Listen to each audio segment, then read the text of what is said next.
Take your seats, please.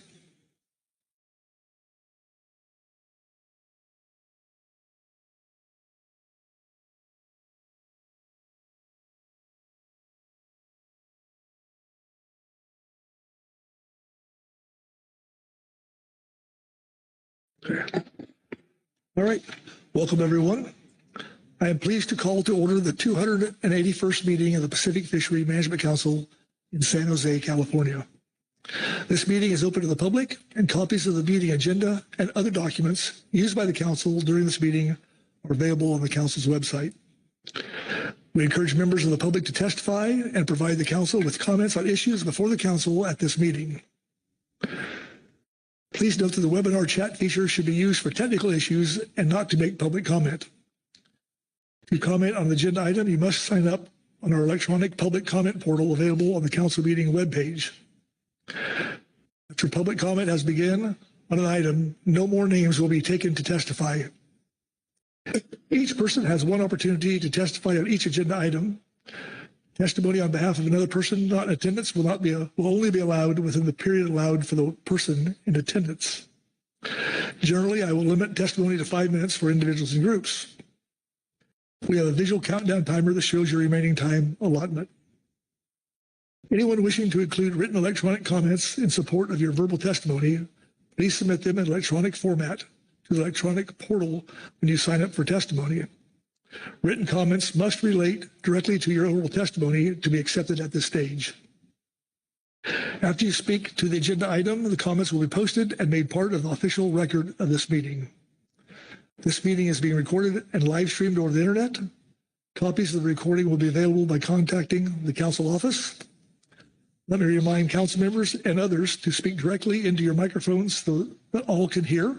And lastly, I ask that all council members and members of the audience turn off the sound ringers of their cell phones and mute their connection while the council meeting is in session. And just note that the Anderson donut rule remains in effect. So, all right. And with that, I'll turn to Executive Director Burton for a roll call. Good morning, Mr. Chairman and council members. I will now call the roll of the April 2025 meeting of the Pacific Fishery Management Council. Corey Niles. Present. Michael Clark. Present.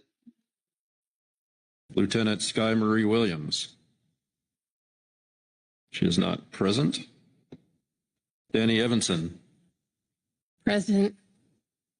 Mark Gorelnik. Here. Pete Hessemer. Present. David Hogan. David Hogan is absent. Sharon Kiefer. Here. Rebecca Lent. Here. Lynn Mattis. Present. Chris Oliver. Here. Brad Pittenger. Here. Corey Ridings. Here. Butch Smith. Here. David Sones. Here. Krista Svensson. Present. Asia Shumalo. Present. Jennifer Kwan. Here. And Marcia Yaremko. Here. That concludes the roll, Mr. Chairman, and you have a quorum. All righty, fantastic. All right, with that, we'll turn to the agenda before you. I'm going to turn to Danny Evanson. Danny? Yes, thank you, Mr. Chair. I'd like to make a motion. Please. I move that the council approve the detailed agenda as described in agenda item A3 for the April 2025 session of the Pacific Fishery Management Council, which is our 281st session. All right. Thank you, Danny. Second by David Sones. Thank you, David. All right. All those in favor signify by saying aye. Aye. Opposed, no. Abstentions? All right. Motion passes unanimously. Wonderful. With that, I'll turn to Executive Director Burton for the ED report. Eric? Yes, thank you, Mr. Chairman. This is the Executive Director's report. Short and sweet this month because not much has happened since the March meeting. And therefore, I don't really feel the need to walk you through the report. Everything in there should be self-explanatory. We do have a few informational reports, several of which are supplemental, and I'll call your attention to those as part of this report. Let's see, supplemental materials. We do have a trawl catch share program review workshop that was held by some members of industry. They have written a report that I've elected to put into your briefing materials as informational report 3. We do have guidance regarding Executive Order 14192, which is the 10-for-1 rule. So for every, what is it? We're supposed to deregulate 10 things for every additional regulation we add. And so there's an executive order containing your briefing materials there. We're still gaining clarity on what that means. Supplemental Informational Report 5, called as the U.S. Department of Commerce letter. It's a letter from the Pacific Islands region of the National Marine Fisheries Service regarding the Western Central Pacific Fisheries Commission activities. That's a letter that we receive every year. A couple of reports from the California Department of Fish and Wildlife regarding salmon management in California. And then last but not least, Supplemental Informational Report 8, which is a NIPS letter regarding the current efforts on groundfish stock assessments and surveys. And that was in response to a request that you had at the March meeting. One other thing I'll flag for you that's not in my report. Last meeting, we had a discussion about avian predation in the Columbia Basin. There was a request that members of CRITFIC bring forth some information like they had done in the past. They will be having an evening session on Sunday where they'll be talking about that avian predation in the Columbia Basin. I understand that's of interest to several of you and of interest to several members of our advisory bodies. Let's see, trying to think if there's anything else to flag for you. We do have our usual health and wellness protocols that we'll ask you to follow if you're not feeling well. And then last but not least, we do have a chair's reception this evening after we adjourn just right out here in front of the ballroom. That'll conclude my executive director's report, Mr. Chairman. I'm happy to take any questions if there are any. Okay. Questions for Executive Director Burton? Okay, moving right along. All right, takes care of A1. So let's go to open public comment. I believe we have 6, I believe I saw. Now, I believe that the first 3 folks who signed up are going to be speaking the same thing. So we're going to basically bring them all at once and give them 10 minutes so we get some efficiencies there. And so I think that Sarah Nyani is here, and I believe that Jamie Diamond and Heather Mann will be calling in remote. So, but we'll have 10 minutes here.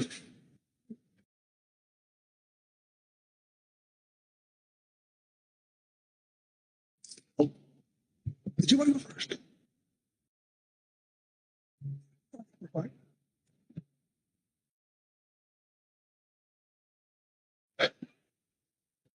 I thought.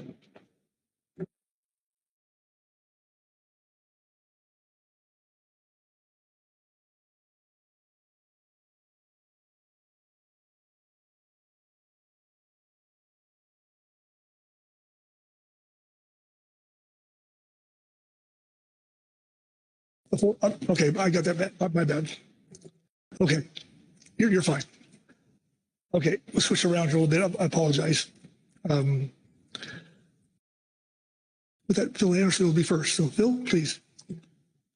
Thank you very much for accommodating us this morning. My name's Mr. Chairman, council members. My name's Phil Anderson. Before I start, I just wanted to note I'm wearing my NOAA Fisheries garb here in show of support for all those at the NOAA Fisheries that support the council process, both in the West Coast region, science and the science centers. Wearing the tie just in case John Ugoritz happens to be watching. You had to be there to understand that. And no matter how much I practice, I got my talk down to about 6 minutes. So if I had a little bit of leeway there on the time, that'd be appreciated. Again, my name is Phil Anderson, and I'm here to provide a summary of the informational report submitted by a small group of individuals that included trawl and processor representatives that voluntarily met to discuss how the trawl fishery could be transformed into a healthy and vibrant industry that can continue to provide the nation with high-quality seafood products into the future. Our group included participants from all 3 coastal states who have a common interest in seeing that the goals of the Catch Share program are achieved and that the upcoming Catch Share program review results in meaningful change. You will note in our report that the people that volunteered their time to participate in our 2-day meeting. Our report places our ideas into 3 categories.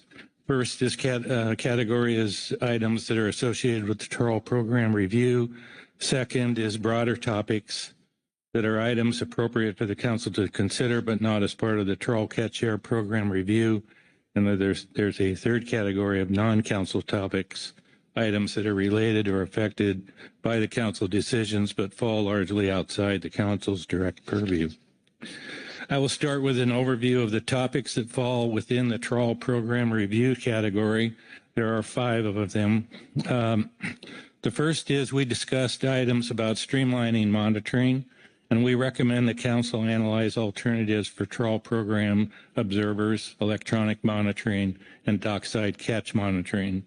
These include the use of EM as a logbook validation for trawl program catcher vessels, reviewing catch handling requirements such as sorting certain discard species to categories, and the use of dockside catch monitors or cameras as fish ticket validation.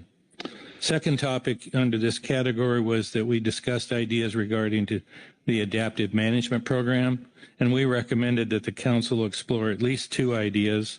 One was to allocate AMP pounds to active participants on an annual basis, or second, to end the AMP program permanently and then allocate AMP quota shares to current IFQ quota share permit holders in proportion to their quota share holdings.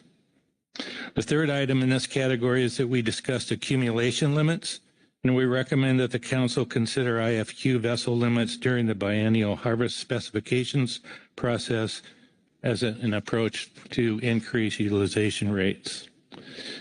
We also discussed the economic data collection program, and we recommend the exploration of alternatives and include eliminate the mandatory EDC program and/or drastically reducing the frequency and reducing the amount of information that's collected in those reports. We discussed cost recovery, and we suggest the council explore refinements to improve implementation of the cost recovery program that reduces the burden on the trawl sector. Switching now to the broader council topic category, we looked at surveys and data collection, and we suggest the consideration of expansion of the hook and line survey north and into nearshore waters, formalizing a pathway for local and traditional knowledge to feed into stock assessments, and explore ways to utilize fishermen-collected data. Regarding stock assessments, we support review of stock assessment process that the council is undertaking. We support opportunities for 2-way learning between stock assessors and industry, such as the Marine Resource Education Program and what we call the Jason Cope Call. The third topic in this category is related to harvest specifications flexibility, otherwise known as spec flex. And I think the speakers that follow me, Sarah, Heather, and Jamie, will be speaking in more detail to that topic area. Under the non-council topic category, there were 3 items there. One is buyback, and the industry was polled and is overwhelmingly supporting a returning to the fee of 3.5% in order to pay off the loan faster and with less overall interest. Second category there is cost recovery. Trawl representatives are exploring national pathways to cost recovery relief.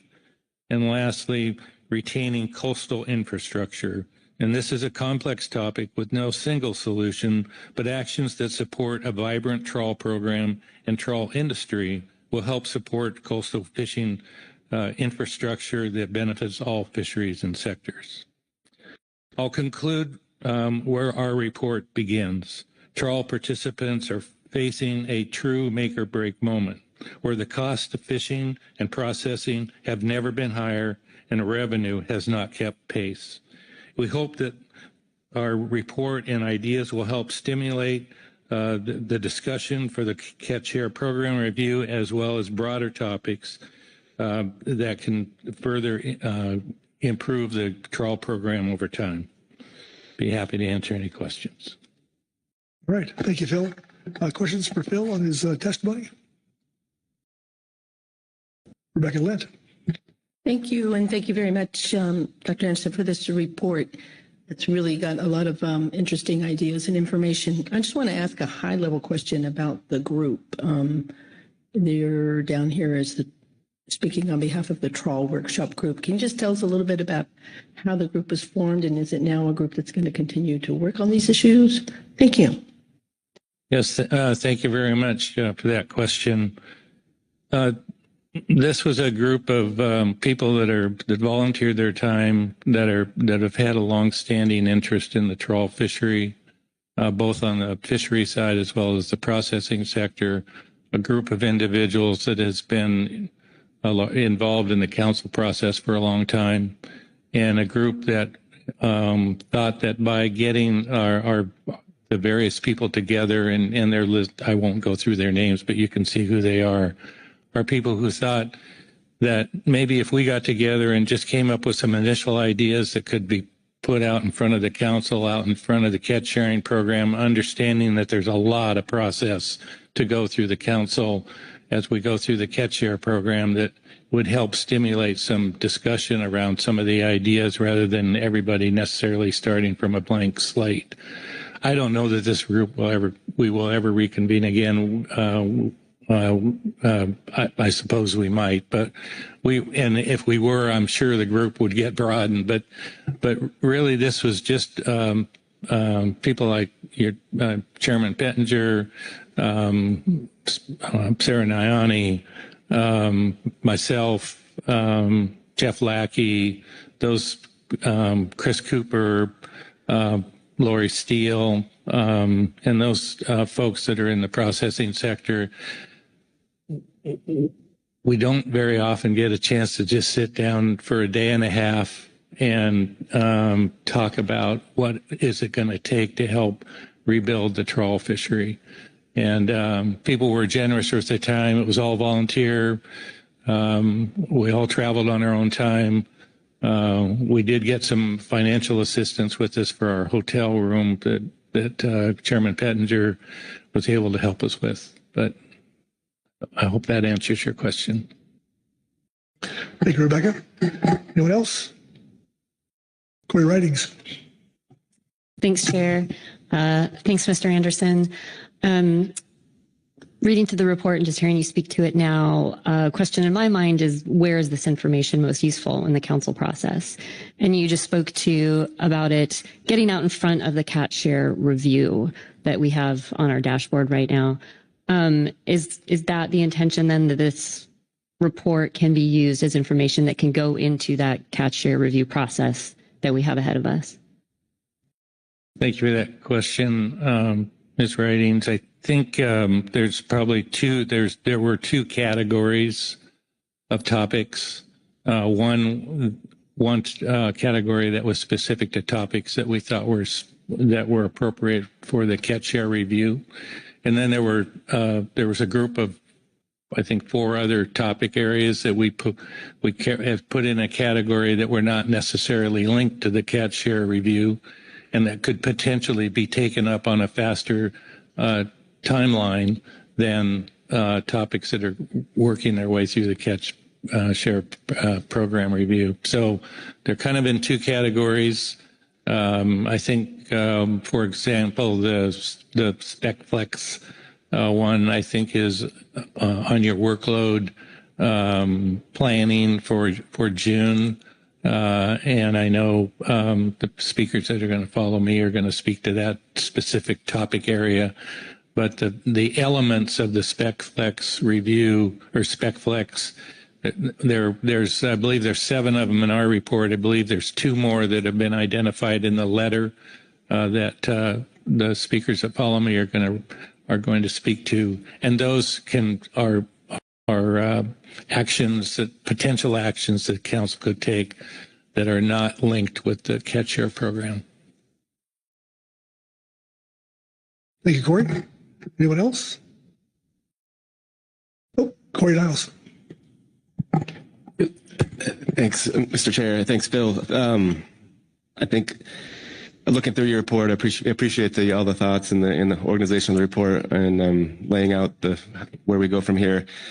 I guess the focus on the non-council topics, the one that comes to my mind, you're pointing out that there's been revenues have been flat, costs have gone up, but did you all discuss the revenue side of things on how the industry's revenues, the challenges there, and how revenues might grow for the trawl sector?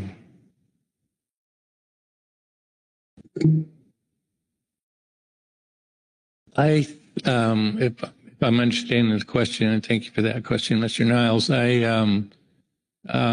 the dialogue between the fishers that were there and the representative of the trawl sector or the processing sector that were there was pretty interesting. And I think on the revenue side, that's where we focus some of our discussion around what can we do. Is there anything that can be done, not necessarily within the council process, but to help increase the marketability of our fish? What can we do to ensure that there's a stable flow of product that's dependable at the marketplace to put the seafood products that come from the trawl fishery in a better position in comparison to products that are particularly coming from other nations that are providing quality seafood to our nation. And there was discussion around, in particular, operations such as Costco and other retailers, and how we might be able to do a better job of ensuring that we have a good representation of the products that are taken within the trawl fishery off the West Coast. I don't know that entirely gets to your question. We were also on well, I'll leave it there. Hey, Corey. Thank you. Anyone else? Okay. Oops. Oh, David Sims. Thank you, Mr. Chairman. Phil, was there any, I don't know if this was going on at the time, of how tariffs might affect the marketplace with the processors? Thank you for that question, Mr. Jones. No, we met the 2 days just in advance of the March meeting, so it was pre-tariff time. It was the day before, 2 days before the council meeting. Yeah, it was. Yep. Good, Dave? All right. Okay, thank you, Phil. Thank you very much. And I would just point out that this was the funds were from the North Coast Fishermen's Cable Committee and the Oregon Trawl Foundation to take care of the rooms and the cost of the folks attending. So it was there was no council dollars or time spent in this at all. So just all right. Now we'll go to Sarah Nyani, and then also Heather Mann and Jamie Dimon. So welcome all.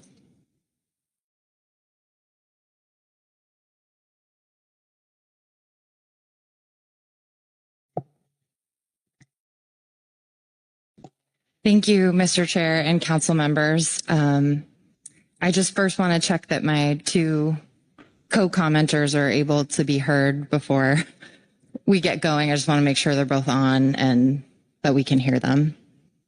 Good. Okay. Great, thank you.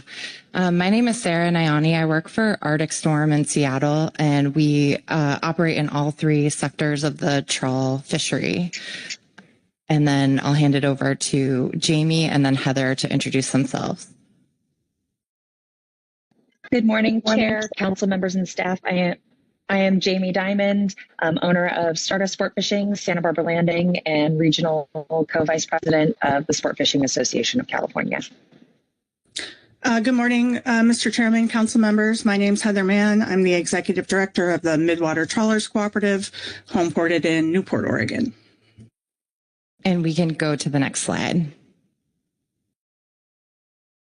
And first, I just want to say thank you to Chris and the whole team for helping us get these PowerPoints to show. We are here today representing more than just the companies and the organizations that the three of us just mentioned. We are here to represent 142 signers who signed on to a letter that we sent around to the council last night. And this is related to the harvest specifications flexibility item that we desperately need for groundfish. And just to give a little bit of context, you know, at your last meeting in March, some of these ideas were put together as the highest priority items for groundfish. So at this April meeting, we're following up with a public comment letter from people in all three, California, Oregon, and Washington. And this letter was signed by recreational and commercial fishermen, vessel owners, processors along the whole coast and all sectors. And then it was also signed by vendors and support services. So I really appreciate your attention and hope you'll have a chance to read through the whole letter. Our public comment today is to give an overview of that letter and the ask. And we can go to the next slide. Our collective ask for this meeting is three things that we would like the council to do in April. The first one is to schedule or unshade the SpexFlex item, which is on your agenda for June already, but it's a shaded item. We need a signal in the groundfish fishery that the council is going to prioritize this. So we're asking you to unshade that for June to do scoping on this item. The second thing we're asking is for the council to schedule future placeholders. Again, this would come up under future workload on your H3 agenda item, so that this topic can come back again in September and November, potentially provide us some relief in 2026. I wish we could do it in 2025. I don't think that the way the council meetings and then the following, whatever rulemaking is needed, would give us the opportunity in this year, but if there's a way to do it, we would sure like to. And then under C4, which is your adaptive management project that the council is working on and is coming up at this meeting, the signers of the letter would like you to prioritize groundfish as one of the focus FMPs for that project. And that could be to consider SpexFlex for groundfish among other items that could help improve flexibility for the groundfish sector. So not just that, but one option. And I'm going to turn to Heather to introduce the next slide. Yeah, thanks, Sarah. So I just want to convey it's pretty unique for us to be here in this seat at this time and in this way. All of us are pulling in the same direction for the betterment of all fishermen and the communities that depend on fishing. We asked folks what they thought these actions would or could do for them. And the quotes that you're going to see in the presentation, there's a definite theme: more stability, less uncertainty, more people harvesting and eating U.S. sustainable seafood, all the things our managers and decision makers should be ensuring are happening under the law and the national standards.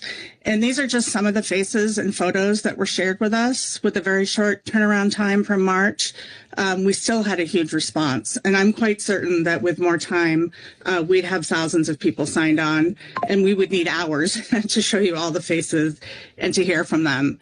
So with that, we'll start into the next part of the presentation that'll be sort of going in the background. And these are faces and quotes from commercial, recreational folks and talking about the importance of these actions. And Sarah will give a little bit more context as we start.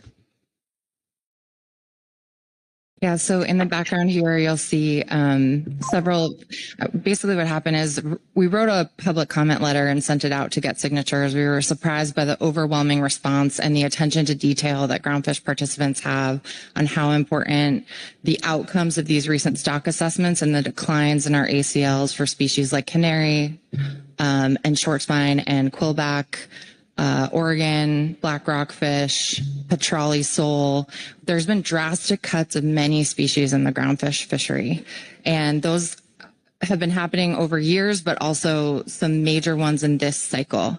And the groundfish fishery is really at a real place of crisis right now. I think we're also at a place of potential loss of faith in the management system. And part of the reason for that is that these stock assessments aren't reflecting what we're seeing on the grounds. We're constraining overall harvest, and it's likely to get worse. There's obviously limited funding for surveys and stock assessments. We have an enormous amount of species under the groundfish FMP, almost unprecedented around the nation of how many species we have under one FMP. But we also have this thing which is called time varying sigma, which many of you are very familiar with, which imposes a staleness penalty. So the distance from when a stock assessment is released to the date that a harvest specification is being issued, the longer that time frame is, the more of a staleness penalty we take on what the harvest specifications can be. And that is really concerning because it sort of creates a race for stock assessments, and we're in a space where we may get less and fewer funding for those stock assessments.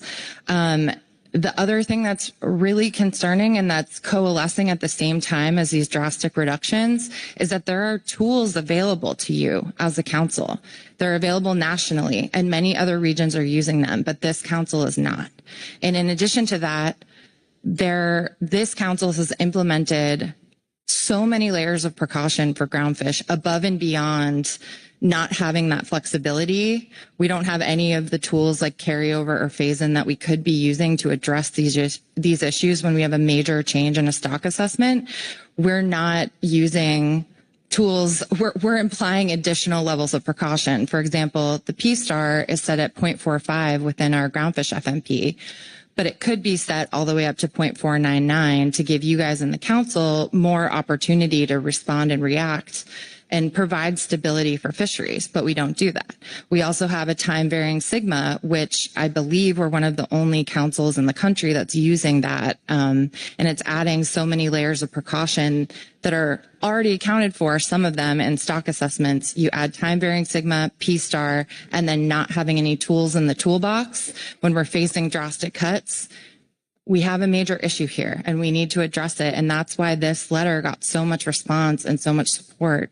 Is there's ways to accomplish them. Some of them the council has looked at before. Since 2003, the council has been considering items for flexibility for stock assessment changes. In 2016, 2019, some of these ideas came back up when the council was considering the impacts of time varying sigma and how much that was going to hurt groundfish participants. So this is not new. We've been begging for relief and for flexibility and for help stabilizing fisheries instead of just falling off a cliff when a new stock assessment comes in. These are issues we've been asking and coalescing around for some time. And the most recent example I can think of is in 2019, the council was really taking a deep look at some of the phase-in provisions, and then COVID hit, and we never got back to doing that. And now we're faced with all of these declines. And so all of these things are coming together at the same time when outside of the council process, it's harder and harder to operate businesses, and it's harder and harder with increased costs to keep progressing the way that we would like to. We're in a real crisis. So in March, the council tasked the groundfish fishery with prioritizing what's the groundfish priorities.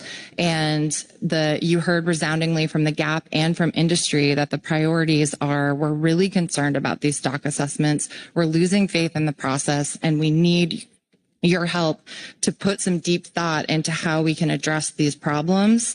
And I know the council is often occupied with like statutory items, with things that are required of you or the council to look at.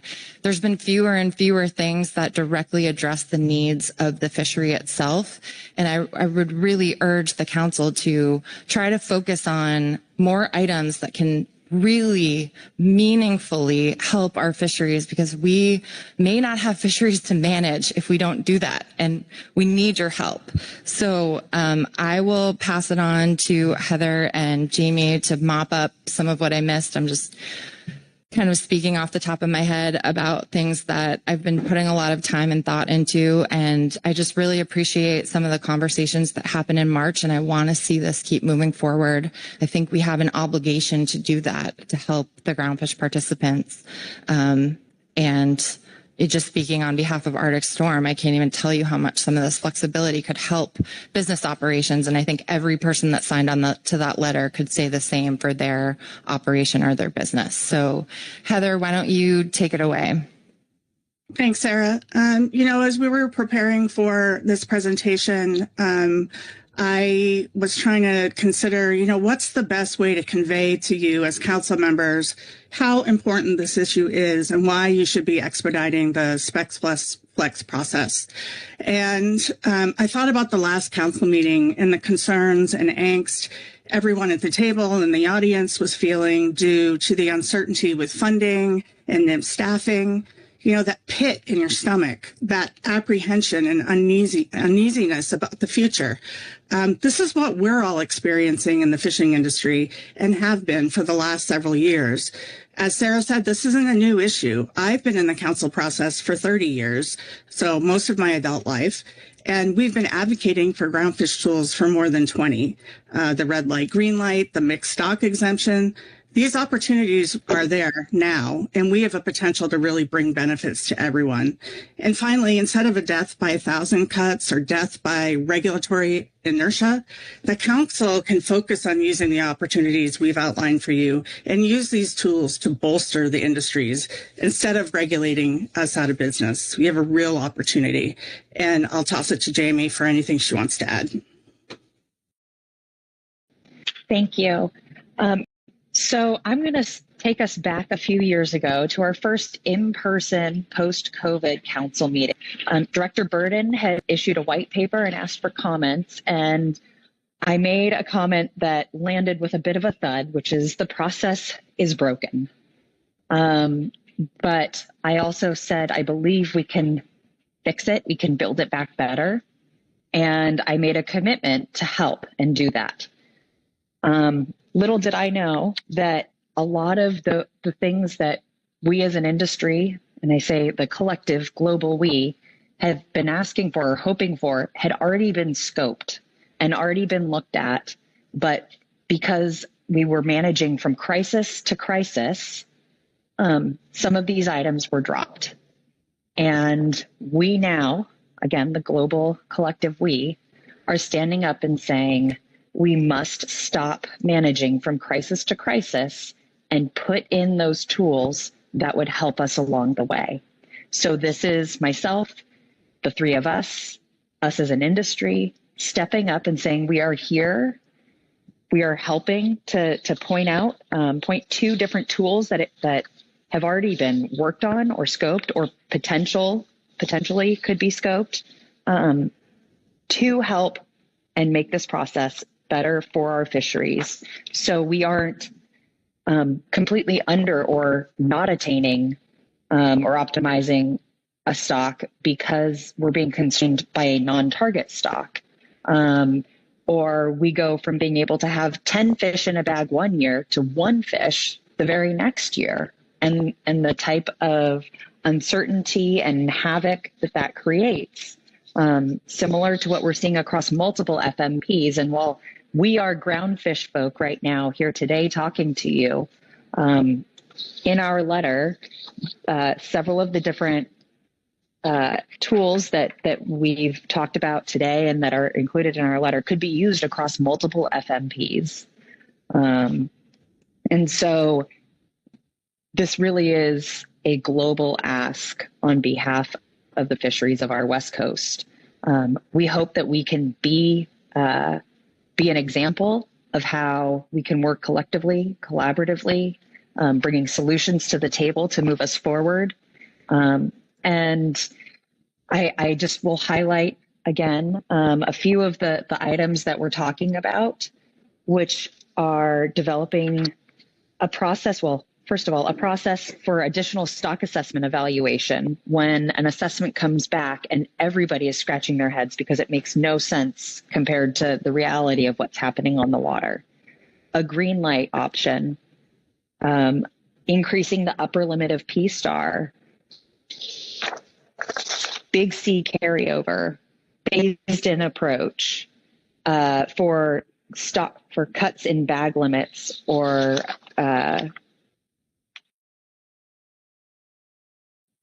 pathways. Increasing pathways for local and traditional knowledge, and also making easier on-ramps for fishermen collected data and citizen science, like Steve from Oregon brought up at the March meeting. Again, I hope you're looking at the quotes on these slides. These are the voices of fishermen from commercial, whether it be charter or private recreational, trawl, non-trawl. You're seeing their faces, and as Heather mentioned, the uncertainty that we feel, unfortunately, we have staff feeling that for their own jobs right now with NIMS, but we live with that daily. We live with that every year, this feeling of uncertainty, and that's definitely reflected in the quotes. You hear this beg for stability, to be able to actually create a business plan that will last for more than 6 months or a year. And so with that, I just hope that you are reflecting on what was said today, what was said back in March, the gap statement, and recognizing that these are not new asks. And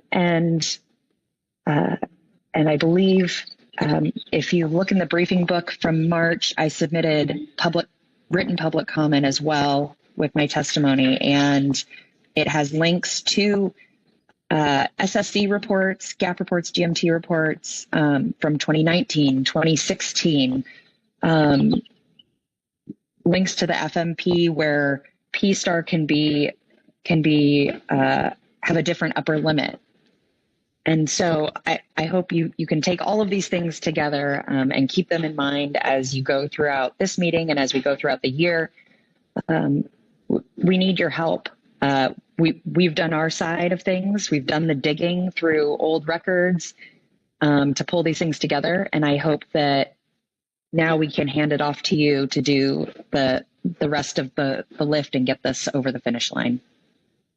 Heather or Sarah? Yeah, I think that covers most of it, and we'd be very happy to take questions. But just want to say that as a final wrap-up thought, that I participated in the groundfish fishery either on the management side at NOAA or in industry for the past 9 years, but for 15 years total.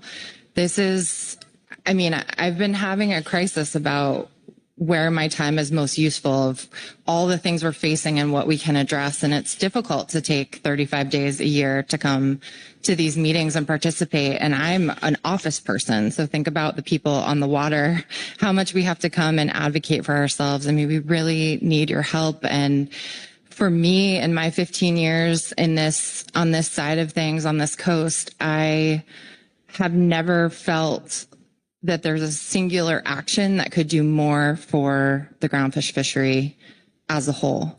And these are like long-term, long-time problems that we've been facing that we really need relief from. And it's a good opportunity to look at it holistically. So we thank you for your time, and please take a look at the presentation and the letter, and we'll take any comments. Thank you. Okay. Questions from the testimony today? Asia, and then Butch. Thank you, Chair, and thank you, Sarah, Heather, and Jamie for this presentation and for all the work that you guys did to pull together so much response from industry on these issues. I think it's no secret with everyone. I happen to be like really excited about this set of things too, because of my passion around creating flexibility for industry to not just weather things that we're dealing with the assessments, but also weather market changes, pandemics, climate change. There's a whole suite of things that I see that can be addressed by creating more stability through these actions. But and I was also here in 2019 when we started thinking about the phase-in issues. So just to highlight like how long I've been working on these issues as well. But one question I wanted to ask you guys, because I think this is going to come up later too as we're thinking about prioritizing things, but you guys just went through prioritizing as a gap, went through prioritizing this issue or this set of issues against a suite of other things that are already being considered within the council process. And I just want to ask again where you see this falling in priority against all the things that the groundfish industry has been asking for against the suite of actions that the council is considering. Through the chair. Thank you, Ms. Shamillo. Yes, today I'm here representing Arctic Storm and the letter signers, but I'm also the co-vice chair of the Groundfish Advisory Subpanel and have been working with the other GAP members on some of these issues for the entire time I've served on that panel. In March, the GAP did meet, and one of the items that was agendized was the workload and management measures for groundfish, like which things should take priority. And there was an ongoing list, but the things that the GAP has kept harping on for years is we need more funding for for surveys and stock assessments. We need surveys to be expanded into shallower waters and into rocky bottom habitat, expanding the hook and line survey. These are all things that unfortunately it doesn't seem like even under past status quo funding, there was opportunity to expand into. And so the council seemed very moved and open public comment at the March meeting about some of the crises we're facing with these declines. And so the GAP kind of went to work to look for solutions and not just complain or say, oh, we don't have funding for this, but to say, what are tools within our toolbox that we're not currently utilizing? And we just basically pulled together a list of some things that the council has looked at before and for whatever reason was kind of set aside or some other priority took precedence. And we looked at ideas that I don't think the council has fully analyzed in the past that are available tools, like, for example, Big C carryover and the phased-in approach. Those are things that NMS has a technical memo on that Dan Holland was the lead author on. And there's examples from all around the country about how those provisions have been applied in different FMPs around the country. So we were trying to look at what's available, what are other regions doing? And through that, I mean, I think we've known for a long time, but that a lot of the decisions made in the council are very conservative and add layers of precaution rather than opening tools for flexibility. And so I think there's a lot of new participants in the council process, in council membership, in GMT membership, not as much on the GAP. We tend to stay there for a long time. But I think it's really important, like, not just to come in and be like, what have we done? How have we done it before? I think it's really important to look at what can we do in the future? How can we solve some of these problems? And instead of having these individual crises and come to you for relief and put little Band-Aids that end up taking so much more time collectively from the council family, let's look at, we're faced with these budget and funding issues. We're faced with these constraints on time and staff time and ability. Let's get at the highest priorities, which are concerns about,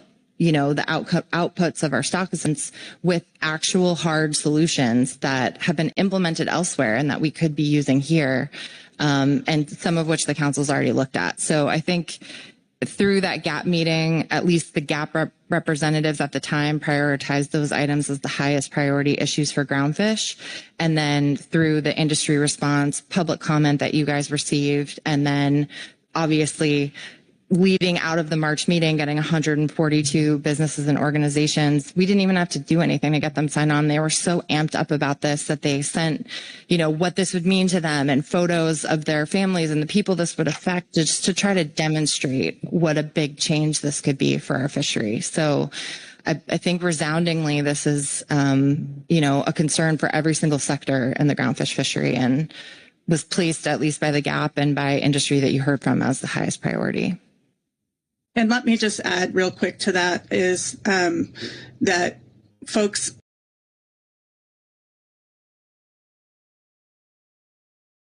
stood down on their personal issues that would help them to prioritize something that would help all. And that's unusual in this process. And I think that that should be recognized and appreciated because, as I said, it doesn't generally happen. And in the GAP, we also had, so we have got recreational, commercial, we have environmental organizations with input. So this is really a holistic approach that is something to benefit everyone, not just something for one sector. And I really think that's an important point. You got a follow-up? Yes, thank you. And thank you guys for that answer. And so just as one follow-up too, I know that the workload planning discussion focused on 4 ideas. I just wanted to see if you had any sense for openness about other ideas, or, I think there are probably other ways to solve these things too. I guess what I'm trying to draw out is I see a outcome as the goal rather than the process, but I want to just ground truth that idea with you as well. Thank you for the question. Yes, so we actually reopened this because I heard similar feedback that people were like, oh, are we locked into these 4 ideas in the council process? And we clarified in the GAP webinar that we had on April 4th that in no way were those ideas meant to be the only ideas. We were just doing a quick, from your guys' open public comment to when the workload item came on the floor and we had to get our statement in. We were just trying really hard to come up with positive solutions that could address these concerns. And I think the concerns are all of the issues that I mentioned before, but how can we kind of focus on some concrete positive pathways to move forward on this instead of complaining or saying, oh, we don't have any way to fix this. We do. We have tools available under Magnuson-Stevens Act that we're not currently using. And I think we should be. So, yeah, I think it's pretty clear within the GAP and the follow-up discussion we had in April that that wasn't meant to be the exclusive list. And the list that you see that everybody signed on to in the letter includes other ideas outside of those 4, but to get at the same concepts. Those are requests to go into scoping, and perhaps scoping could elicit some other ideas as well. Or, oh, hey, this one works. This one could work for us. Maybe this one wouldn't. This one would have the most bang for the buck. This one wouldn't. I mean, I think that's what scoping is for. So we're hoping that's what would come out of scoping, and then invite Jamie or Heather to chime in if I missed anything. Thank you.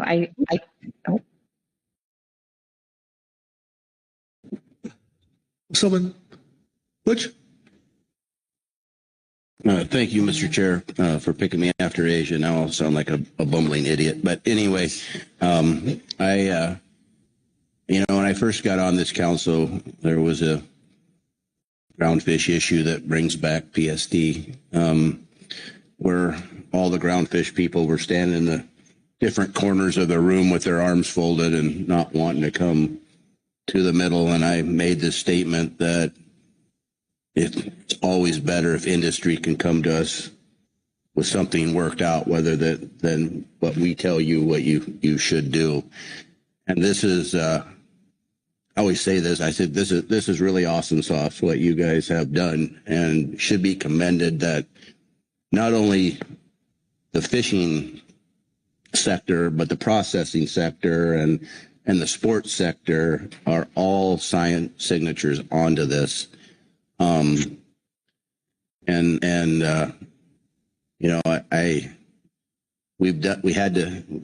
had to learn, these valuable lessons in this salmon world that we all need to sit in the same room together and work things out. And it's helped a lot.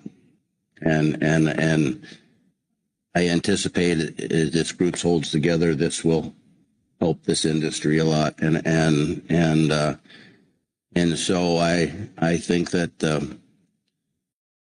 the levity of this, the signatures, which represent just more than 142, I'm sorry, is much wider. And I'm sure if you had more time, you could probably get another 142. So I sure hope this council takes this to heart. Today, what these ladies have been brought before us.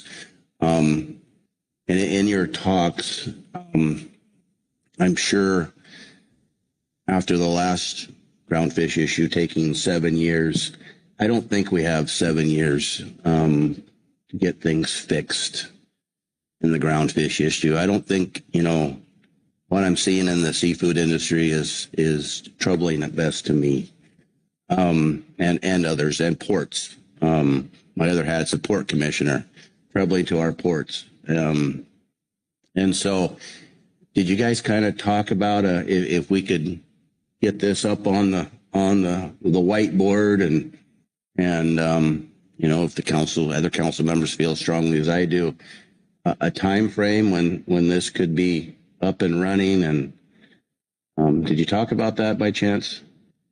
Thank you, Mr. Smith, for the question. Yes, so we did. I think when we gave comment in March, some of us were advocating for this to actually be agendized for this meeting, and so that through just webinars that the GAP and GMT would look at it so that we could count this as meeting one and hopefully get some resolution in 2026.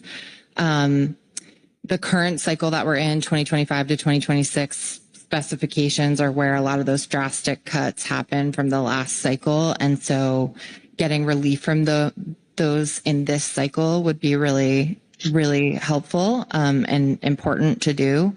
I think what we're asking for is that you guys take this up in June for scoping, and then anything that comes out of scoping that has promise move forward as an FPA or a PPA in September and a FPA in November. I think that's the fastest timeline that the council could do, unless we don't need 3 meetings for it. And then after that, I believe NMFS would have to do some regulatory action to get the FMP amended, depending on what the outcome is from scoping and from the action and what the council took. But I assume that there may need to be some regulatory action. So I guess our hope, and probably the quickest timeline, would be that early in 2026, even if it's into the fishing year, that there would be some relief to implement ideas like carryover that are available under the National Standard 1 guidelines, and says that if there's uncaught fish from year 1, you could roll it to year 2, and that fish is already accounted for as dead when we set that ACL. You can roll it into the next year up to all the way to the OFL, but you could also just look at rolling it to the ABC, and that would have significant impact in 2026. We could just focus on a few key species that are most needed if that helped to minimize the scope of the action, but create the tools in the toolbox for the council to use this into the future. So it's not just a short-term resolution. And then I think, it's really going to depend on if and when and how the council takes this up, and then if and when and how NMFS has ability to get this into reg. But at least from the industry letter we submitted, the ask was as soon as possible. And I think June, September, November, and then to NMFS is the fastest mechanism that I can see, unless someone has a better idea, which I would love. So thank you. Well, and I think it's also important to point out, Mr. Smith, that many of us have experience on the council staff or with National Marine Fisheries Service at one time. I started on council staff a million years ago. We can do a lot of this work. For years, I've been pounding on NMFS headquarters saying, let us help you with the work.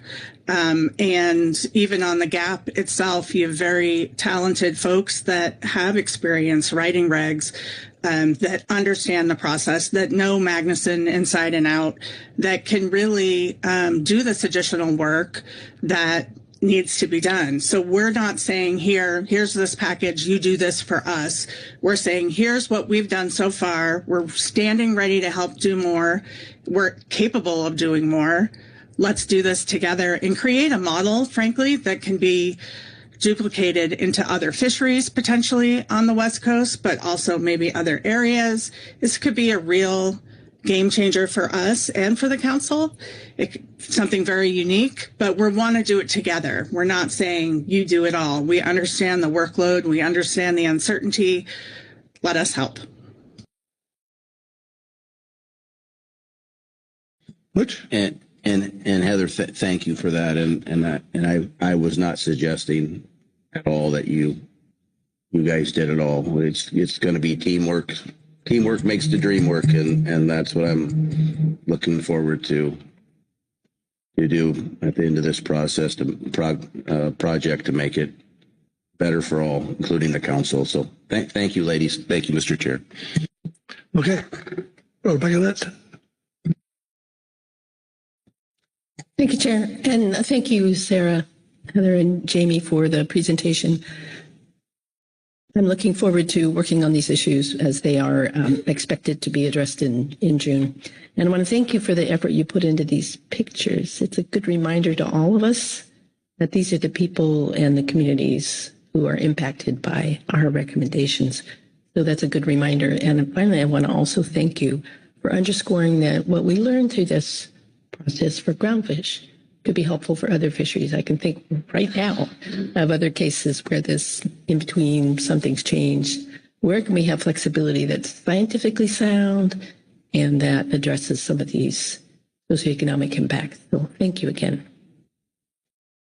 Mr. Chairman, Dr. Lent, I just want to add a quick thing, and I'm so glad that you are liking the presentation. When I was putting it together and just looking at the photos, it really had me, choked up because it means so much to so many. And I hope you also just see the pride on everybody's faces for the fishery they're in and the work that they do, their lives, their livelihoods. And we are so proud of that.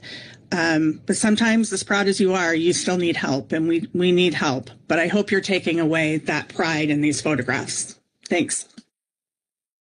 Okay. Thank you, Rebecca. Who else? Corey Ridings.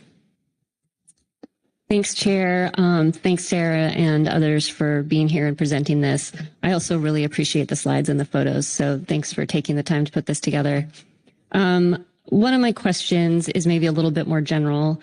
You noted at the very beginning of your presentation that we are in a crisis. And then the presentation went forward and we heard a lot of different issues. But a lot of those issues that we heard, things about uneasiness in the future, we also heard from, I think it was Heather, this isn't a new issue. We heard the process is broken. We're constrained by non-target stocks, changes in bag limits, the problem of what we see in stock assessments, not matching what people are seeing on the water.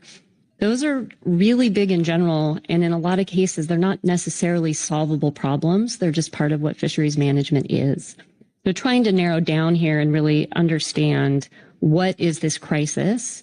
And as a council member, it's a responsibility to understand who is in crisis. So I'm wondering if you could help me understand with a little more specificity and depth, like how is Arctic storm in a crisis? Thank you, Ms. Ridings, for the question. Well, I think our letter gets at this in pretty good detail, but there were several constraining stocks that were cut at the same time. And for many of our fisheries, we target many species. This is a multi-species FMP. And so basically when one species on its own is constraining and takes a huge cut and isn't matching what we're seeing on the water, you have to put a lot of time, money, and resources into avoiding that one constraining species in order to prosecute the rest of your fisheries. And that means avoiding areas where there's known areas that those fish occur. That means moving to search for other species, even though you know you have a good place that you always fish, but it might be too high of bycatch in that area of that species you're trying to avoid. And so those are just a couple examples if there's one species. But in a, multi-species FMP, when you're trying to avoid 5 species at the same time, for example, your options get a lot less with each species that you add on that you're trying to avoid and trying to minimize catch of. And that's even more difficult. Like, it would be one thing if many of these stocks weren't just showing up at all. But we've had record tows of canary rockfish, for example, record CPUE that we've never seen before at the same time that the stock assessment is coming in and saying that there's less canary out there than there's ever been. And so the low number that we're seeing on one species is constraining a big part of the groundfish fishery. But when you have multiple species that's happening for up and down the coast and a mismatch with the stock assessment to what we're seeing on the grounds, that's where the crisis is. And so just for example, I'll use an example. I think in 2023, the catcher processor sector had like 20 tons of canary bycatch, and we'd never seen anything like that before. And it was the same time that the outcome of the stock assessment was saying there's no canary out there. On the surveys, there's been big tows of canary rockfish that were actually discounted and excluded from the stock assessment. And I believe that's because, I don't know exactly why, but there was a record tow of canary rockfish on the survey, and that was not counted or considered in the development of the stock assessment, to my knowledge. So basically what we're saying is that what we're seeing on the grounds isn't matching with some of the stock assessment outputs. At the same time, we're seeing more, we're having less, and we're having to move to avoid multiple species and stay away from grounds that have been profitable and important grounds for many of the groundfish participants that we, just don't want to go near, or that we need to stay away from or be super precautious with. And all of those things come with costs and time. If you want an example from Arctic Storm specifically, I mean, we have 130 people that go out on our boat. It's a processor ship. So we have a full factory on board.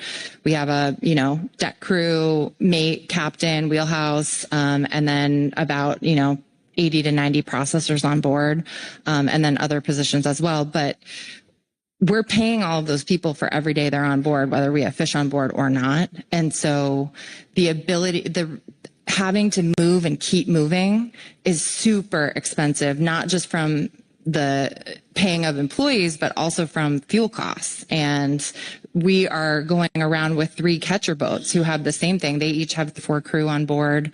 They each are paying fuel costs. So as a little mini fleet of Arctic Storm in the mothership fishery, we're moving around to avoid these species. It's coming at great cost. And the council has told us, and we know, salmon is the #1 thing to avoid.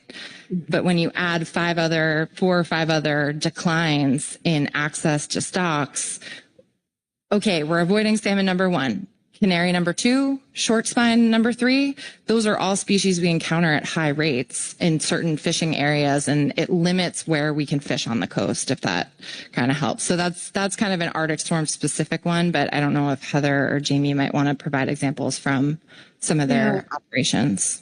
Yeah, through the chair, Ms. Ridings, I guess I would push back a little bit on your statement that some of these things are just things that happen in fisheries management.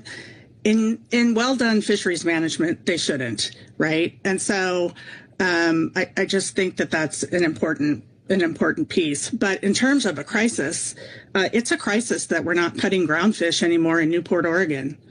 It's a crisis that several MTC members have left millions of pounds of whiting in the water in the mothership sector, which could have generated quite a bit of money for crew members and coastal communities. It's a crisis that we are losing processors up and down the coast and consolidating. It's a crisis that we are losing money as fuel increases, as we're moving all around, trying to stay within regulations, increasing our carbon footprint at the same time, which we shouldn't be. All of these things are a crisis. It's a crisis that 30 some odd people lose their job in Newport because a processing plant closes. It's the same up and down the coast. So those things are true crisis. It's a crisis that some of the sport fishing businesses from California can't attract customers anymore because of the bag limits. And it's all a result of these really constraining species that we know from being on the water, something is not matching up with what's in the water and what the science is saying. That's a crisis. So, to say what exactly is the crisis is, I appreciate the question, but I'm also, excuse me, I'm also a little alarmed that people on the council maybe don't see what the crisis is, because we've been sharing it year after year for a long time now, and it's just been exacerbated in recent years. And so I could go on and on about individuals, individual companies, individual fishermen, but there is a crisis. And I think Jamie wants to add something from the California perspective. Thank you. Yes. So very similar story, but in the recreational world, whether you're on the in Northern California or Southern California, we have multiple constraining stocks, and it is causing a very similar issue that we're seeing in the commercial industry, where we are not able to prosecute really healthy fisheries for target stocks because of non-target species, or vice versa, where not vice versa, but for example, in Southern California, there's a slide in here that Donna Kalas from Dana Wharf Sport Fishing talks about vermilion rockfish. And I was going over our books from the last 3 months of last year, and we had more complaints in the last 3 months of last year from customers than we did in the past 3 years together. And it was because we were leaving spot after spot after spot because we were running into vermilion rockfish. We were running into copper rockfish. We already had our sub bag limits, and we were unable to get these customers, these anglers, their 10 fish of limit of rockfish, because we spent more time and fuel leaving spots. And that's because on paper, there's not enough fish to go around. And or look up in Northern California between Quillback and Canary, and salmon, but we're talking groundfish here. Between Quillback and Canary, the issues that they're having up there, especially because of the geography of Northern California and the weather situation, it makes it almost impossible for folks to safely get out to grounds where they will be having the least amount of interaction with species of concern, with the constraints, but also try and get healthy fisheries. If you look at the commercial fisheries, they're under attaining on things like lingcod in Northern California because of the constraints of Quillback and Canary. So the actions that the tools in the toolbox that we are looking for would give relief to these fisheries. And so that's what we're asking for, and not, this is not to be argumentative or rub people the wrong way, but we are we've been saying we're struggling, we've been saying we're hurting, and we've been doing the work to figure out a way, and this is a way that we feel could help. Again, not to say this is the only way or this is it. There may be other things out there. This is what we could dig up on our own, going through archives of work that has already started. So we're not starting from ground one. and would provide the most help across the FMP. Thank you. Thanks, Chair. Thanks, all three of you. That was a really helpful answer. I appreciate you thinking about that and sharing that.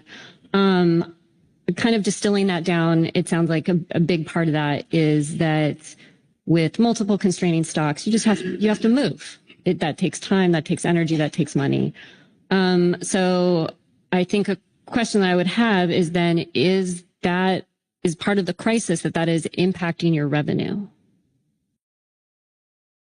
Thank you for the question.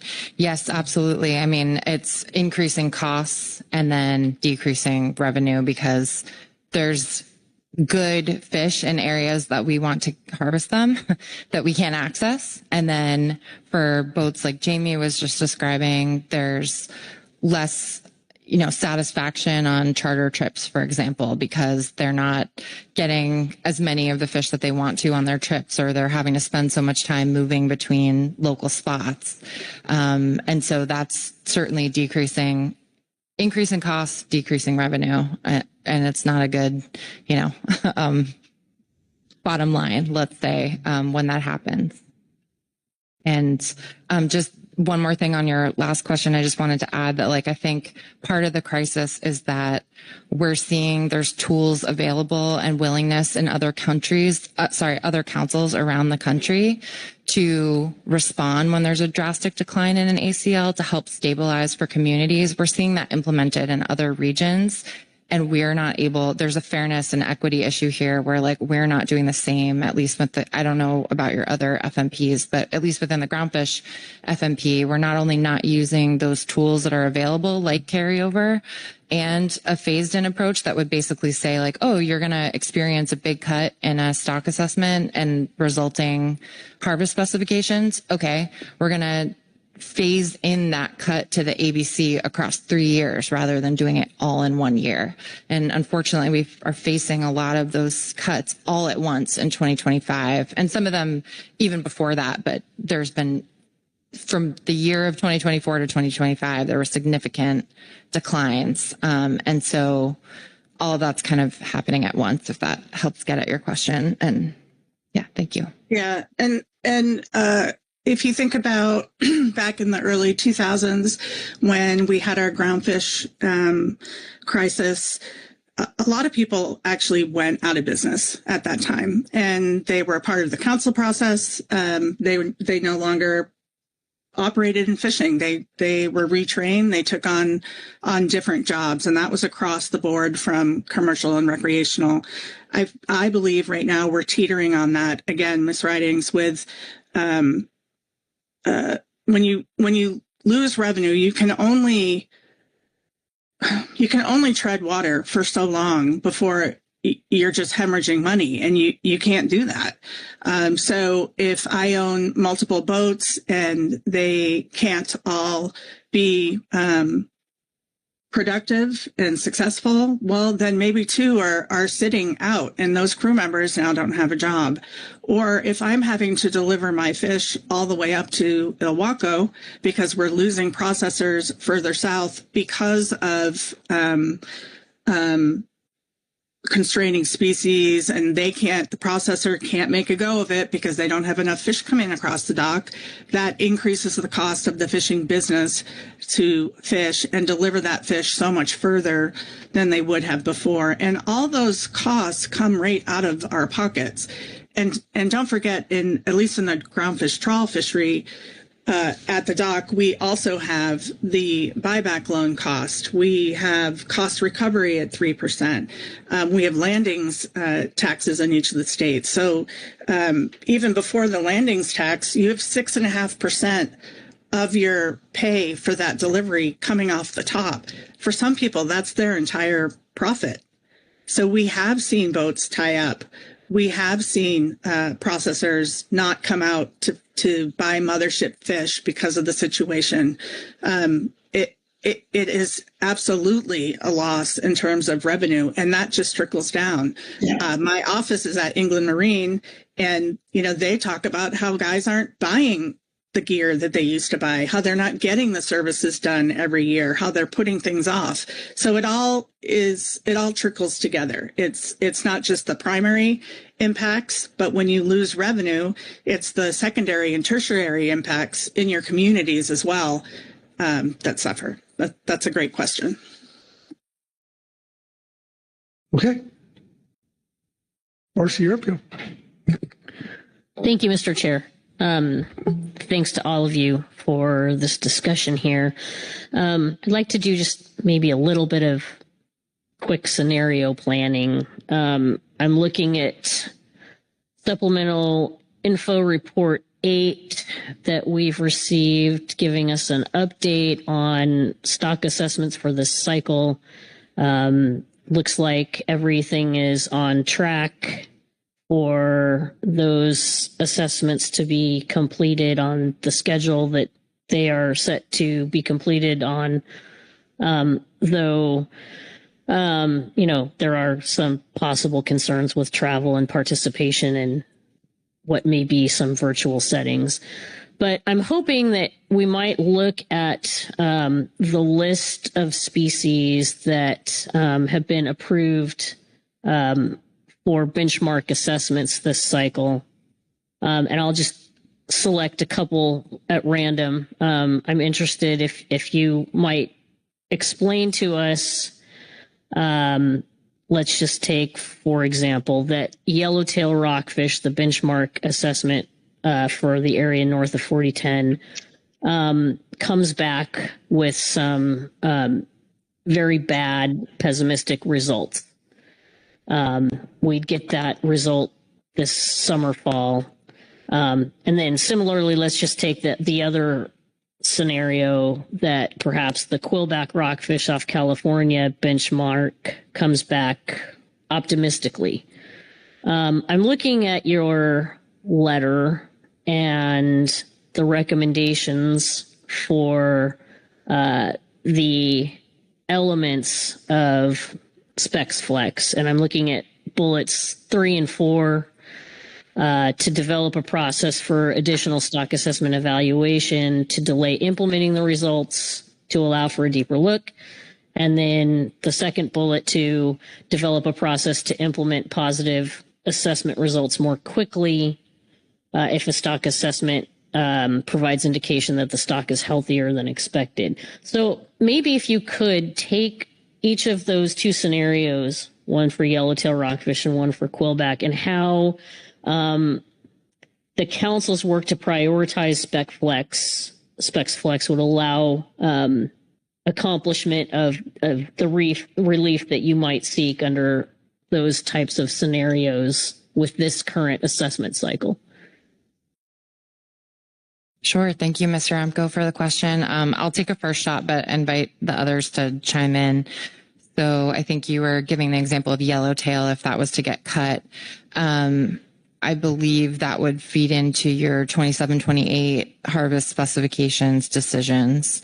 And so if you were to look just at bullets 3 and 4, there was questions about the appropriateness of the outcomes of that stock assessment or data sources that weren't used, the process to more deeply evaluate a stock assessment before it's implemented could help with that for yellowtail. And then conversely, for quillback, if something came back that was more positive, there's already a red light process in the groundfish specs where if an assessment comes in that's more negative than expected, the council can take action to decrease the harvest specifications. If there was a way to look at implementing positive assessment results more quickly in a 2-year spec cycle, and quillback came back before the 27-28 specs were, looked at, that would provide a pathway for the council to say, hey, we have more positive results than we anticipated. Let's give quillback a little bit of a boost in 26 instead of waiting till 27. But I do think that for me, some of the ones that carry the most promise are the carryover and the phased in, because, for example, for yellowtail, and I wish that these tools had been available when canary happened, for an example, but like the council could say, hey, we had this amount uncaught last year that we're already assuming was dead. So let's roll that into this year and provide a buffer for fishing participants to use to help stabilize during this big cut that we're going to take.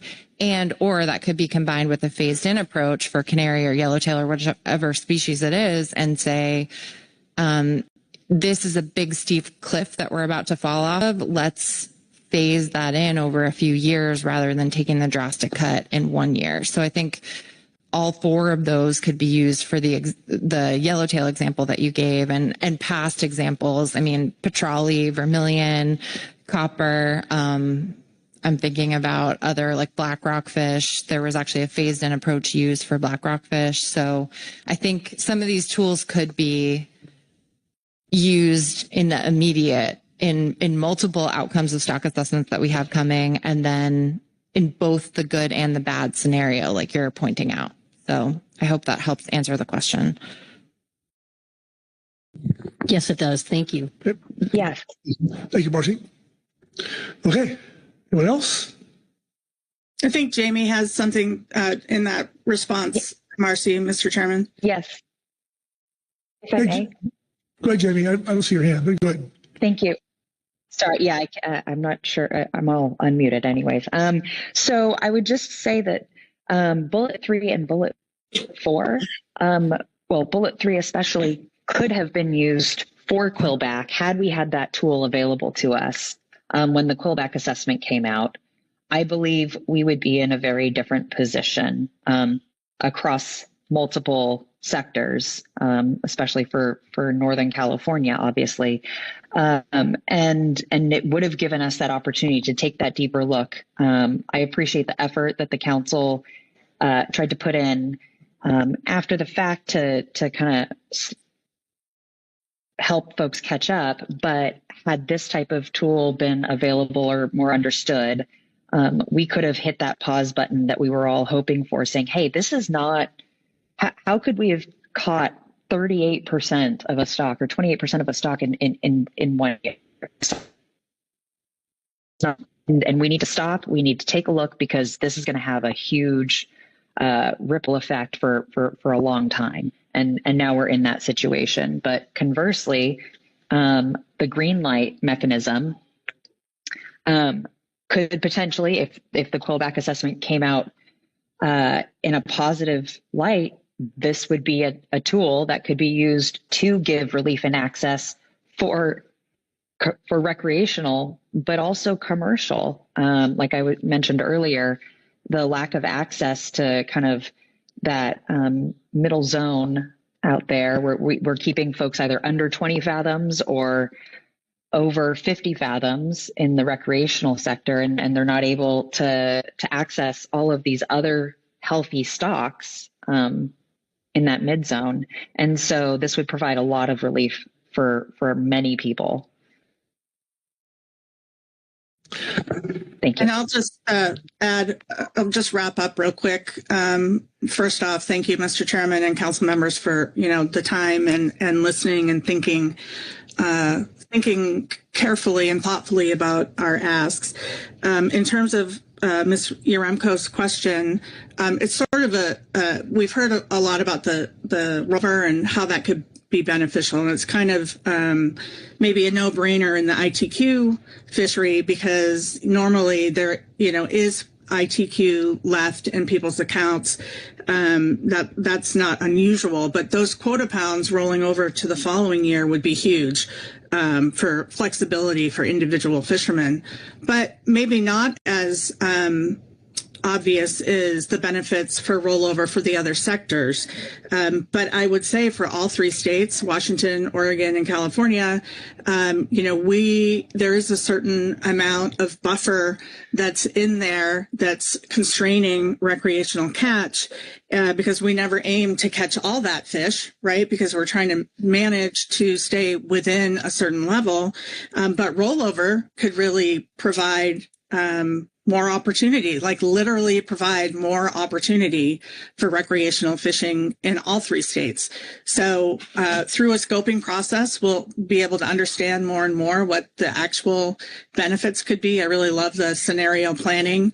Marcy, I think that's that's a smart way to kind of think about.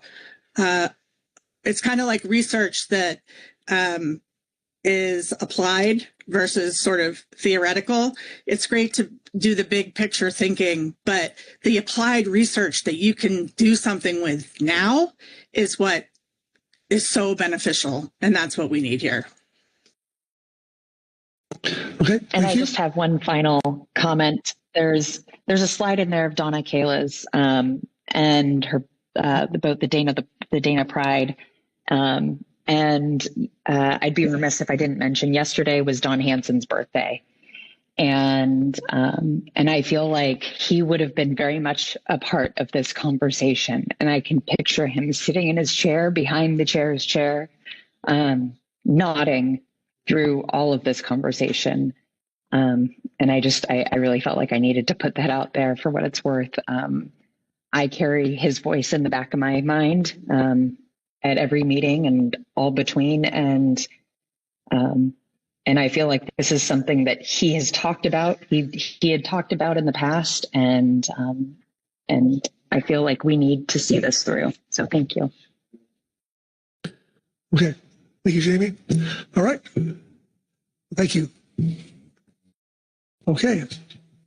Takes us back to public comment, and we have Elizabeth Cerny, Gitman, and Michael Drexler. Are you there? Oh. Yes, you are. All right. Welcome to the table.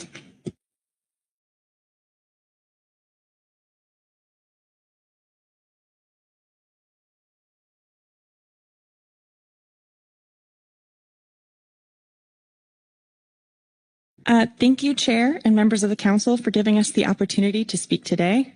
We're Doctors Elizabeth Cerny Chipman and Michael Drexler from Ocean Conservancy's Fish Conservation Program, which has long advocated for sustainable West Coast fisheries. We're commenting today because our ocean and fisheries face urgent and serious changes. The California current ecosystem has always been a dynamic place, but now warming waters, marine heat waves, ocean acidification, and a host of other changes necessitate renewed thinking on approaches and tools to adapt our fisheries and make them more resilient to change. The stakes are really high. Climate change is already having real impacts on fisheries and fishing communities. As you, as fishery managers, continue to face these challenges, we wanted to share a paper we published this week with Councilmember Ridings as one of our co-authors, and that's submitted to the briefing book. In it, we reviewed actions proposed in the scientific literature to achieve climate-ready fisheries.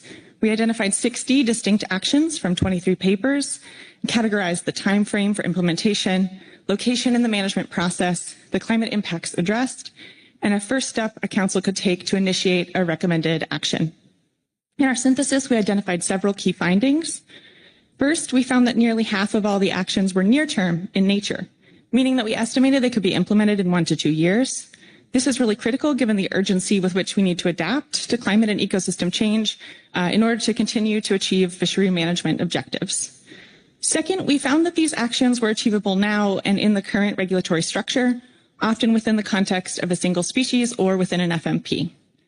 Finally, while the use of forecasts and ocean conditions and the delivery of climate-informed stock assessments are important for responding to change, there are also many currently available actions that focus on overall stock and fishery resilience and that are responsive or robust to changing ocean conditions.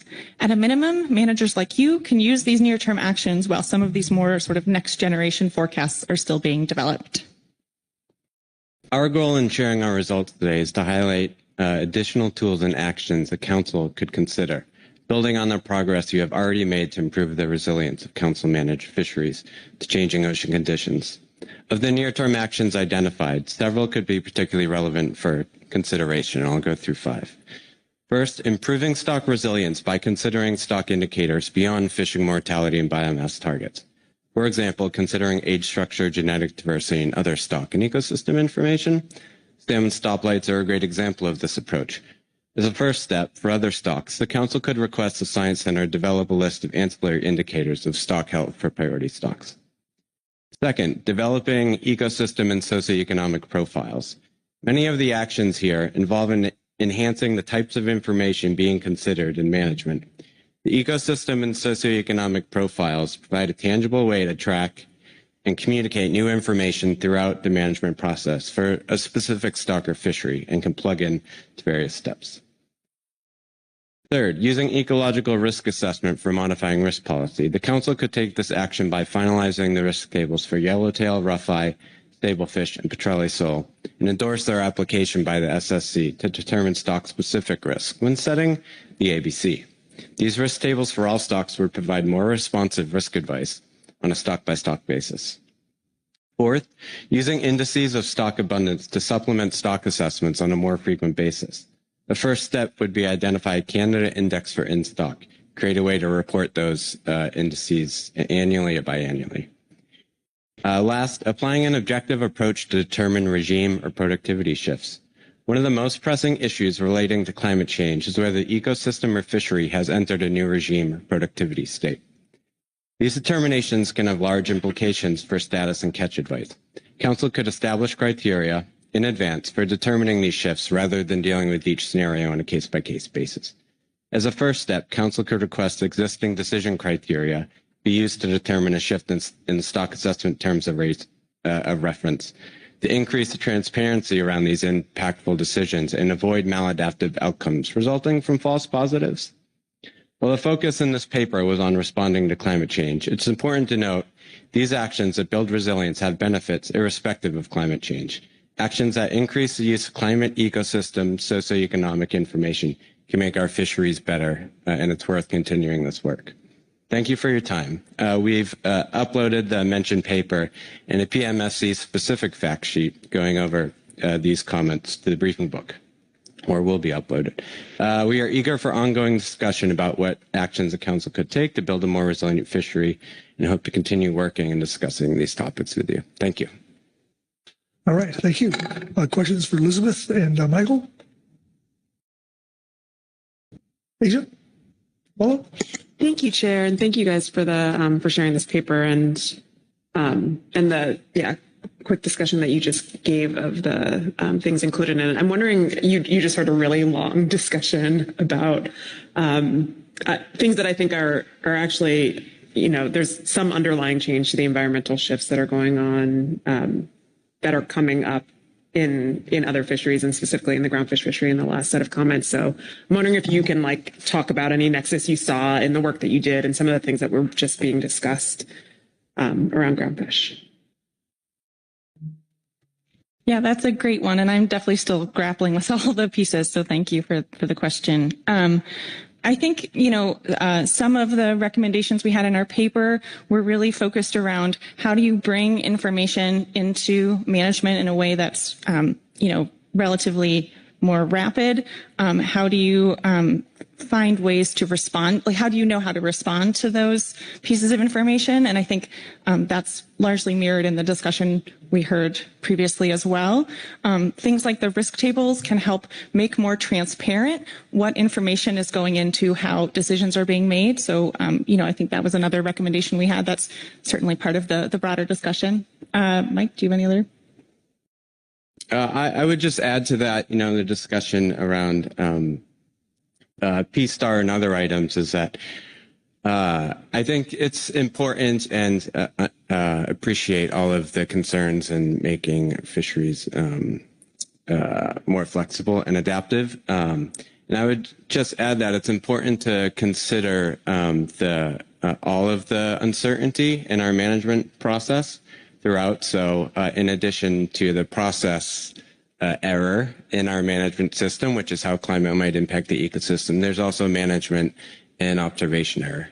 And so in doing so, I think the idea is if we can bring more timely information into the process, it feels like we're all in alignment there. How do you react to that information while maintaining a risk-neutral approach going forward with all of the information at hand and what constitutes BSIA to kind of update that advice on a more frequent basis?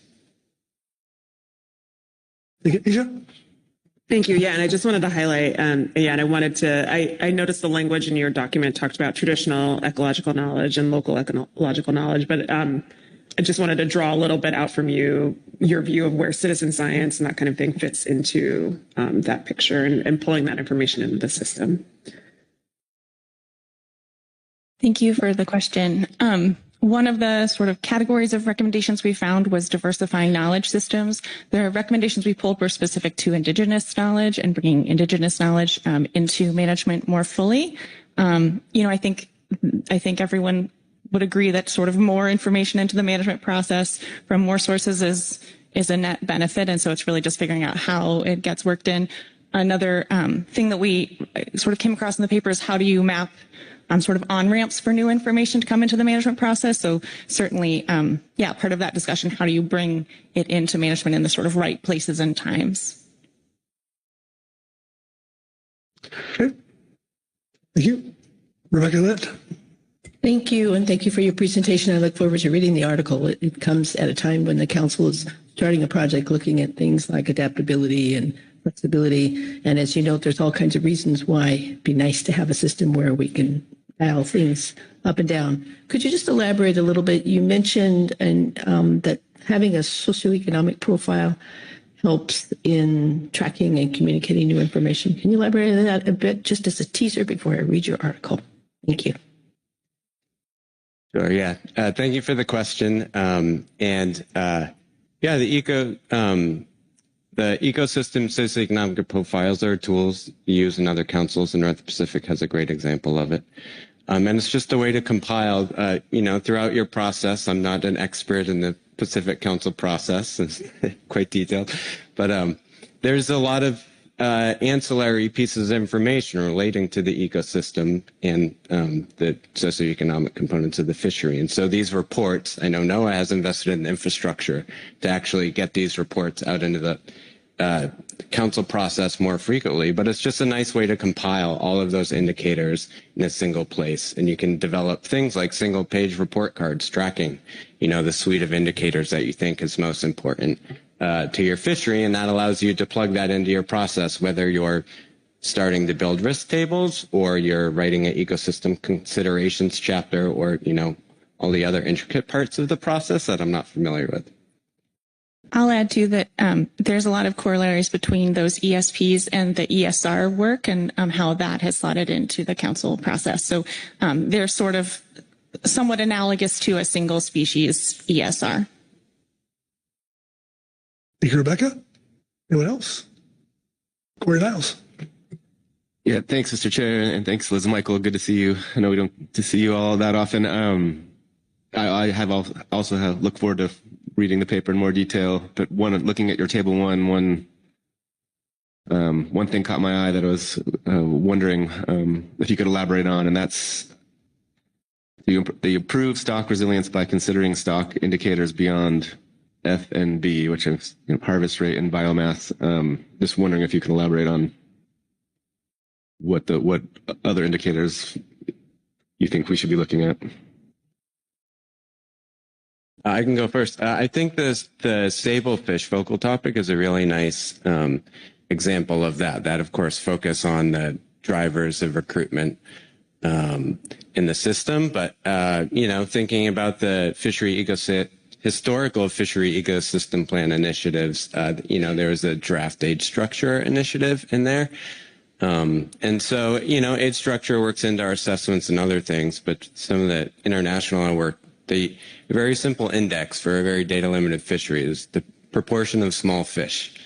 And a lot of people hinge their hat on a really simple index. It's really intuitive for everyone, scientists, managers, stakeholders, to understand. And of course, it's difficult to untangle the effects of whether that's a fishery-induced, change in percent small fish due to the fishery selectivity or the ecosystem factors. So you can picture laying those individual indicators on top of each other to paint the full picture of what's going on in this fishery and try and understand those trends. You, Corey? What else? All right. Thank you. Thank you.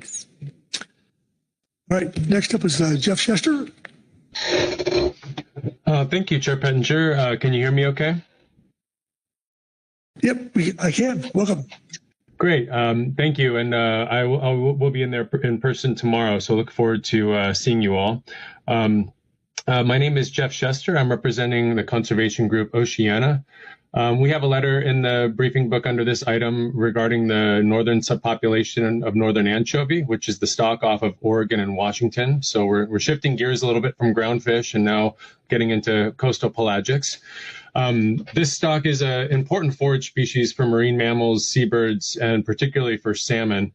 Like other coastal pelagics species, the stock fluctuates greatly and is subject to rapid changes in biomass. So detecting and responding to rapid collapses is really critical to preventing overfishing and protecting the forage base. An overfishing limit of 39,000 metric tons was established during the Amendment 13 to the Coastal Pelagic Species FMP back in 2010, based on a 2008 biomass estimate of 159,000 tons. What we've actually seen now in the acoustic trawl surveys is estimates that are well below the overfishing limit.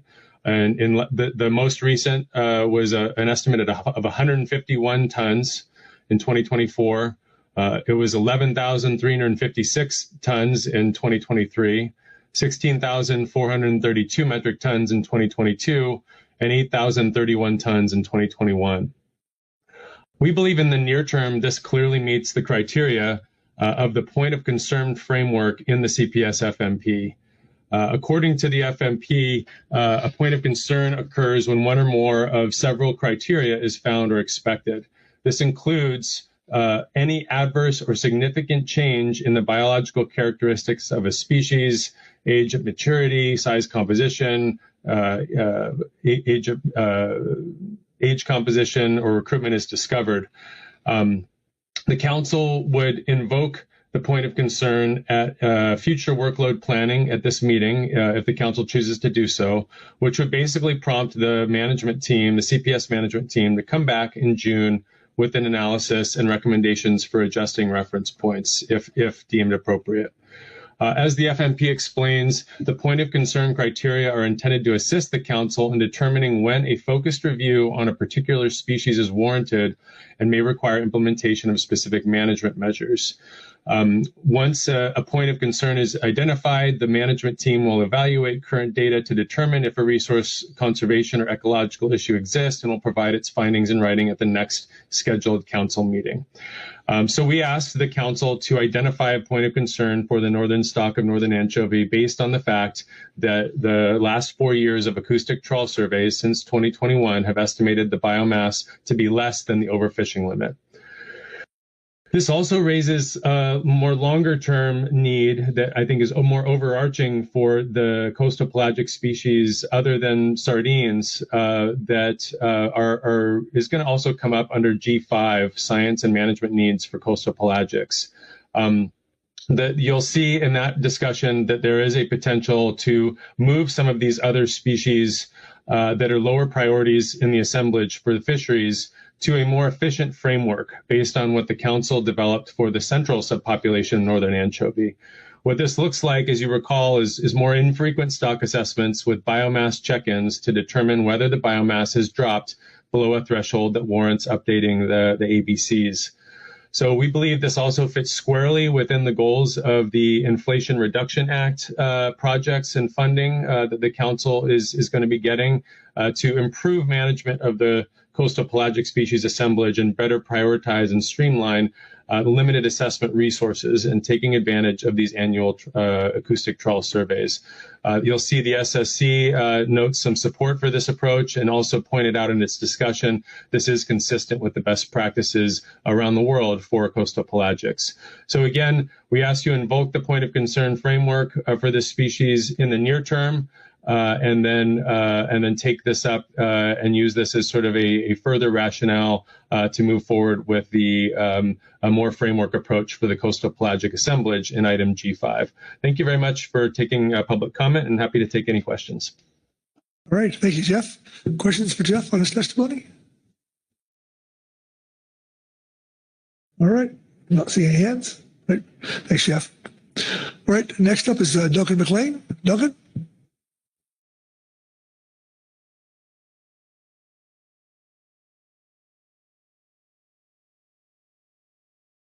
Welcome.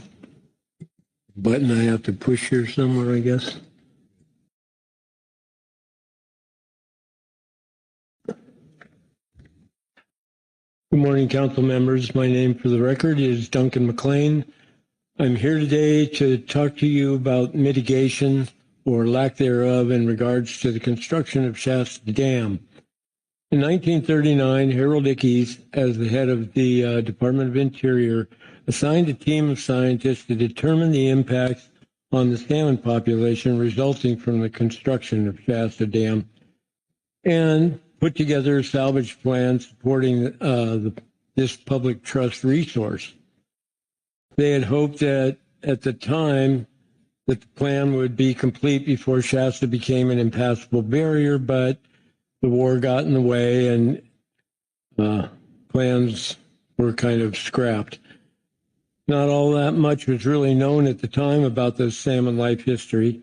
In fact, many of the science community just figured that if you blocked 85% of their spawning grounds off, they would just have to go somewhere else and take care of their business. There was no consideration given for velocity or temperature or depth or gravel environment. Nothing. It was just they would go somewhere else. They didn't even recognize that there were 4 distinct runs in the Sacramento at the time, beginning in early January and ending in late December, characterized by the time of year rather than their actual spawning location. So with things all messed up with the war, there was one count done at the Anderson Cottonwood Diversion Dam, and the number they came up with was 28,000 spawners, or 14,000 spawning pairs. That multiplied by 7,000 eggs per female, and the mitigation number was set at 98 million fish per year. They also did counts in 2 subsequent years that saw as many as 60,000 spawners, but they decided to go with the lesser of the numbers. Another interesting note was that there was once a lucrative gillnet fishery above Shasta's location that processed as many as 1 million fish in a given year and averaged somewhere around 230,000 per year. I don't want to lose you here with numbers and stuff, and so I'll fast forward a little bit and try and keep it a little simple. Chinook salmon are a public trust resource in this country. Each state is responsible for enforcing those public trust doctrines. The federal government took on the responsibility of mitigating for those impacts caused by the construction of Shasta Dam. The federal government has never fulfilled their mitigation responsibilities. Those are the simple facts, and anything else is just mud in the water. There are no caveats, no fine print. I admit that I'm a little bit biased here, but it sure looks like someone's not living up to their trust responsibilities. Coleman is currently putting out 12 million fish a year and has never even come close to half of their mitigation responsibility. We know quite a bit more about salmon than we did in 1939, but I dare say we have not employed much of that knowledge. We have created so many impediments over time, but they're not blockages. Mitchell Act needs a little wordsmithing, hatcheries need some upgrades, water contracts need review. All issues that are just mud in the water. Reducing the output of any hatchery is only acceptable when that river system has returned to its productivity levels it had before barriers were established. My reason for bringing this to the council is with the hope that all the interested parties really are here, and maybe something can be resolved that's a little bit more flexible, more workable, and can be implemented to better suit all of the involved parties. It's a community effort, and no one is to blame, and progress happens. Most of my information here was gathered from special scientific report number 10 by Hansen, Smith, and Needham, the scientists, in 1938 for the Department of Interior, Harold Dickey, Secretary, entitled Salvage Problems Associated with the Construction of Shasta Dam. And if there's any questions I can answer, it's kind of hard to synopsize in 5 minutes what took 200 pages to report. All right. Thank you. Thank you, Duncan. Questions for Duncan on this testimony? Mark Relnick. Thank you, Chair Penninger, and I want to thank you, Duncan, for your comments. This council has numerous times written sternly worded letters about the failure of federal and state water managers to take care of their obligations. I also came across recently a document having to do with the mitigation obligation of Coleman and found that the 12 million production figure arose simply because the feds took over a state hatchery that had an existing 12 million capacity. It wasn't even based upon the actual need to raise X number of fish to satisfy the lost habitat above. And of course, as I think as you mentioned, we're now seeing increasing losses due to downstream impacts for which there's no mitigation. So I just wanted to thank you for your comments. And those are all mitigation aspects that never have been addressed in that system. And it's really a shame. But, you know, the primary thing here is that when they did their original counts and came up with that 28,000 fish, they did it at one period. And it's historical that those fish are in that system, either going in the gravel, coming out of the gravel, going upstream, whatever, all year long. And, you know, there was once reports done that said that the winter run alone had 200,000 spawners, you know, and they did these counts on fall run. And so there's an awful lot of that Sacramento system that's not even considered in these reports. But, you know, to their credit, they didn't know. You know, I think this was probably next to the Mitchell Act considerations, one of the first times that they even thought salmon was something to be concerned with. But for the sports, you know, especially upriver there, the winter run and stuff, that was the premier fish. That was what everybody sought after because they were still bright, you know, and all the fall run and late fall run weren't such prized commodities. But there's an awful lot of industry that has been lost already because of Shasta's construction. And there's no way you're going to change the water politics in this state. You know, we might as well come to grips with that. But there's still ways that we can help bolster that resource because it does mean it's iconic. It means an awful lot to this state, both industry-wise and support industries. So thank you for the comment. Thank you, Mark.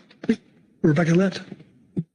Thank you, Chair, and thank you very much, Mr. McLean, for this testimony. Just a reminder of everything that the salmon have gone through. Sometimes I wonder that we have any left, but that's because some efforts are being made. I feel a little bit of, I hear a little bit of optimism in the sense that you're saying we've learned a lot, we just haven't applied what we learned. And so I'd just like to ask you, given some of the dam removals and some of the efforts that are underway now, at least from the California folks, we're hearing some optimism about the next few years. How do you feel about that? Thank you. What we've seen in the Klamath, for instance, is almost immediate.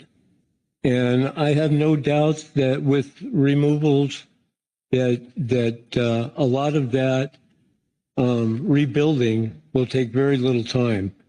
But there's still a lot of dams on the Klamath that aren't being removed, and so it's still going to require some sort of subsistence there. But in our hatcheries, we know so much more now than we did back then. And, like the tribes have taught us with putting woody debris in the raceways and uncovering the raceways and stuff, there's an awful lot of things that really can support another wild run that's born in a hatchery. We don't need to be classifying them in regards that way.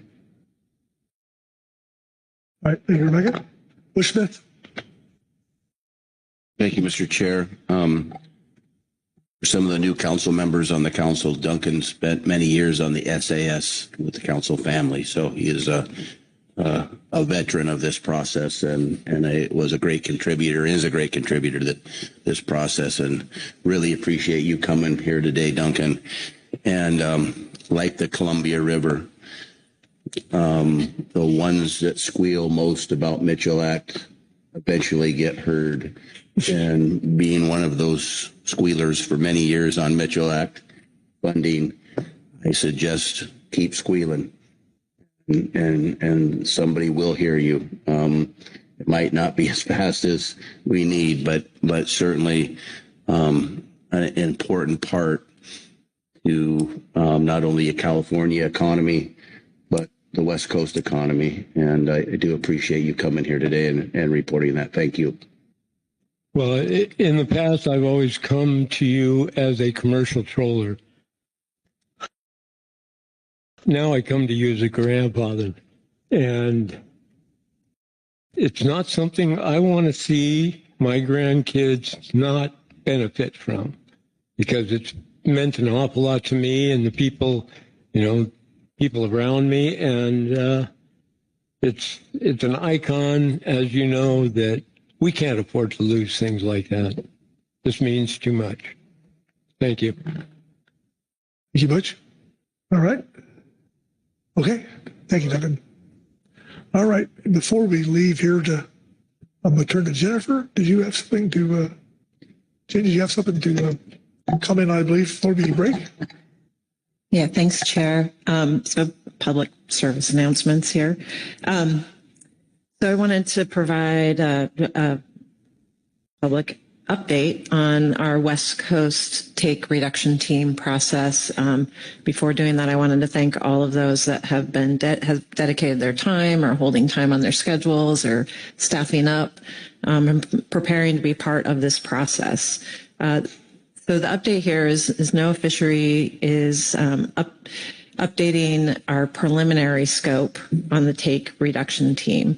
So the original, our original announcement encompassed including a process that would address 5 commercial fisheries: the federal sablefish pot fishery, the California, Oregon, Washington Dungeness crab pot, and the California spot prawn pot fishery, as well as addressing impacts to 2 humpback whale stocks and 1 blue whale stock.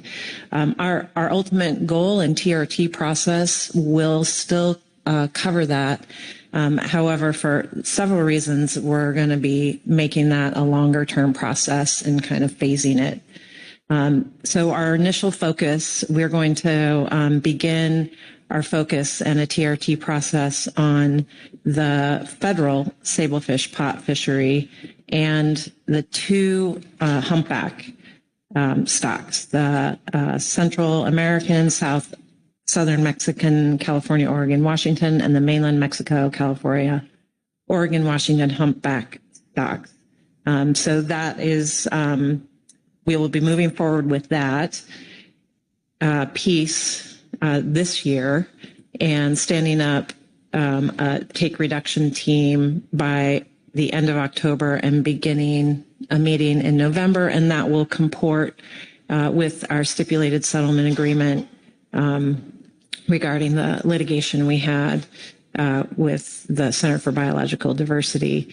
In the meantime, Part of this is also, as we've started to stand up the process, we also realized we needed some more science on the crab and the spot prawn pot fisheries relative to unobserved mortality.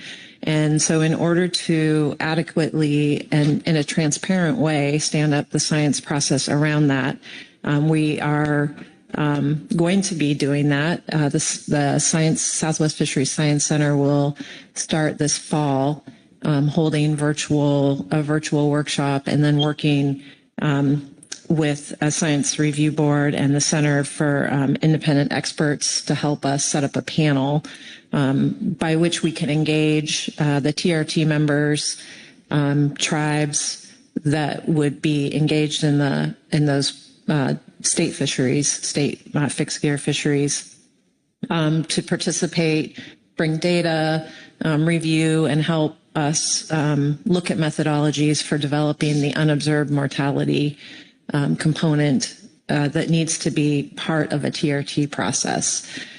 So that would allow us, to first meet our obligations in the federal side, continue to work through a transparent science side to develop unobserved mortality rates, and then later complete the TRT process for the rest of the fisheries and address the incidental take permit and update the habitat conservation plans for the state. So just letting folks know that is coming as far, that there's more to come on the process relative to the Southwest Fisheries Science Center approach, so stay tuned. But just letting folks know that's how we are proceeding. All right, thank you, Jen. Okay, with that, we're going to take a break, much deserved break. So get back here at 11. Lynn? Thank you, Chair. Was there going to be an opportunity to ask some follow-up questions from Ms. Kwan? Okay. Hopefully it will be fairly quick, because I know many of us need a bio break. I'm hoping. Thank you, Chair. Sorry to put you on the spot, Ms. Kwan. So we're going to be starting with the federal sablefish fishery, and then eventually transitioning to the state-managed crab fisheries and the spot prawn fishery. In the interim, for our state-managed fisheries that are working on conservation plans and incidental take statements, should we be continuing to work on those, continue the process? Because I know there's some tying with the TRT, but we should continue those processes so that we can keep our fisheries going in the interim, but stay the course with what we've been doing, keep working on that until the TRT is able to take up those other fisheries? Yeah, thanks for that question. So that's how, we really grateful to the states and the work that they've been doing here, especially on the conservation component, and pushing forward on things like trying to advance technologies and ropeless gears and other conservation efforts. So I think, yes, we need to continue, all those processes that we've been working on in the last decade, and keep working forward. I think we're all headed in the right direction on this, and I can see an endpoint where you will have your incidental take permit, but we should just keep going as we have been. Thank you, Ms. Kwan, and thank you, Director, for Chair. You got it. Thanks, Lynn. All right, so let's get back here at 11:20, if possible. Cool.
Back together. We can take our seats, get started.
All right, welcome back. With that, we'll start on C1 here, and I'll turn to Kerry Griffin to start us off. Kerry.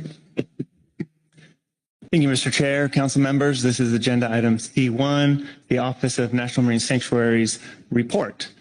This is, I think, the 9th year that the Office of the National Marine Sanctuaries, the West Coast region, has come to the council.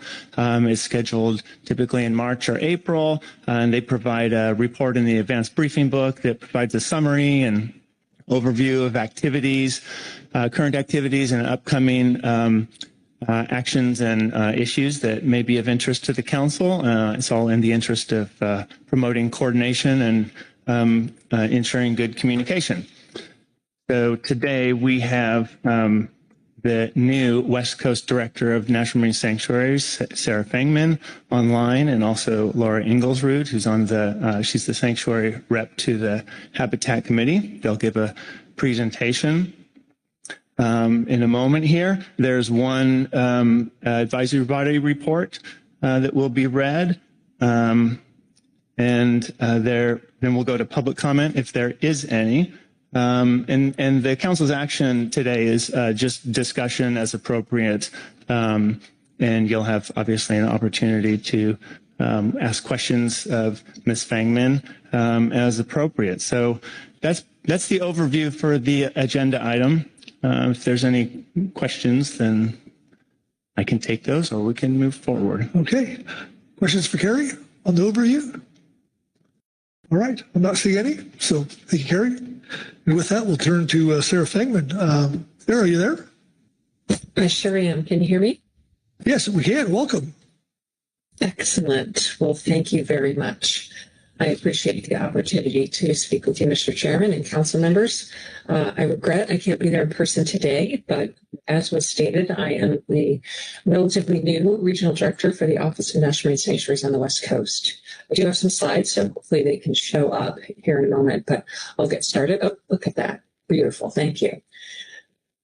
So if you will indulge me for a moment, I'm going to introduce myself since this is the first time I've had the chance to present to all of you.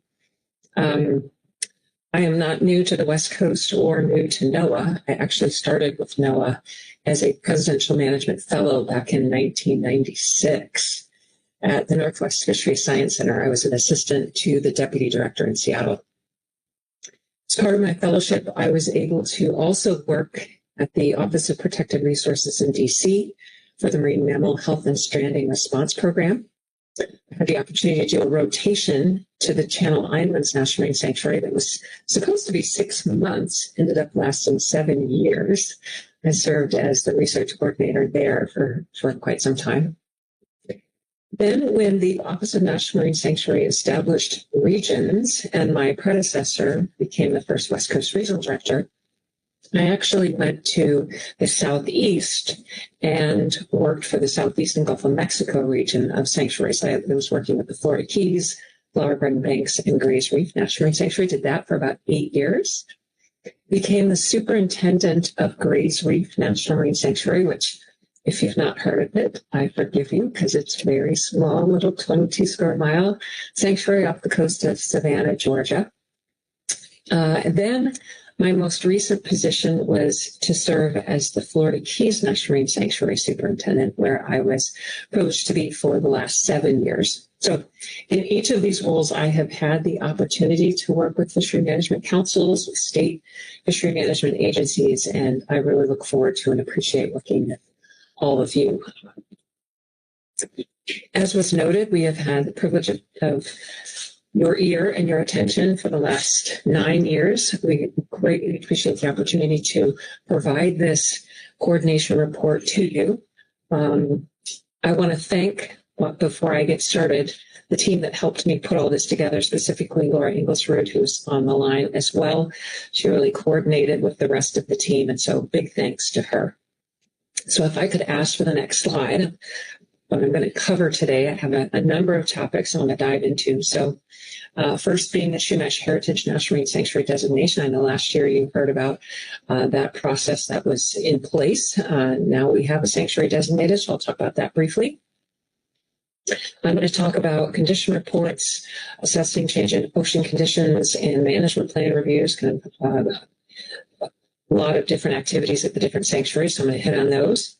Have some research and restoration activities I want to update you on, outreach and partnership, a couple of things to hit on, and then a couple of resource protection topics. So with that, I will just jump right in, if I can ask for the next slide.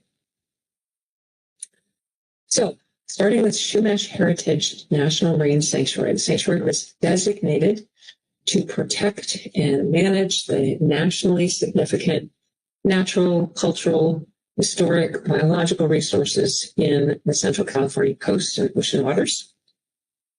The sanctuary spans about 116 miles of Central California coastline across the San Luis Obispo and Santa Barbara counties. Sanctuary is about 4,500 square miles and goes up to 60 miles offshore. You can see on the map, of course. The region has remained home to coastal ocean-going indigenous peoples for time immemorial, and as such, its lands and waters hold indigenous cultural, spiritual, and historic significance. The area's unique ecology is shaped by ecological features such as Rodriguez Seamount, Whale Canyon, and Santa Lucia Bank. It is a significant meeting point for warm and cold ocean environments and upwelling from the California current, so it supports dense aggregations of marine life, including many threatened and endangered species like blue whales, snowy plovers, black abalone, leatherback turtles. Of course, we protect not just the habitats and marine life. There are over 200 shipwrecks that are documented in the region, including the Yankee Blade, which is listed on the National Register of Historic Places. Next slide, please. So the sanctuary was designated as America's 17th National Marine Sanctuary on November 30th of last year. It's actually already not the newest sanctuary. There was another sanctuary, Papahanaumokuakea, which was designated as a sanctuary in January of this year. So short-lived, newest sanctuary. Now it's the second oldest, newest sanctuary. But each sanctuary has its own set of regulations that are designed to protect important cultural and natural resources while still allowing people to enjoy and responsibly use these areas. And so I think it's important to note for this audience that there are no prohibitions that directly affect lawful fishing activities. There are prohibited activities in the new sanctuary, for example, new oil and gas development, seafloor disturbance, disturbing historical resources, unauthorized take of marine mammals, sea turtles, or birds, deserting a vessel is prohibited, so is attracting a white shark or interfering with an enforcement action. So these are some examples of prohibited activities in the new sanctuary. So since designation in November, we are, as most of you probably know, under a hiring freeze. So we have selected an acting superintendent from the ranks of the sanctuary system. Actually, an excellent acting superintendent. Her name is Ms. Carolina Behe. She has 4 affiliate staff that are working with her to stand up this new sanctuary. They've been implementing a 100-day plan, which is actually more than 100 days now, but that plan was developed based on the management plan that was finalized with the designation. They're doing a number of things, including establishing a sanctuary advisory council. We received 97 applications for 15 voting seats. So we were pleased to see there's a lot of interest in participating in that council. And right now we're undergoing a review to select that inaugural council. Next slide, please. So most of you probably know that the National Marine Sanctuaries Act requires us to evaluate our progress toward implementing our management plans and our goals for the sanctuary, and to periodically revise those management plans and possibly regulations as necessary to fulfill our mandates. So typically a management plan review is informed by a condition report, which describes the status and trends in key indicators for the sanctuary. So the condition report really sets the stage for evaluating previous management efforts, as well as considering the relevance of goals and objectives for the sanctuary. In addition to this, we've been conducting assessments in our sanctuary to evaluate how future conditions may impact sanctuary resources. And so combining these efforts really helps to inform our management plan review process and create a clear link between resource protection needs and management priorities and actions. Next slide. A tool that we've been developing in parallel to the management plan process is something we call Sanctuary Watch. And I invite you to check out the website on this slide because it's a really user-friendly tool and a way to find important status and trend data on resources I think may be of interest to many of you.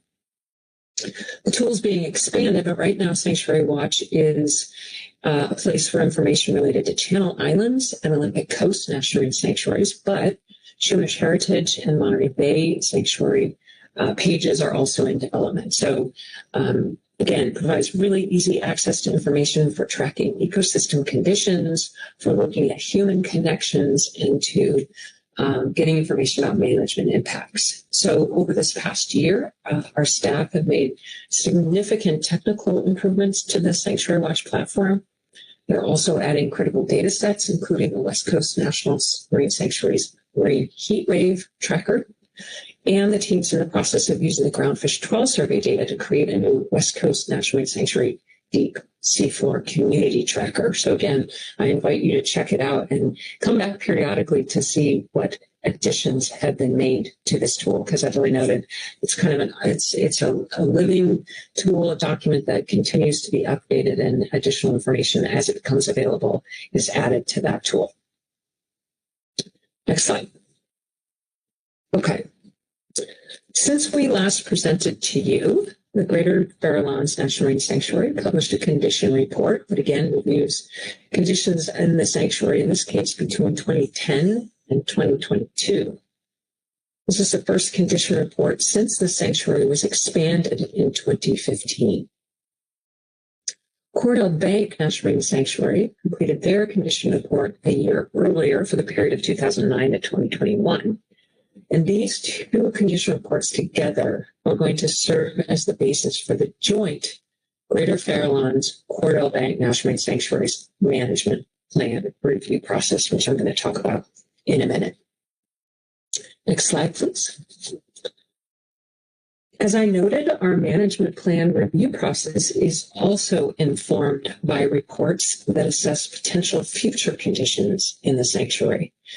So for several years, we've worked with partners to assess the vulnerability of habitats, species, of ecosystem services, and maritime heritage resources to, potential changing ocean conditions.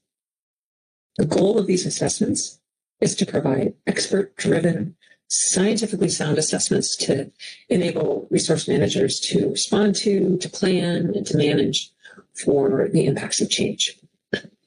So toward this end, the team conducted an update to the assessment for Greater Farallones and Cordell Bank National Marine Sanctuaries in 2023, after there was an initial assessment of North Central California region's back in 2014.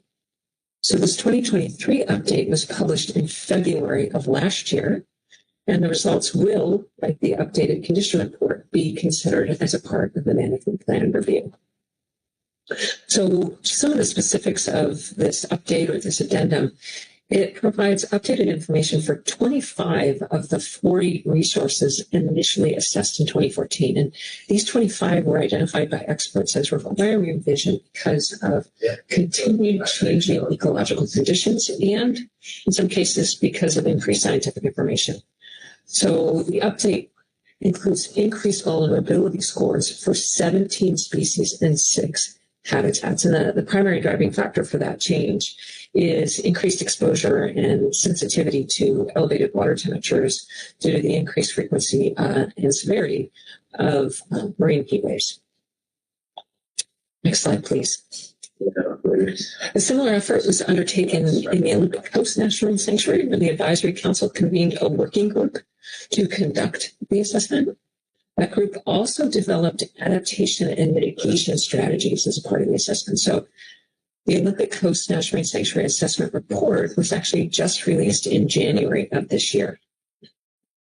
For that report, of the 66 focal resources that they assessed, they saw that salmon, forage fish, southern resident killer whales, sunflower sea stars, tufted puffins, marble murrelets, and subsistence harvest were all assessed as having high vulnerability to changing ocean conditions. So on the slide here, you can see an example of the assessment. And this figure is showing different levels of vulnerability among fish found in the sanctuary.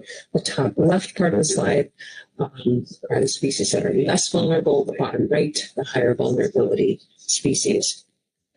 Again, from this assessment, adaptation and mitigation strategies are being considered for potential management priorities in the sanctuary's management plan review, which again, I'm going to talk about in a minute. Next slide, please. So in Monterey Bay assessment looked at 29 species, 8 habitats, 4 ecosystem services, and 2 maritime heritage resource categories. And they had 80 experts that contributed to and or reviewed individual reports.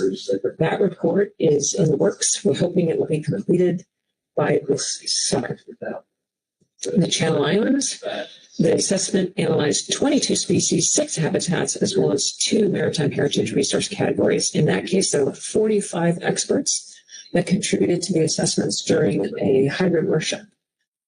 So that report is currently being written, and additional experts are expected to review report drafts. We hope that's going to be completed in 2025, and again, will be used for future adaptation planning efforts. Next slide. So again, all of this is done in service to management plan review. So as I previously noted, these reports are intended to inform our management plan review process, which is undertaken periodically for each sanctuary. And we're in different stages of this cycle with each sanctuary on the West Coast. So we're going to revise management plans for Monterey Bay and and Channel Islands were published in 2021 for Monterey Bay, in 2023 for Channel Islands, and a new management plan was published as a part of the final designation for Chumash Heritage National Marine Sanctuary. For the Olympic Coast, a management plan review is underway now. So they are evaluating our progress toward implementing the goals for the sanctuary and are considering making revisions to that plan as necessary to fulfill the purposes and policies of the National Marine Sanctuaries Act. So NOAA released a notice of intent to conduct scoping for the Olympic Coast Management Plan back in January of 2023. They accepted public comments through April 3rd of 2023. And since then, sanctuary staff, in consultation with tribal governments, have drafted a revision to the management plan incorporating public input. This draft management plan has undergone review by Sanctuary Advisory Council working groups, and we hope to release that draft management plan and draft environmental analysis document sometime this year. For the Greater Fairlawns and Cordell Bank National Marine Sanctuary, as I noted, we will be initiating a management plan jointly for those two sanctuaries. We are not currently planning any changes to regulations as part of this management plan review process. And we are at the very early stages of that. So we hope to start that process with a request for information in public meetings sometime in 2025. Okay, next slide. Switching gears to a few subjects related to research and restoration, starting with deep sea corals. So as you all know, there was an action to designate research and restoration areas in the Greater Fairlawns and the Monterey Bay National Marine Sanctuaries. And we feel this was a really strong example of effective coordination and collaboration among staff from the National Fishery Service, from the PFMC, from sanctuaries in the fishing community.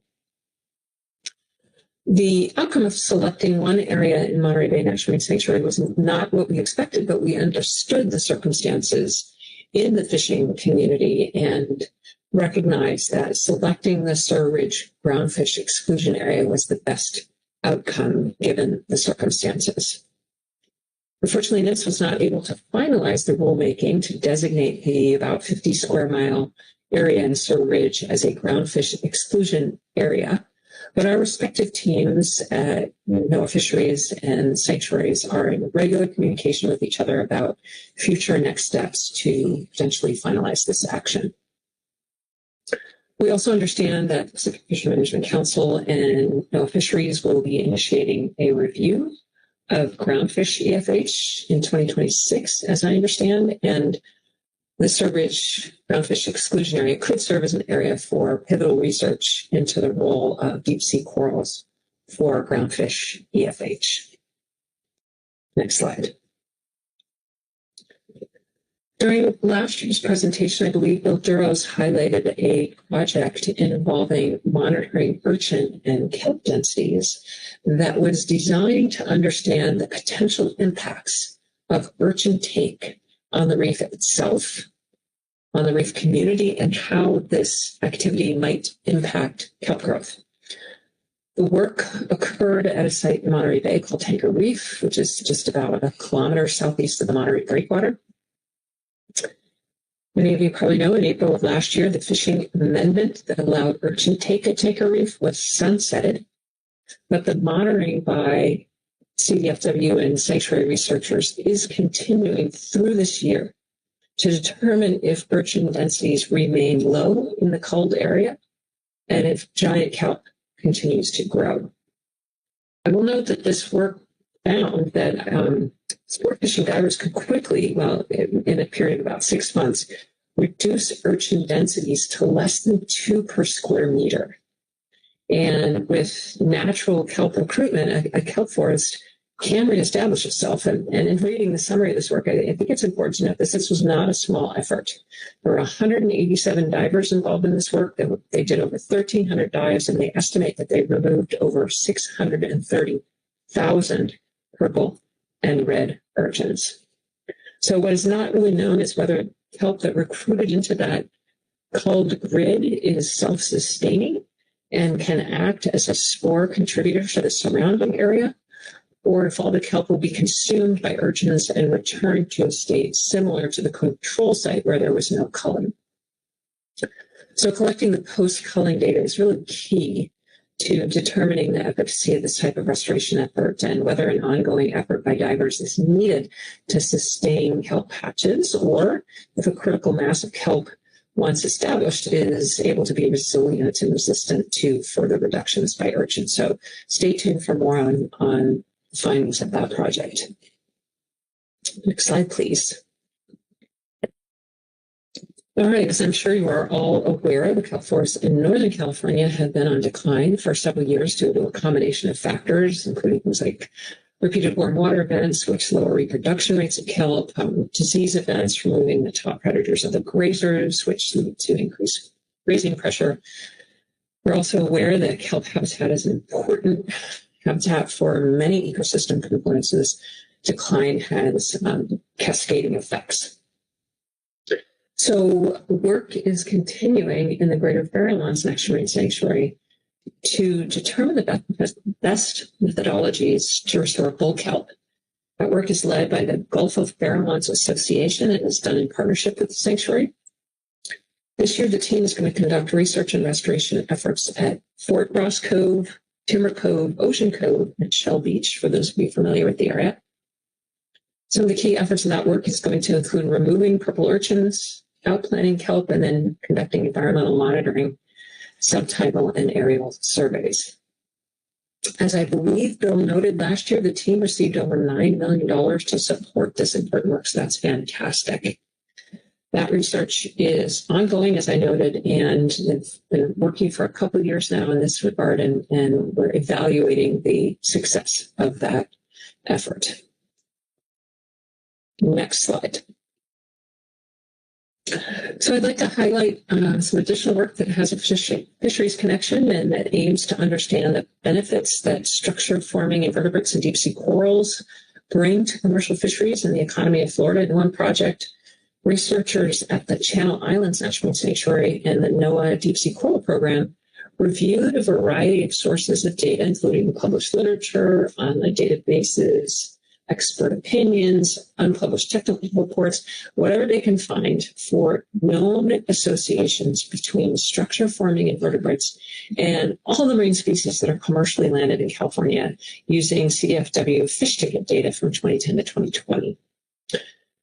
So this work is yet to be published, but the intent was to kind of serve as a baseline for an economic analysis of the value of deep sea coral associated fisheries to California's economy. So throughout 23 and 2024, the Sanctuary researchers completed a review of data that identified these associations between commercially landed marine species and structure-forming invertebrates.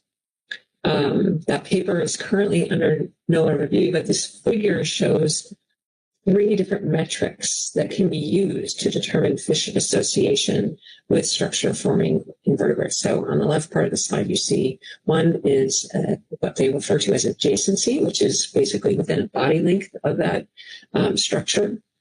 And then there's also a category for general proximity. And then lastly, also association when there's just known similar depth and habitat preferences for both the fish and the structure. So in 2024, the Channel Islands Fisheries Sanctuary team completed an economic analysis of the value of deep sea coral associated species that were landed by commercial fisheries. They also interviewed fishermen about fishing gears commonly used in fisheries that catch deep sea coral associated species. And this year, the team plans to submit the association paper, write the economic value paper, and conduct spatial analysis of locations with high landing values associated with deep sea corals. So we will be glad to provide you further information about all of that work as it is completed. Next slide. So the next topic I want to cover is some work we have done in the arena of outreach and partnerships. As most of you probably know, part of the work of Sanctuaries involves raising awareness and supporting sustainable use. So toward that end, we've had a number of projects to highlight in West Coast Sanctuaries pertaining to supporting recreational fishing and facilitating kids learning about commercial fishing. So a few examples to note: in Monterey, there was a effort to invite several veterans and active duty military along with their families on a recreational fishing charter trip. In this case, there were 40 participants that learned a bit about recreational fishing and responsible wildlife viewing. And really this trip was an effort to just express gratitude to these families for their service and their sacrifices for our country.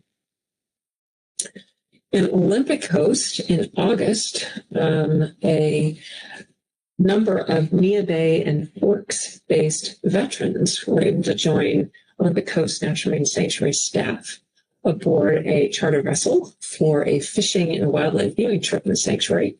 Again, just as a token of appreciation for their service. Apparently this year's trip was quite popular. Twice as many veterans and went on the trip. They participated in bottom fishing, wildlife viewing, had, I think, a fantastic time. And staff was able to share information about the sanctuary and sustainable fishing and wildlife viewing etiquette with all of the guests. So moving on to the Greater Fairlands and Cordell Bay National Marine Sanctuary, I want to highlight a program that brings fishermen into the classroom. This education program is an opportunity to bring people who make a living from the sea into schools to share and discuss the industry. So each fisherman, of course, brings their particular background and their stories to the program. It really is a culturally rich, experiential, and grounded in real life career experiences for the students. It's for grades 7 through 12. And during the program, the fishermen use all kinds of different techniques. They use games, slideshows. They bring in aids like crab traps. They do fish dissections. Anyway, they provide a very lively and interdisciplinary program. And what's, I think, many things about this are fantastic, but it really weaves together a diversity of subjects like biology and economics, social science, oceanography, weather. So it's the last 5 years, the team has really focused on bringing sea urchin fishers to the classroom to highlight the impact of the kelp die-off in the North Coast that I was making mention of a short time ago. And they really focus on how these urchin harvesters have had to quickly adapt to an ocean undergoing change. The urchin fishers have brought in urchins into the classroom, underwater video, and other things to help make this an impactful and engaging experience for the students. So 61 middle school and high school students were able to participate during 2024. And then lastly, I'll just note in the Channel Islands National Sanctuary, the sanctuary works with the Channel Islands National Park and the fishing community to remove debris and lost fishing gear in the Channel Islands. Over 2 cleanup events last year in August and October, there were over 40 people participating, 6 boats, and they were able to remove 125 lobster traps from the beach and over 3,000 pounds of debris. So great work by all, and I'm sure it was not only productive, but quite enjoyable. Okay, next slide. My last topic, I have a few updates relating to resource protection activities. So first, California Marine Protected Area petitions. As you are all aware, there is a network of marine protected areas in California, and the state invited proposals to consider changes to this network. They received numerous petitions, and several of those petitions call for amendments to state MPAs in California sanctuaries. One petition requests that the Channel Islands National Marine Sanctuary amend federal MPAs within its boundaries. So you can see on the left of the slide the existing state marine reserves at Bell Island, Footprint, and Santa Barbara Island. Those are on the right of this slide reflected as proposed state marine conservation areas. So the state and the sanctuary are in the process of initiating a petition review. As we did with the initial establishment of this reserve network, we will coordinate very closely with the state to review these petitions and consider any amendments within the sanctuary boundaries. So stay tuned for more on that. Next slide. I want to talk a little bit about shipping in whales.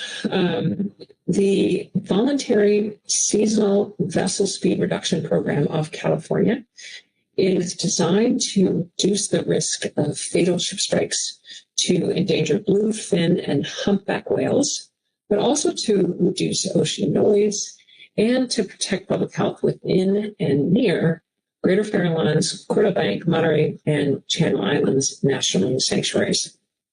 So in 2024, between May 1st and then January 15th of 2025, NOAA, the Coast Guard, and the EPA requested that all ocean-going vessels greater than 300 gross tons that are traveling through the vessel speed reduction zones voluntarily reduce speeds to 10 knots or less.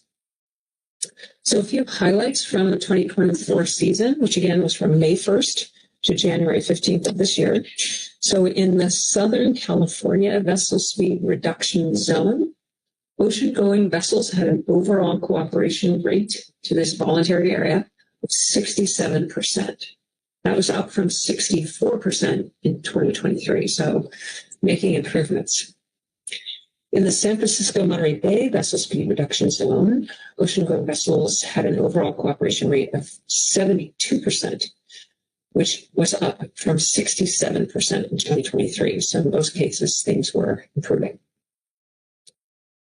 Importantly, modeling work suggests that levels of cooperation that was achieved by these voluntary vessel speed reduction efforts have contributed to an estimated 25% reduction in fatal ship strike risk for humpback and blue whales in these areas off California. So quite an important conservation benefit, I believe.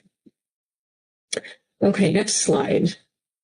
Speaking of our marine mammal conservation efforts, I want to talk about whale entanglement response and prevention. So a few things to note on this front. NOAA Fisheries West Coast Region, in partnership with the Office of National Marine Sanctuaries West Coast Region and the National Marine Sanctuary Foundation, host annual entanglement response trainings in Monterey Bay and Channel Islands to allow members of the California Large Whale Entanglement Response Team to practice their response techniques and to test the visibility of new line marking approaches. So more of these entanglement response trainings are being planned for 2025.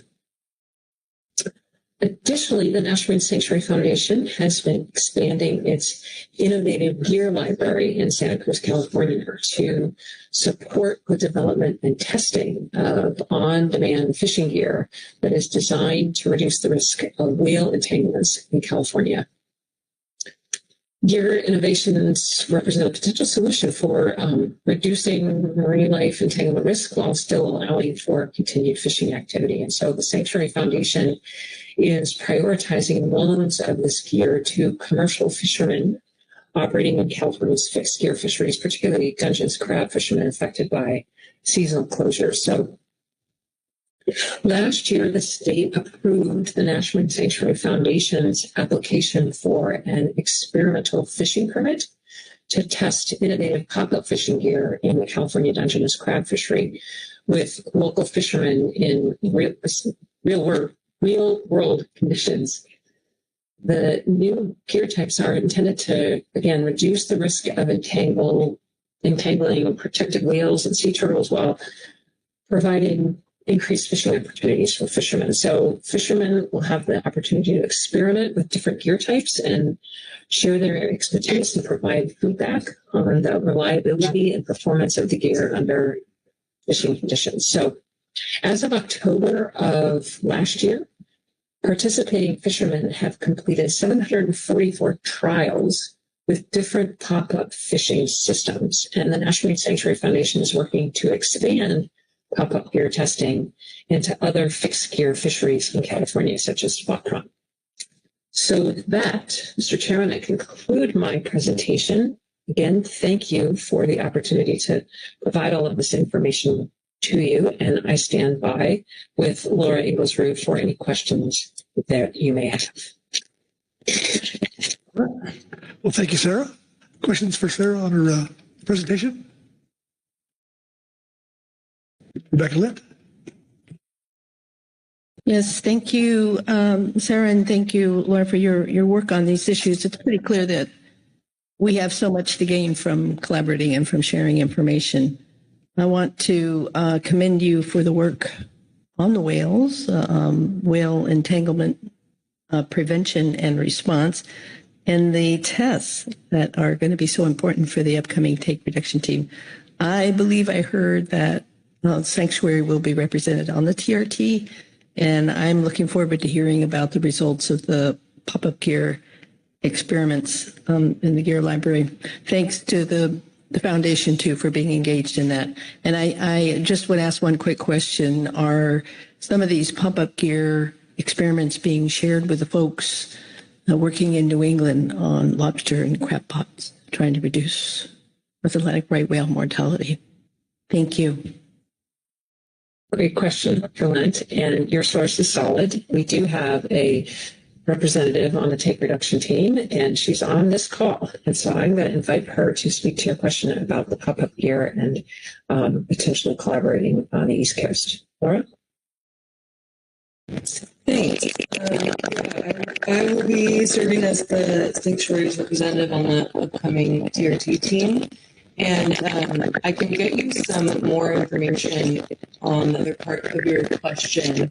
Greg Wells, the National Marine Sanctuary Foundation. And I know that he is involved with discussions with fishermen on the East Coast as well.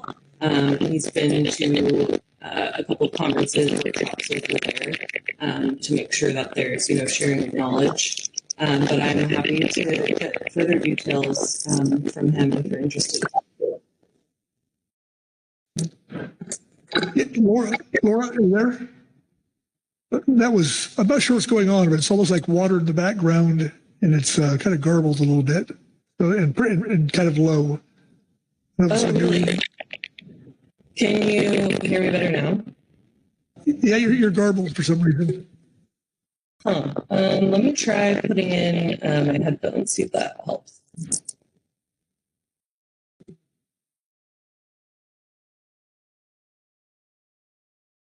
Yep. Oh, Rebecca.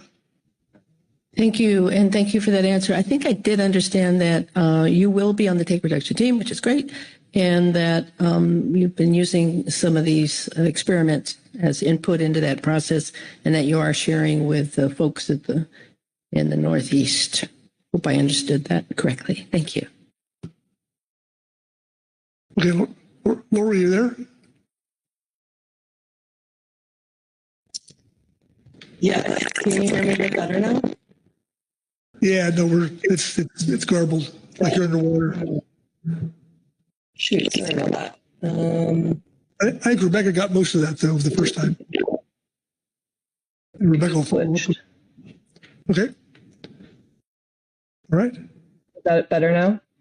Yes. Okay, it worked. Great. But yes, that was what you just repeated was pretty accurate to what I just said. Sorry, you couldn't hear me as well, though. Yeah. I think we're good. So, all right, any other questions? Oh, Vice Chair Hassemer. Thank you, Chair Pettinger. Want to welcome you, Sarah, to our West Coast process here, our council process at least. Look forward to the day we can meet face to face on this. I don't know what, not a question right away, a comment, I guess. I'm not sure what the right word is, except to say on this West Coast, the Pacific Council, we've been blessed, I'll say, by our relationship with National Marine Sanctuaries Service, the offices there, and how we've worked together in the past. The most recent example was the process to get the Chumash Sanctuary designated, and that that good relationship we share is a result of this continued update or collaboration in meetings that we have, the updates we get from you. I notice in your written report, early in the report, it talks about the recognition of our individual mandates and our shared responsibilities, and continuing to work together on that is really important to us on the council. I think the sort of the intersection to me of those individual mandates, shared responsibilities under the Sanctuary Act, that Section 304A5 process that takes place. I think NIMS and the Sanctuaries offices, or the two agencies, have been working on updating the guidance that helps us give some clarity, transparency on that process. And I think the council would like to, continue to be informed on that and provide input when possible, as it potentially affects those fishing regulations. As one of your slides referenced, there were no prohibitions on the legal fishing activities in the Chumash Sanctuary, and that was through a process of consideration and thinking about what's out there.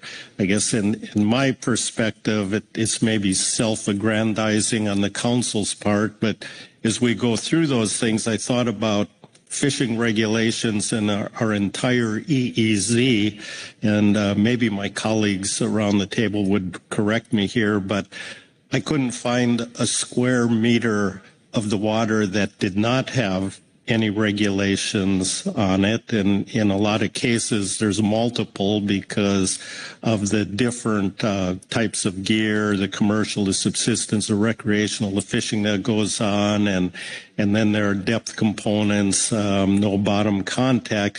So as you know, there's a host of fishing regulations. And when we talk about meeting those the goals and the shared responsibilities of resource protection and resource management, it's important that the councils and the sanctuaries continue to work together. So I look forward to that in the future.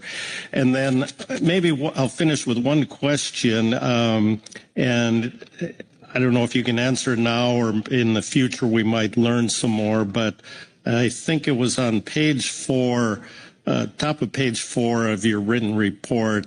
It made reference just prior to that about the marine heat wave tracker, and a very nice product, and something that's useful to us. But then it talked about the sanctuaries being in the process of repeating that effort. I'm reading the sentence here now. Repeating that effort using the groundfish trawl survey data to create a West Coast National Marine Sanctuary deep seafloor community tracker. And maybe my mind is caught up thinking about what the heat wave tracker is, but can you give any elaboration on what the outcome is or what that product would do? Thank you. Thank you. I appreciate your comments regarding the importance of our working together in partnerships, and Dr. Lent also referenced how we successfully work together, and I think that is more important than ever as we see additional, challenges in the resources we're all trying to protect and that we value, and the capacity that we have to do it may not be keeping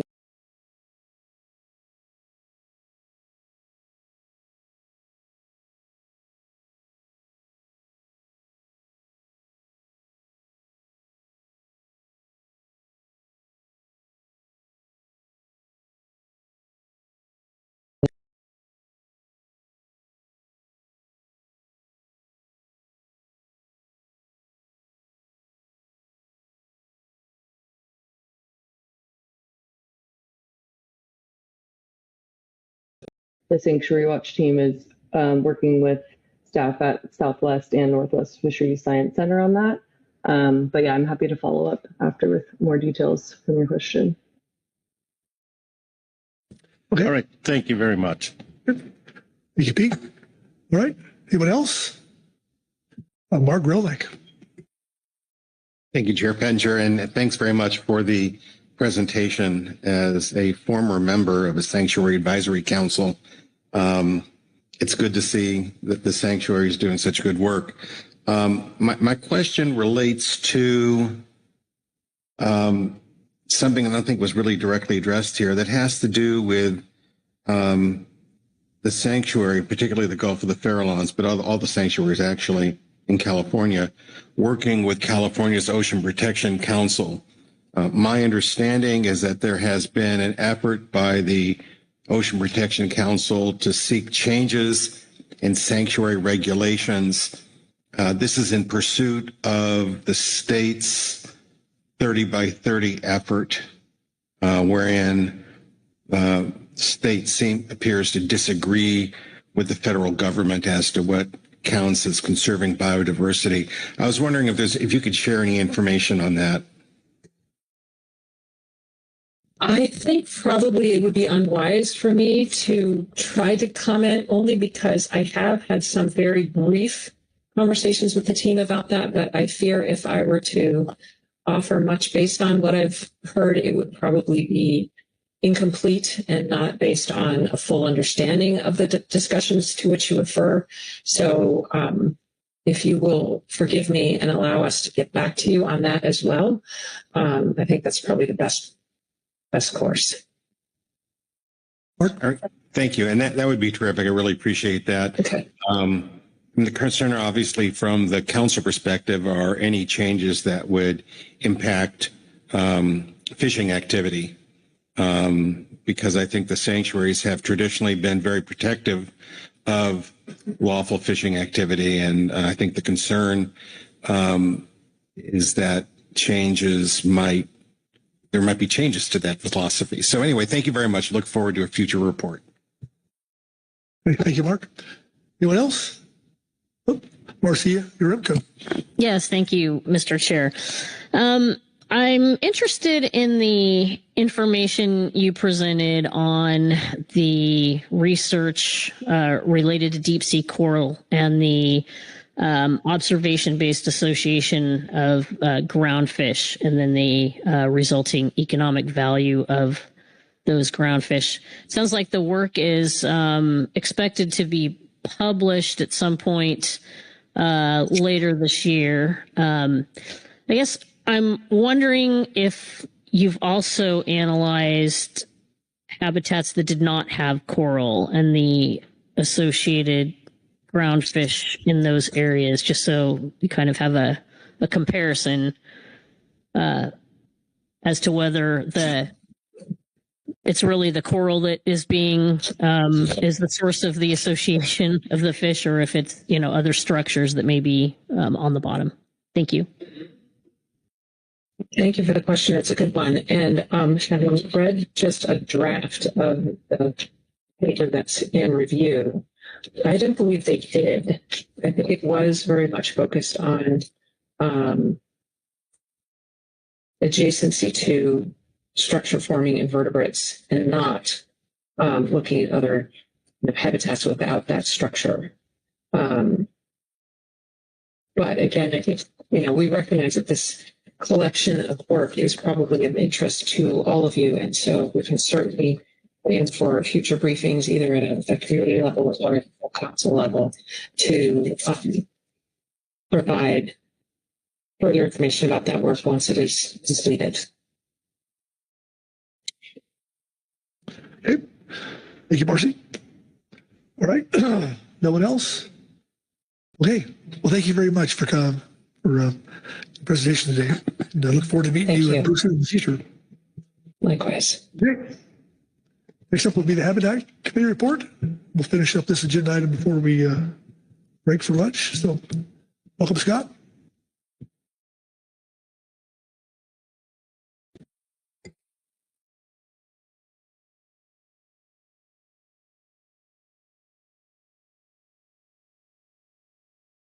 Good afternoon. Nice to see you all here. Thank you. I will be presenting agenda item C1, Supplemental Habitat Committee Report, the Habitat Committee report on Office of National Marine Sanctuaries report. The Habitat Committee received an update from Laura Inglesrud from the Office of National Marine Sanctuaries on the annual ONMS report. Among many interesting aspects of this report are items related to groundfish essential fish habitat. Therefore, the Habitat Committee focused its discussions on the Monterey Bay National Marine Sanctuary Kelp Forest Research and Restoration Program and research on the association of groundfish and structure-forming invertebrates in California. The Habitat Committee also discussed the timing of the Olympic Coast National Marine Sanctuary Management Plan review. Kelp forests are designated as habitat areas of particular concern in the Pacific Coast Groundfish Fishery Management Plan and are at risk from sea urchin grazing in Monterey Bay National Marine Sanctuary. In response to urchin population explosions at Monterey Bay, the California Fish and Game Commission amended sport fishing regulations to allow unlimited take of purple and red sea urchins within a designated area by recreational divers using handheld tools. Monitoring was initiated by Monterey Bay National Marine Sanctuary and the California Department of Fish and Wildlife to assess urchin and kelp densities, direct impacts to the reefs, and impacts to organisms and kelp densities, and impacts to organisms and habitat resulting from culling urchins with hand tools by recreational divers. The Habitat Committee recommends an analysis of the trade-offs of culling urchins from habitat and include that analysis in the final report. Understanding the function of deep-sea corals and other structure-forming invertebrates as groundfish habitat is fundamental to the review and management of groundfish EFH. Researching the benefits of deep-sea corals bring to commercial fisheries and the California economy is set to take place. The research will be centered around highlighting associations between commercially landed species and DSCs, deep-sea corals, while also developing an economic valuation paper and spatial analysis of locations with high landings value associated with deep-sea corals. The Habitat Committee will be closely tracking this and would appreciate additional presentations on this topic as information becomes available, as this has the potential to be of relevance to groundfish EFH. Finally, the Habitat Committee would appreciate it if the timing of the public comment period for the Olympic Coast National Marine Sanctuary draft management plan and draft environmental analysis, aiming to be released in mid-2025, could overlap with a council meeting, thereby avoiding the quick response letter development process. And that ends my report. Thank you. All right. Thanks, Scott. Questions for Dr. Appel on the Habitat Committee report? All right. Great. I think you're free. Thank you. If I might, for just a moment, ask an unrelated question. Sure. Thank you. I work at Oregon State University, and during spring term, I teach a sustainable seafood class. And you'll notice that I am not in the classroom today.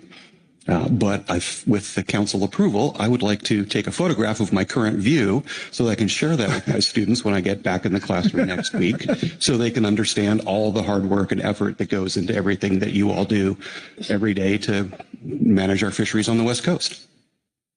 That's good. Thank you. I won't be able to fit everybody in, but I'll get some of you. All right. Go Beavers. Indeed. Thank you very much. All right, Scott. Thank you. Okay. That takes us to public comment. And I don't believe there's any, right? The goose eggs, perfect. And council discussion as appropriate. So open the floor up before we go to lunch. Art Relic. Thank you, Chair Pendry. I just want to make sure we capture, there were some things that some questions that were asked that we're hoping to get some responses on. I'm not sure how best to, provide, to ensure that those don't slip between the cracks and we don't hear back on that. So we get this report once a year, but I don't know that I'd want to wait a year to get some of those responses. So I guess I'd look to council staff to suggest a means to capture those responses. Thank you. I see the nod coming from Kerry. So, Kerry? Sure. Thank you, Mr. Koralnik, Mr. Chair. I made note of a few of those questions, and they centered mostly around the upcoming review of the coordination plan, with regards to, I think it's Section 405 of the National Marine Sanctuary Act and fishing regulations. That was just a request to keep us apprised. And then there were a couple of comments and questions about the Ocean Protection Council and how it relates to the goals of the 30 for 30 and the groundfish trawl survey data being used for the deep sea floor community tracker, and then also a question about the groundfish association with corals at the end. So maybe, and I just repeated those to make sure that I didn't miss anything. We can listen to the recording, of course, and I can coordinate with Ms. Fangman and Laura. But maybe a future Habitat Committee report, since it's on every agenda item, might be the appropriate time to ask Laura and or Ms. Fangman to come back and and report. I don't know if that would be June or September, but we can certainly work on that if that makes sense. Mark? Or I would suggest maybe come in the form of an informational report as well. There you go. That might take up less floor time, so that makes sense too. There's one for the efficiency box. We'll take that one. All right. All right. Corey Writings.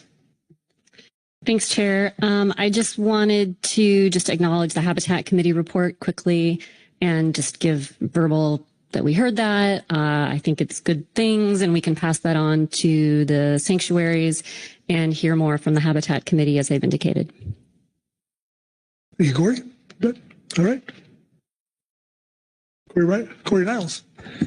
Yeah, thanks, Mr. Chair, for echoing all the nice things said earlier about the close coordination we've had with the sanctuaries, and looking forward to that. But on that specific, I think Corey's comment covers it, but for Merrick or Carrie, just on that last paragraph about the Olympic Coast Sanctuary and the draft management plan overlapping with a council meeting.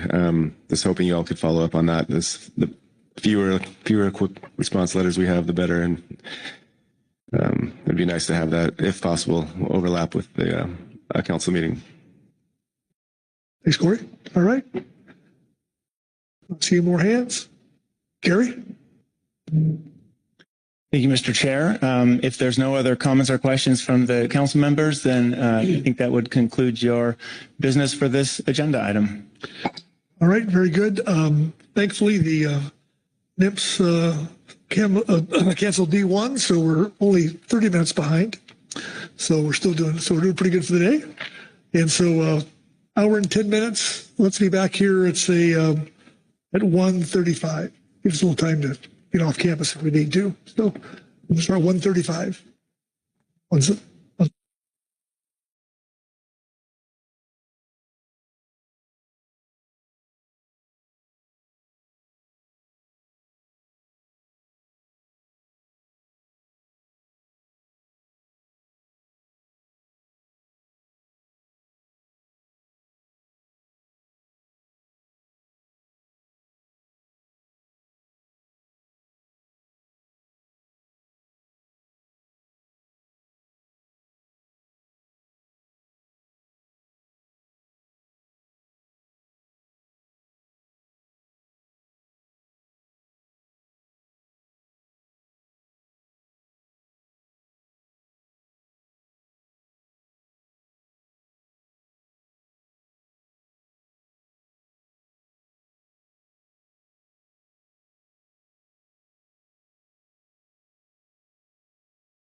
All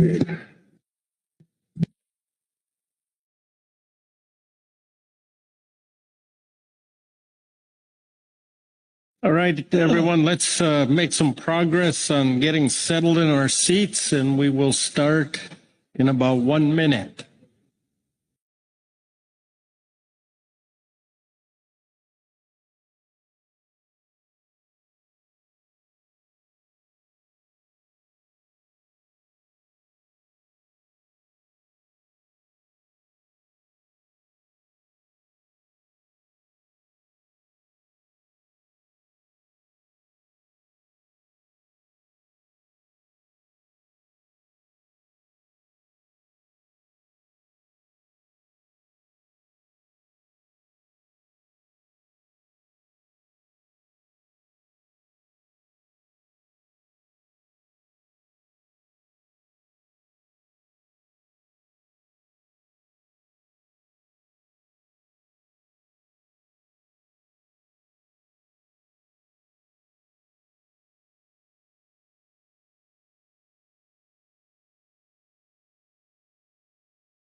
All right. Welcome back. Just like to welcome, before we start D2, just welcome Kyle Addix to the WDFW seat, John North to the ODFW seat, and Susan Bishop to the National Marine Fisheries Service seat. So, all right, welcome. And with that, I'll turn the gavel over to the Vice Chair Hasselberg. Pete? Thank you, Mr. Chair, and I will just quickly turn to Angela Forstall for the overview on this agenda item. Angela. Thank you, Mr. Vice Chair. This is agenda item D2, tentative adoption of 2025 management measures for analysis. In March, the Council adopted 3 salmon management alternatives that were published in Preseason Report 2 and sent out for public review. And since the March meeting, there has been 3 Council-sponsored public hearings, 1 in each state, and summaries of those hearings are included in your supplemental reports. Under this agenda item, the Council is scheduled to narrow your management alternatives to a single alternative for the STT to analyze. And to allow for adequate analysis before final adoption, the tentatively adopted recommendations should resolve any outstanding conflicts and be as close to the final management measures as possible. Any agreements by outside parties that will be incorporated into the management recommendations must be presented to the Council prior to adoption of the tentative options. And procedure also stipulates that any new alternatives or analysis must be reviewed by the STT and the public before Council adoption. Any management measures that do deviate from the salmon FMP will be required to be implemented by emergency rule, and the information on how that would apply and how the process for that is included in supplemental or in attachments 1 and 2. So the STT is scheduled to report back to the Council tomorrow under agenda item D3 to provide any analysis of the tentative management measures and receive additional Council guidance as necessary. Your task today under this agenda item is to adopt 2025 ocean salmon management measures for analysis. And there is quite a number of reports under this agenda item. You will be receiving a report from Dr. Michael Farrell with the updated estimates of impacts on those 3 alternatives that left the council meeting in March, now that some more information is available. You will get a summary of those 3 state public hearings that occurred, as well as a report and recommendations from the Pacific Salmon Commission. There will be, there's a supplemental joint report from WDFW and the tribes that will come under the North of Cape Falcon Forum recommendations. And there is also a report from the Columbia River Treaty Tribes, as well as the Colville Reservation and the Salmon Advisory Subpanel. And there are currently 5 individuals signed up for public comment under this agenda item. And I think that's it. Thank you, Angela. Are there any questions regarding the overview? And see no questions, then we'll jump right into our reports. And first we will have Dr. O'Farrell with the STT report. Good afternoon, Mike. Welcome to the table for the first time in the salmon process this year. Thank you very much, Mr. Vice Chair. It's good to be here. Thank you, council members. I will be referring to agenda item D2A, Supplemental STT Report 1. It's the STT report on update of estimated impacts of March 2025 alternatives for ocean salmon management measures.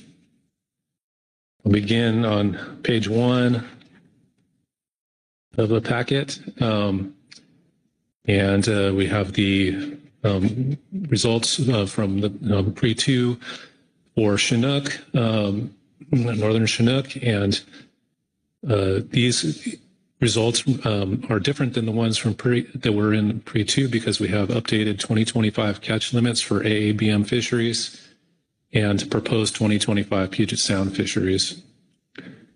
And so there are a number of bolded values in this on this page in this table, but we understand that there will be a lot of work going on in the North of Falcon process and other fora for shaping fisheries.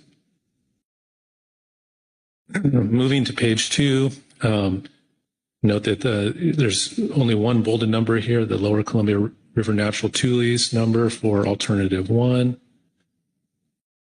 That those numbers for the Thule Chinook went down between the March Council meeting and now.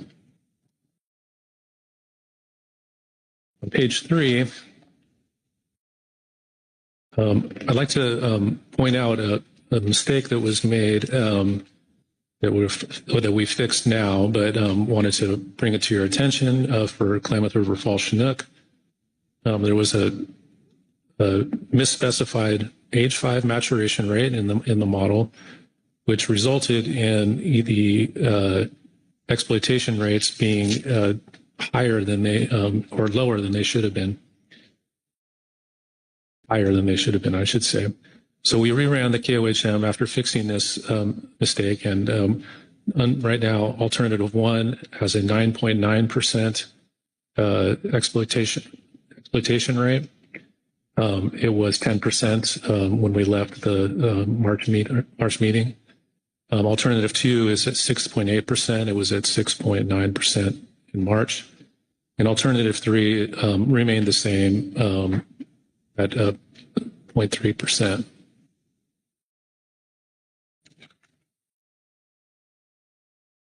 Page 4, for coho, there are updated northern fisheries and abundances.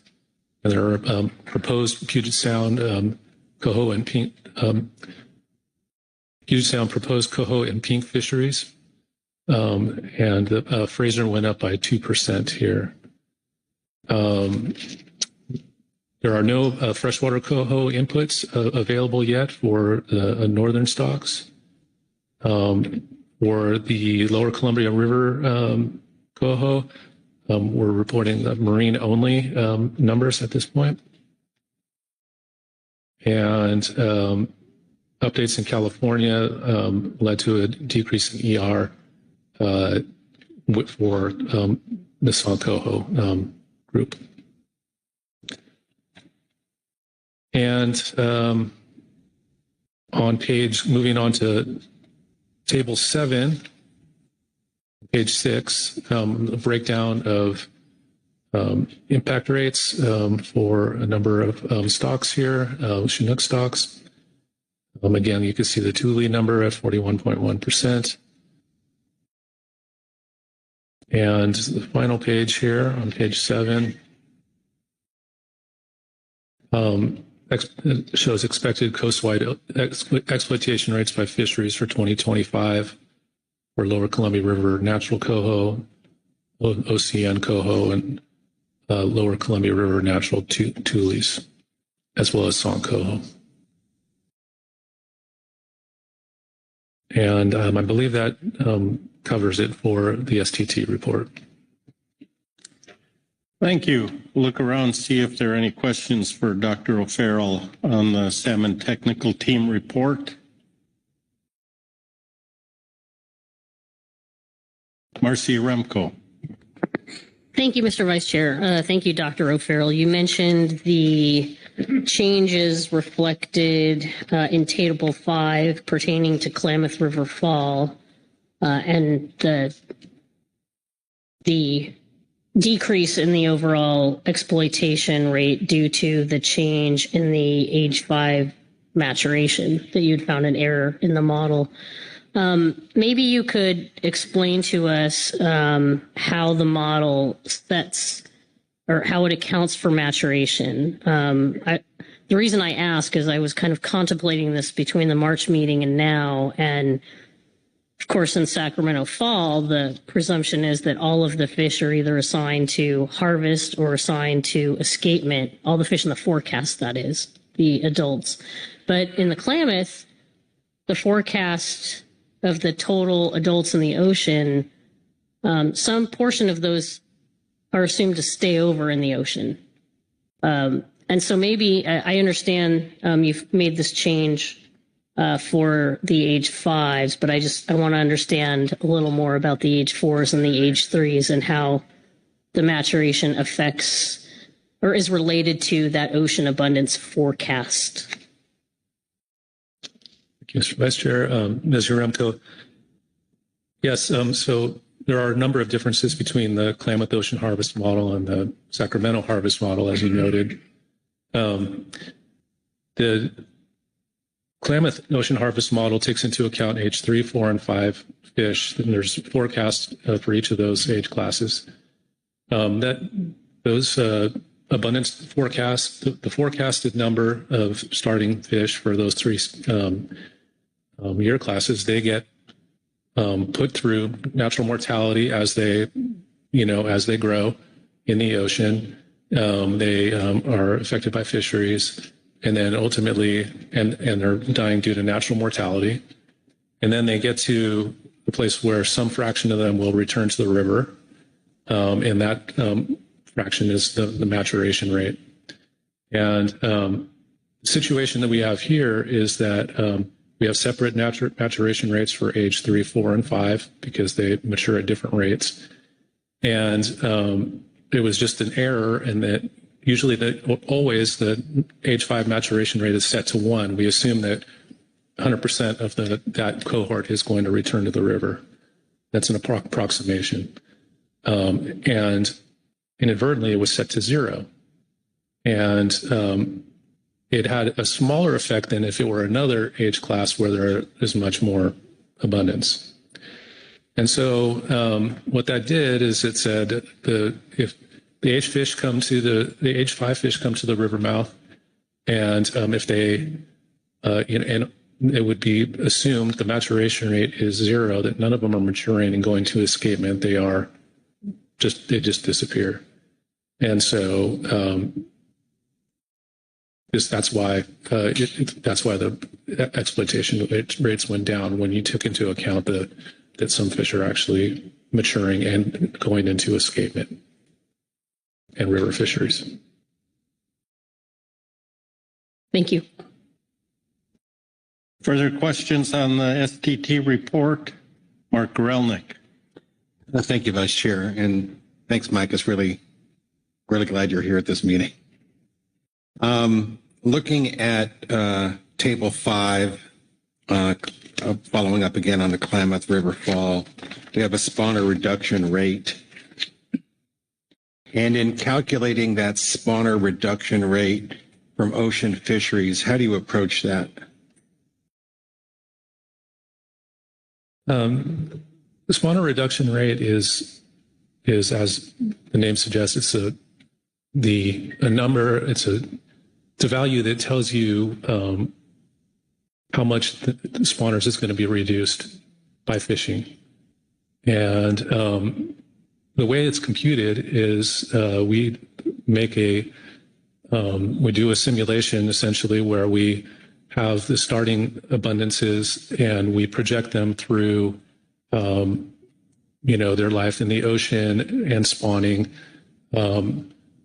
to get what the escapement would be in the absence of any fishing in the river or in the ocean. And then when we are here running the KOHM, the Klamath Ocean Harvest Model, based on planned fisheries, we get an estimate of the number of fish or a projection of the number of fish that would make it through fisheries, mature, and so forth, and then make it to the spawning grounds and escape. And it's a function of the ratio of the escapement with fisheries and the escapement in the absence of any fisheries. And it can be arranged so such that it's a total exploitation rate. It'd be the fraction of the spawning population that would die due to fisheries. Mark? So I'm just trying to place that in more lay terms. If the ocean fishery takes 5% of the ocean abundance, and the population of these Klamath fall across the age classes, does that result in a 5% reduction in the spawner reduction rate? No, I don't believe it does. There's other things that go into that, like the age structure. And, because there's going to be different numbers of fish that at each age that go into the river that mature at different times. And this is why we have a model. It's hard to kind of, in your head, do the calculations, or at least it is for me, to, say that, to guess at what a spawner reduction rate would be without doing a bunch of different calculations throughout, from age 2 all the way to age 5. So your harvest model takes into account all these various factors when it determines the spawner reduction rate from ocean fisheries. Is that fair? That's fair, yeah. And in doing that, is there an assumption that every fish taken in the ocean is a spawner, or is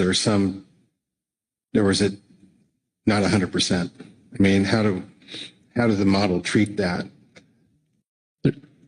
Fish that are caught in the ocean are discounted to some degree because they're, some of them are going to die due to natural mortality, and some are going to mature at different ages and all of that. So it's not, a fish harvested in the ocean doesn't equal a fish that would be making it to escapement.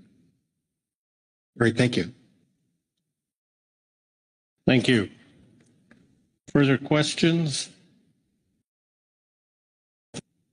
Doesn't appear to be any. Thanks, Mike. Thank you. Next, we will move to our summaries of the public hearings. We'll proceed north to south, so I will turn to Kyle Addix, Washington Department of Fish and Wildlife. Kyle. Thank you, Mr. Vice Chair. I'll be speaking to Agenda Item D2B, Supplemental Public Hearing, Report 1. The hearing focused on Washington State salmon management alternatives was held in Westport, Washington on the evening of March 24th. The representatives there included myself, Mr. Butch Smith, Mr. Chris German from the Coast Guard, Ms. Angela Forrestall from the council staff, and Dr. Alex Safiq from the Salmon technical team. Unfortunately, National Marine Fisheries Service was not able to send someone for the first time in the many years I've been doing that hearing, so we missed NIMPs there. We had an estimated 32 participants, including those listed above. I provided some opening remarks for the hearing as a council representative, and Dr. Alex Safiq followed by reviewing the alternatives for the commercial and recreational salmon season and their impacts. We had a total of 11 participants that provided public comment, 7 representing commercial troll fisheries and 4 representing recreational fisheries. The overlying theme was a preference for alternative 1 for the commercial fishery and the recreational fishery, and support for a liberal and consistent season for the recreational fishery. There's summary paragraphs there, both the commercial testimony and recreational testimony. I won't read those. Some of the testimony was also submitted as written public through the portal for this meeting. The theme, again, was their support for alternative 1. I think there was a lot of optimism with the large fall Chinook abundances forecast for the Columbia River, and a lot of focus on the importance of the fishery to the coastal communities on the Washington coast.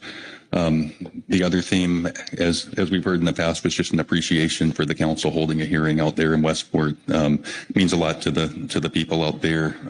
Heard that through the testimony and through people talking to me after we adjourned. So happy to answer any questions, but that's my quick summary. Thank you. Questions for Mr. Addix on the Washington summary report? No questions? Thank you. Next, John North, Oregon Department of Fish and Wildlife. John. Yeah, thank you, Mr. Vice Chair. For the Oregon salmon hearing that was held on March 25th, virtual, online option only. I was the council representative for the meeting. We weren't able to have a NIMS representative on hand, but we did have Mr. Chris German from U.S. Coast Guard, Miss Angela Forrestall for council staff, and Miss Cassie Lehman from the SST, as well as quite a few ODFW salmon staff on hand. Total attendance was around 34 people. We did have some SAS representatives, and Mr. Sorensen and Mr. Alto from the SAS, as well as myself, gave some opening remarks and some background and described some of the challenges for this year and work that had already occurred in March council process. Then after that, Ms. Lehman went through the 3 alternatives for Oregon commercial and recreational salmon fisheries that came out of March council meeting. And then after that, we had public testimony where we had about 12 people testify, about 3/4 on commercial alternatives, 1/4 on recreational. On the commercial side of things, what we heard was vast majority favored alternative 1, basically stressing the importance of having some fishing time and an opportunity to earn some income, pay bills, and support their families. On the recreational side, most of the testimony spoke to the need to get some additional Chinook retention opportunity into the alternatives in the summer months of June and July, and or kind of maybe August. Some additional opportunity. As far as organizations, we had folks from the Pacific City Doryman's Association, West Coast Anglers, Oregon Salmon Commission, and others. Overall, I thought the meeting went pretty well. Everyone was cordial. We got some good, valuable feedback, and we didn't really have many major issues with connectivity or other technical glitches. So for an online meeting, it went pretty well. Thank you, John. Questions for Mr. North on the Oregon report? Seeing no questions, then we'll look to my right, California Department of Fish and Wildlife, Marcy Remco. Or, excuse me, Mark Gorelnik is providing that report. I will take Sorry, that. Mark. Sorry, Marcy. This will be the report on the California hearing. Public hearing focused on California state salmon management alternatives. It was held in Santa Rosa on the evening of March 24th. Representatives in attendance, aside from myself, obviously, We had Lieutenant Sky Marie Williams from the Coast Guard, Ms. Robin Elke, council staff, and Ms. Candace Morgenstern representing the STT. There were an estimated 56 participants at the hearing, including those listed above. Council representatives Marcy Remco and Corey Ridings were there, as well as CDFW's agency staff, as well as all three members, all three California representatives on the SAS were also in attendance. I provided opening remarks as the council representative, and Ms. Candace Morgenstern of CDFW provided overview on the forecast and conservation objectives for key California salmon stocks, alternatives for the commercial and recreational salmon seasons, and for incidental halibut retention in the salmon troll fishery. It was noted that NIMS staff were unable to attend due to travel restrictions. 70 participants provided testimony, including 4 commenting primarily on the commercial troll fishery and 13 commenting primarily on the sport charter fishery. The California trollers voiced frustration with a limited opportunity and low weekly landing limits, stating they were just too low to be profitable, and suggested individual fish quotas may be a better approach. One troller supported Alternative 3, a closure. Another voiced support for a fall fishery in September under Alternative 2. The economic impact from the fishery closures for the past 2 years has devastated family businesses and the harbors that support salmon fishery operations. There was a strong showing from charter boat operators, mainly from the San Francisco and Monterey management areas. Testimony was unified and supported a hybrid of Alternatives 1 and 2 by adding the fall fishery in Alternative 1 to Alternative 2. The season structures are very limited from past years, and the new management measures will help keep the fishery in check. Conducting a small-scale fishery as proposed would allow the new management measures to be implemented in a more controlled environment rather than under a robust abundance, which may have more risk of exceeding limits. There was support for the 4-day openers with a break in between to analyze the catch data. It was also noted that not all of the impacts allowed for Sacramento Fall Chinook are being used under the season structure, and that provides a bit of a buffer. Additionally, the McCollum hatchery Chinook are expected to return in high abundance, which could also minimize impacts to stocks of concern. Even the limited opportunity offered by the alternatives would provide economic benefit to the small businesses and coastal communities that rely on the salmon fishery. There was gratitude for CDFW for thinking outside the box and trying to find innovative ways to help support salmon fisheries into future generations. Organizations in attendance included, but were not limited to, the Golden State Salmon Association, Salmon Trollers Association, Golden State Salmon Association, Coastside Fishing Club, American Sport Fishing Association, Noyo Harbor District, Noyo Trawlers, and Clipper Yacht Harbor. Thank you, Mark. Questions for Mr. Grelnick on the California report? Not seeing any questions. Thank you all for those summaries. That will take us to a report of the U.S. section of the Pacific Salmon Commission. Mr. Phil Anderson is here to give that report. Good afternoon, Phil.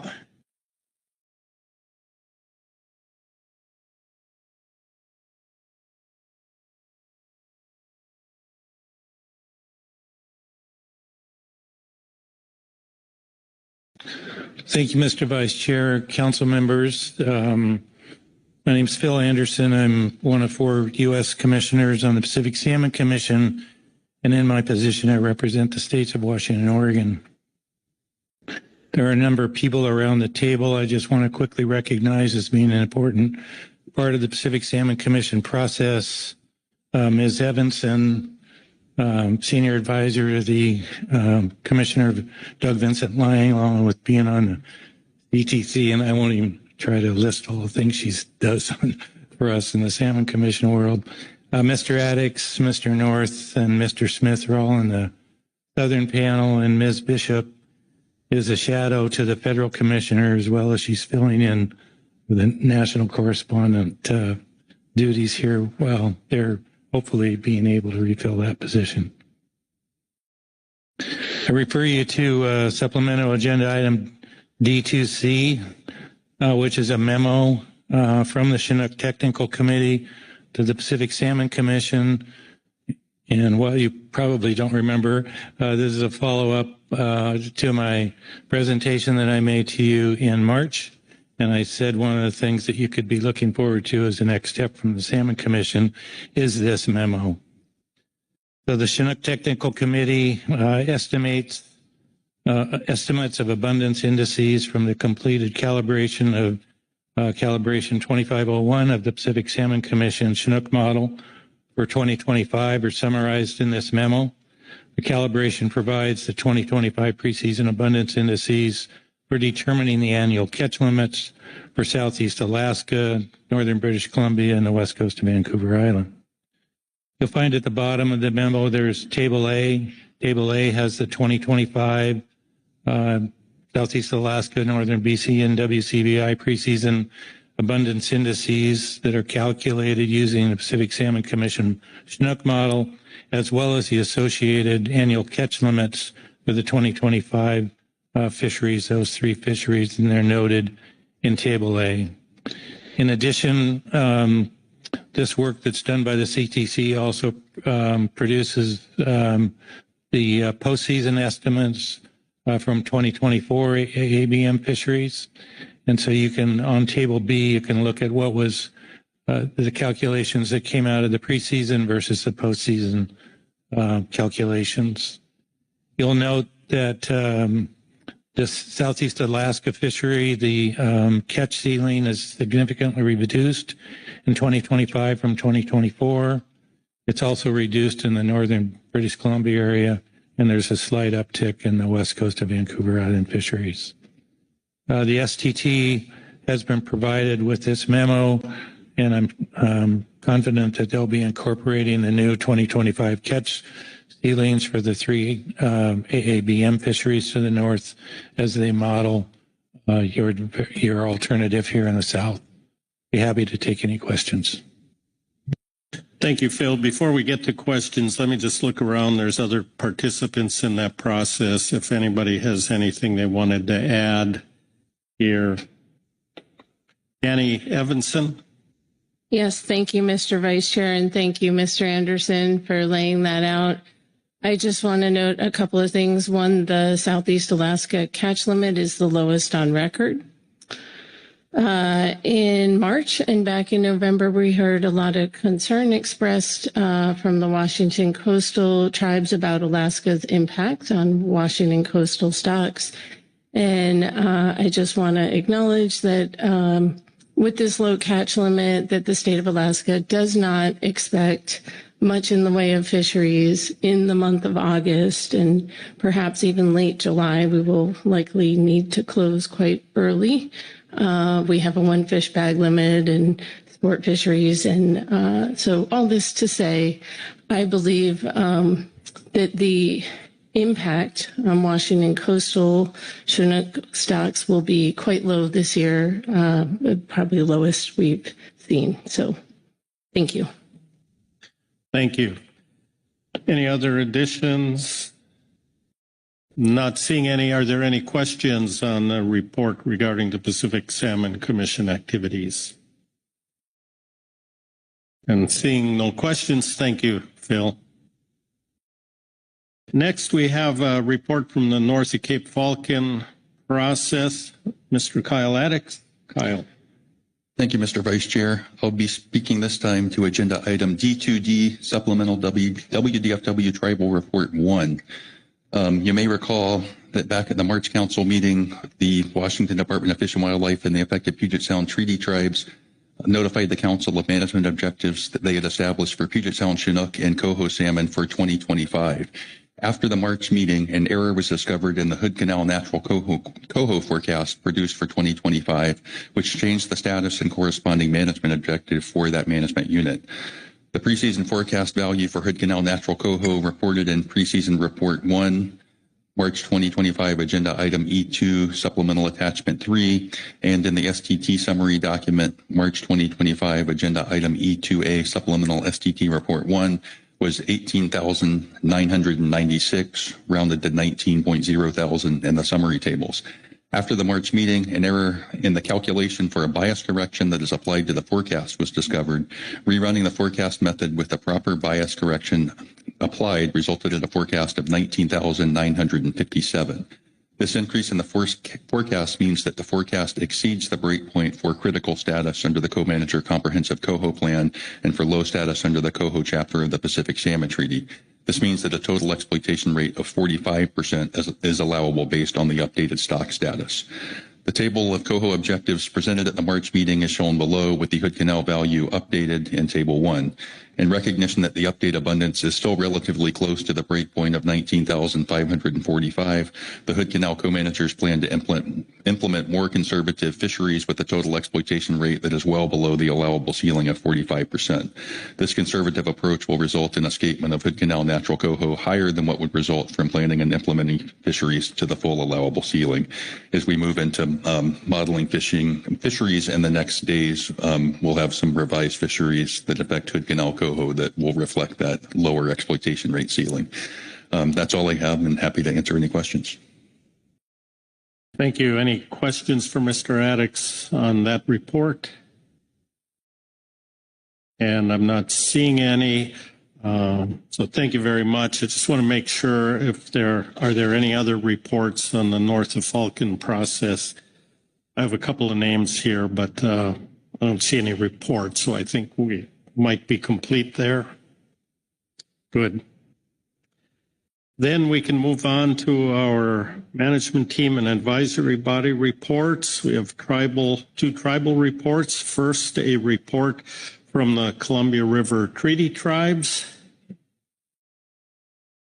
And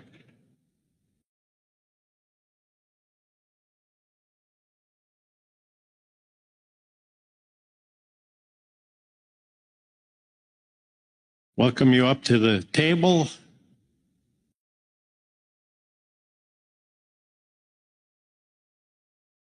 And once you're settled in there, I'll let you choose who's going to start. Please introduce yourselves. Thank you very much. Thank you, Vice Chair. Good day, members of the Council. My name is Jasmine Heigl. I am a commissioner with the Columbia River Intertribal Fish Commission and a member of the Nez Perce Fish and Wildlife Commission. I am here with Bruce Jim Sr. and Wilbur Slockish Jr. to provide a testimony on behalf of the 4 Columbia River Treaty Tribes, the Yakima, Warm Springs, Umatilla, and Nez Perce. During the 1850s, Isaac Stevens, on behalf of the United States, promised in treaties he negotiated with our tribal governments that the tribes and our rights to hunt, fish, and gather our sacred foods would always be protected in all of our usual and accustomed areas. While our 4 tribes have federally protected treaty rights, these promises have not been fulfilled. Almost immediately after the treaties were signed, there were incursions into the tribal lands. Water was diverted from streams and dams began to be built. Lodging and mining accelerated as well.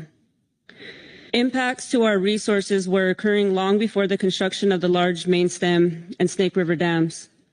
As a hydroelectric system began to be developed in the 1900s, promises were made to mitigate for the harm they have caused our fish. Part of the mitigation was the development of the hatchery programs. These programs today struggle with inadequate funding, not only to produce fish, but also to maintain and refurbish the aging infrastructure. These problems are further aggravated by ongoing problems with our federal government. But one of the other important issues with the hydro system is that it has created environments that are not simply detrimental to salmon and steelhead, but are beneficial to hosts of predators of salmon and invasive species.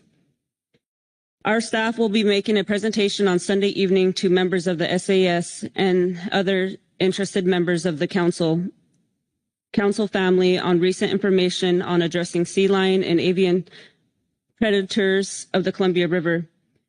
We will highlight many of the efforts that the tribes, along with our state and federal co-managers, are engaged in, as well as additional work that needs to be done. Addressing excessive levels of predation in the Columbia will have significant positive benefits to the fish that we all depend on. There is clearly a significant amount of work that needs to be done. It is these and other salmon restoration activities that need to be all of our focus, or we will continue to have these meetings like we are here today, where a smaller and smaller pie gets divided in ways that do not meet the needs of the tribes or any other fishers. We also would like to remind the Council of our ongoing concerns with the marked selective fisheries. We remain concerned that we may not have the best estimates of the release mortality rates or even the number of fish that get released in fisheries. We would like to see continued assessments of marked selective fisheries to ensure release mortality rates are appropriate for both environmental conditions and the gears used and how many fish may be injured by release. It would be much better if people could just keep what they catch and then be done fishing. Marked selective fisheries does nothing to support rebuilding. As the Council works to develop final ocean fishery plans, we will continue to monitor the process to ensure that the requirements of the U.S. vs. Oregon Management Agreement are met. This concludes our statement. Thank you. Thank you. And let me turn to Mr. Jim. Mr. Slockish, do you have anything to add? Yes, I do. Please go ahead. I have a few thoughts. Because we always seem to hear recreation. The salmon is not a toy. He is food. When I was able to access them without my family, we were wealthy. Because when the salmon, we had it, because he provided us with all of the things that we needed. The salmon and all of our foods. They gave us food, tools, and shelter. But we have been limited in all of our natural food supply by the states of Washington and Oregon because we were incapable in their eyes of making sound what they call conservation, but for the continuation of the species. We were a whitewater fishing people. But the dams took that away. Now we had to adapt. Now we have to play in the commercial, recreational world with the nets and the boats. We always had gill nets. We never were given anything but the outboard motor. We had our own modes of transportation to fish our canoes. And so to me, I hope there that you can attend that session Sunday evening because there is more to than just the birds. There is all of the predator fish species introduced into there that are detrimental to our fishing activities to rebuild. The promises made by Isaac Stevens there would always be fisher. And he said, he was asked the question, what about the future? Will your children do as he promised? He said, yes, my children will do as I promise you on these fish. The same promise was made in 1937 when the Bonneville Dam was built. The promise was there to use the hatcheries to supplement and rebuild. We will have more fish in the river than currently have by those dam construction at Bonneville. Never happened. So, there's a lot of history on this. The salmon have to go how many commissions to try to reach their homelands? Different ones have to say how many can catch. And it's always the marked selective fisheries. They're not toys. When I am able to harvest those fish, when I pull him over and he looks me in the eye and I look at him and he's alive and he stops wiggling and he looks at me and he says, I've done my job. Now you do yours. Protect my home, my water. And that's what we're trying to do. So there's a lot more than just say, oh, we can take this numbers and we can trade fish off and we can do all of this. But yet still the numbers keep increasing while the salmon decreases. So be mindful of it. These promises were made by the federal government. Sometimes they don't follow what their promises are made. Sometimes they look at and push the Constitution aside because those are constitutionally protected fish for our use and benefit, because we gave up a lot of land for your farming activities and other elements that you use in your profit making. So be mindful of this. It's going to be hard to reprogram these fish because they have been programmed for hatcheries. And we need to look at the hatchery and the wild, the natural fish, because that's where you got the eggs. It's from those natural fish. I don't want to call them wild because I've been called a wild Indian and I don't care for that. So one of the things there is we need, because they can help each other to rebuild. Some scientists say, no, they can't do that. Other scientists say, yes, we can. So I need Western science to figure out who's right and who's wrong. So in order for my children and grandchildren and my future generations, be careful on what you decide today for these salmon, because that's the future. That's what we think about. They reserve the rights with those federal treaties, thinking about now, but not seeing the commercial activity that would destroy their habitat. That's where they need to be, back into the headwaters. That's all for now. Thank you. Hi, my name is Bruce Jim. You know, I got probably a little bit different testimony today.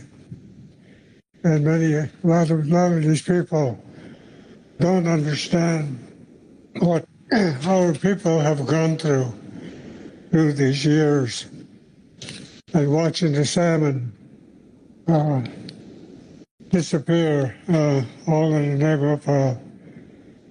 of economics. But you know, I wrote something up I was going to give to the commission up in Vancouver. But I kind of saved it for this day, I guess, you know. It starts out, the other day was the 68th anniversary of the flooding of Salila Falls. Islands that I walked on is forever gone, is forever on my mind. I could walk those paths and see racks of salmon drying in the wind, the lamprey. You know, that's a thing that you guys are going to never replace. You know, just when you think about that, you know, like the deer meat drying, women canning fruits, salmon, deer meat for the winter months. Went to many medicine dances, many ceremonies as a young boy. I was only about like that. And I tell you, there was many warriors that fought in the wars still yet alive at that time. They might have been old. And we went to these ceremonies to be thankful and to learn the spirits of our people. I was shown different places to fish and hunt, not in a manner of recreational. It is a matter of this is how you live. This is who you are. This is how you gather this. And we share it. You know, just and the ones that couldn't get these things, we were ordered by the chief to distribute among the village.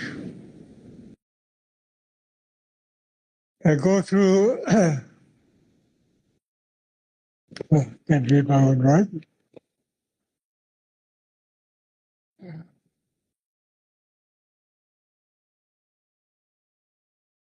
I would go through the village during the cold months to chop wood for elders.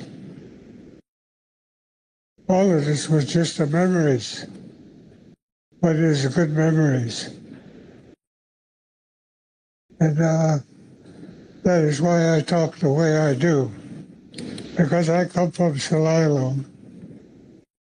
My grandpa said, you will always remind the people of the way things were. My grandfather was a chief of the Columbia River, the people of the village that was there since time immemorial. I wish you could have shared that time to realize how important salmon and all the fish species and animals were important to first foods, as they are called today. My people are from the Columbia River, you know, fished all the way to the mouth, all the way up, following the salmon, following the deer, following the lamprey. You know, it just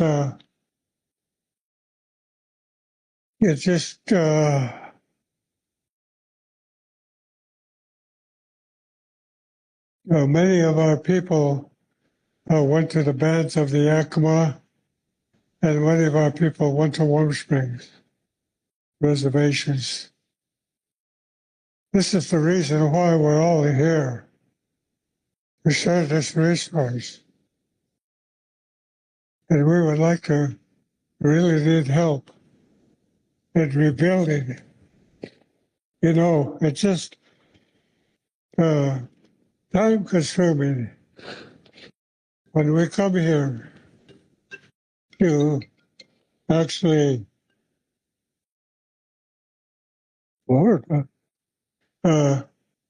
actually talk about these things. But I often wonder how much is really caught out in the ocean. How soon do we get to know?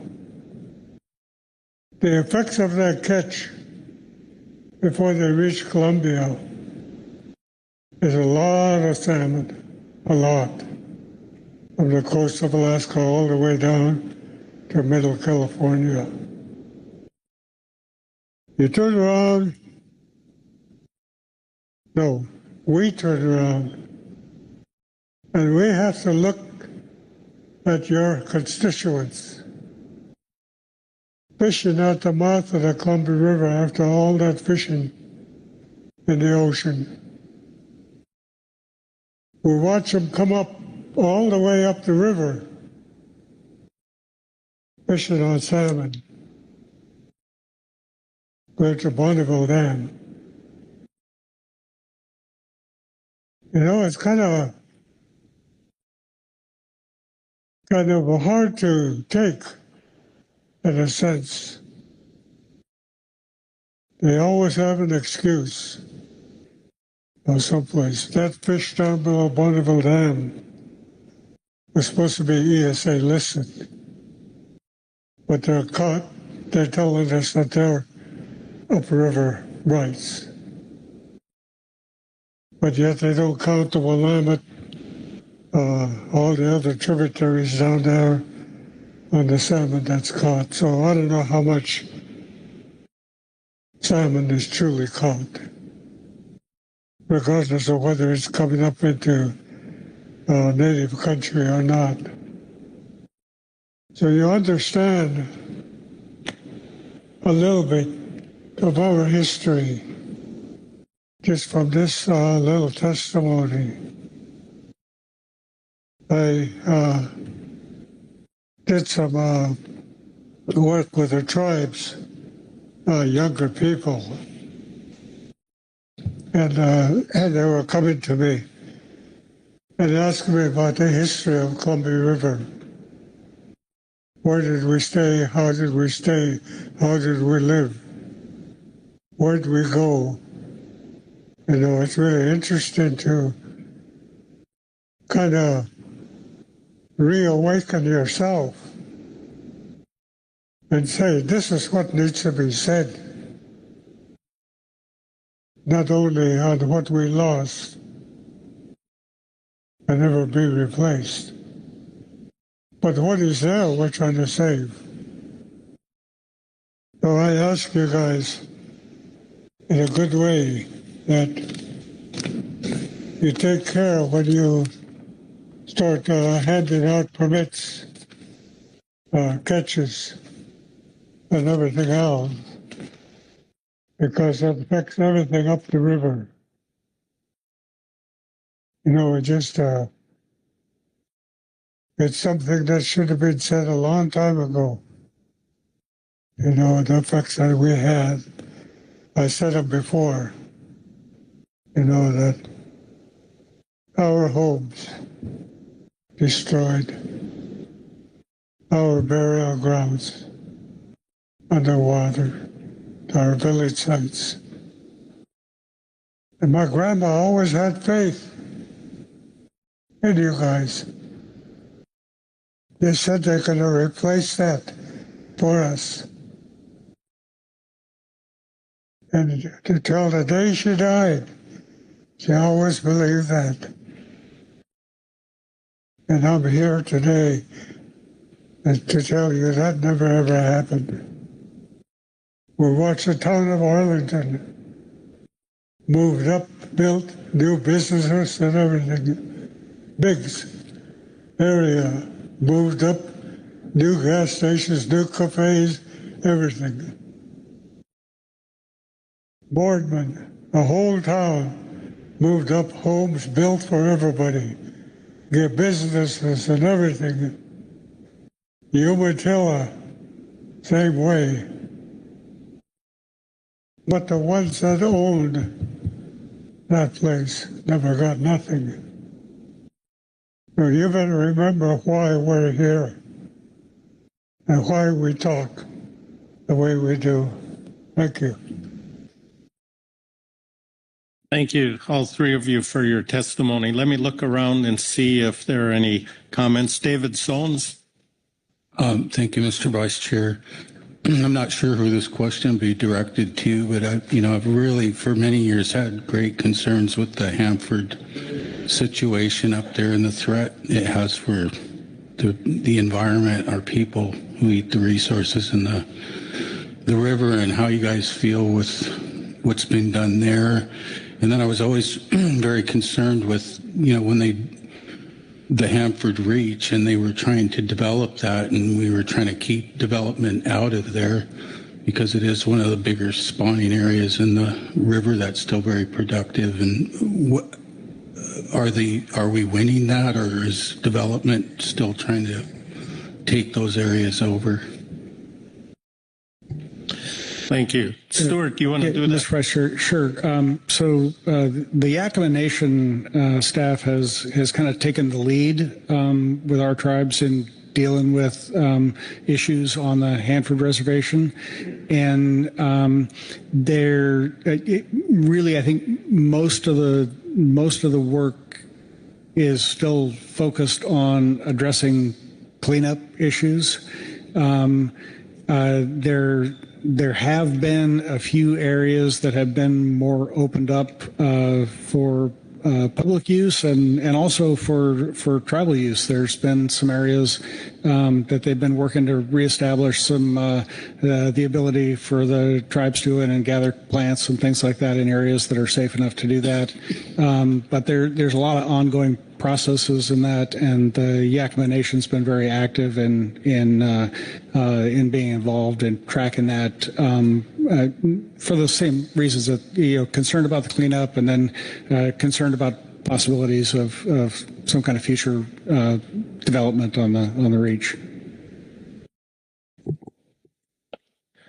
Thank you. Any other questions or comments? Butch Smith. Thank you, Mr. Vice Chair. And thank you for your words, and they don't fall on deaf ears, that's for sure. And I appreciate you guys coming every year and reminding us of what we should never forget. And also want to thank you for putting the predation together on Sunday. And I think that people who care about fish in general, not just salmon, should show up to that, because I think they'll be really surprised on how many of our hard work are flying around above us and in fish that we never intended to be in the Columbia River. And so I want to appreciate for you doing that in pretty short notice. And so thank you once again. Thank you, Mr. Vice Chair. Thank you. John North. Thank you, Mr. Vice Chair. Yeah, I guess I had two things. First, I wanted to acknowledge the testimony from the Columbia River Treaty Tribes today. I always enjoy it because you include important observations and some words of wisdom, which I appreciate. Second thing, I'm really looking forward to your predation presentation for Sunday night, but I'm not sure I've heard a time, maybe a proposed time yet, and I didn't want to miss it. So. I still need to work out with the SAS chair about exactly when. It'll be sometime after the council ends for the day. Might be right away, or maybe the choice would be to let people get a bite to eat and do it afterwards. But that I'll leave it up to the chair to kind of decide when the best time for folks is. Thank you. Thanks. And I'm sure as soon as we know, there will be an announcement. So, Susan Bishop. Thank you, Mr. Vice Chair. I just wanted to thank you all for making the long journey. It's a long ways to come. It's a lot of time out of your busy schedules to deliver an important message and to repeatedly remind us of our responsibilities and of the importance of the work that we do. So thank you for your efforts. All right. One last look around here. And we have one hand online. Excuse me, this new system here. Mike Clark. Mike.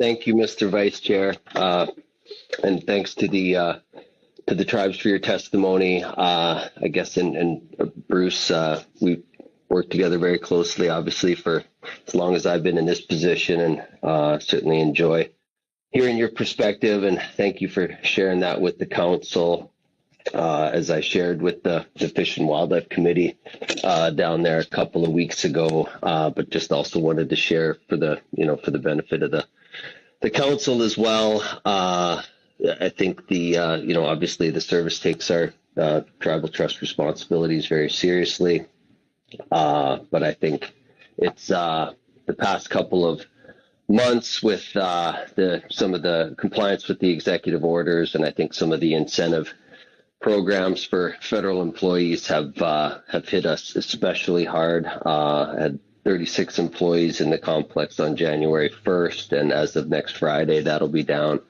to about 24. So 33% of the staff will be already gone. I think the hardest hit facility was the Warm Springs National Fish Hatchery that we co-manage with the Confederated Tribes of Warm Springs. There will be one employee there responsible for up to 750,000 spring Chinook. We are still planning. We've been working with the tribal BNR and trying to, just triage as best we can. But, we're obviously firing up the brood ponds and been watching fish come over Bonneville and planning on kind of business as usual. But I think there will be a point where, somebody needs to take leave or get sick or just decides they can't do it any longer, where it's just going to be incredibly challenged. We just released 12.5 million tulies from Spring Creek this morning. We have 3 people responsible for feeding those 7 days a week. Obviously, they get a little break till September, but we lost our budget officer. We have 6 different sources of funding, largely reimbursable, that with 6 different fiscal years. And so I just, again, wanted to thank the tribes for their testimony. Obviously, want to continue to work. We'll likely have to work together more closely than we have had in the past. But also, I guess just for the benefit of the council, let folks know we're certainly doing the best we can. But it's been certainly a challenging couple of months. Thank you, Mr. Vice Chair. Thank you, Mike. Other questions or comments? I'm not seeing any. Again, thank you very much for being here today. And next, we have Councilwoman Cindy Marchand from the Confederated Tribes of the Colville Reservation.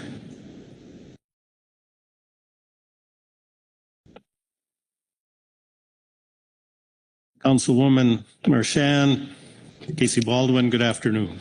Thank you. Good afternoon, Mr. Vice Chair and members of council. I appreciate being here. The Colville Tribes is a confederacy of 12 tribes whose traditional and Aboriginal territory covers much of eastern Washington and extends from northeast Oregon well into Canada, as seen in Attachment 1. We remembered the map this time. Although the traditional territories Colville tribes were expansive, the modern-day opportunities to catch salmon are limited. The Colville Tribes Reservation is at the terminus of the anadromous salmon migration on the Columbia River in north central Washington. Like most tribes in the Northwest, the Colville Tribes are a salmon people, and the importance of salmon to our way of life cannot be overstated. The tribes that make up the Confederacy all have ceremonies, practices, and language for the salmon. The Colville Tribes enjoy federally recognized and protected rights in fisheries managed by the PFMC on our reservation, adjacent to our reservation, and off reservation in our traditional Aboriginal and ceded territories. We also produce millions of salmon smolts in our hatchery, and millions more smolts come from the rivers on and near our reservation.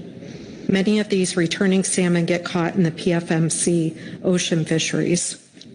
The Colville Tribes have actively participated in the PFMC meetings for many years as a federally recognized Indian tribe with federally protected rights to the fishery.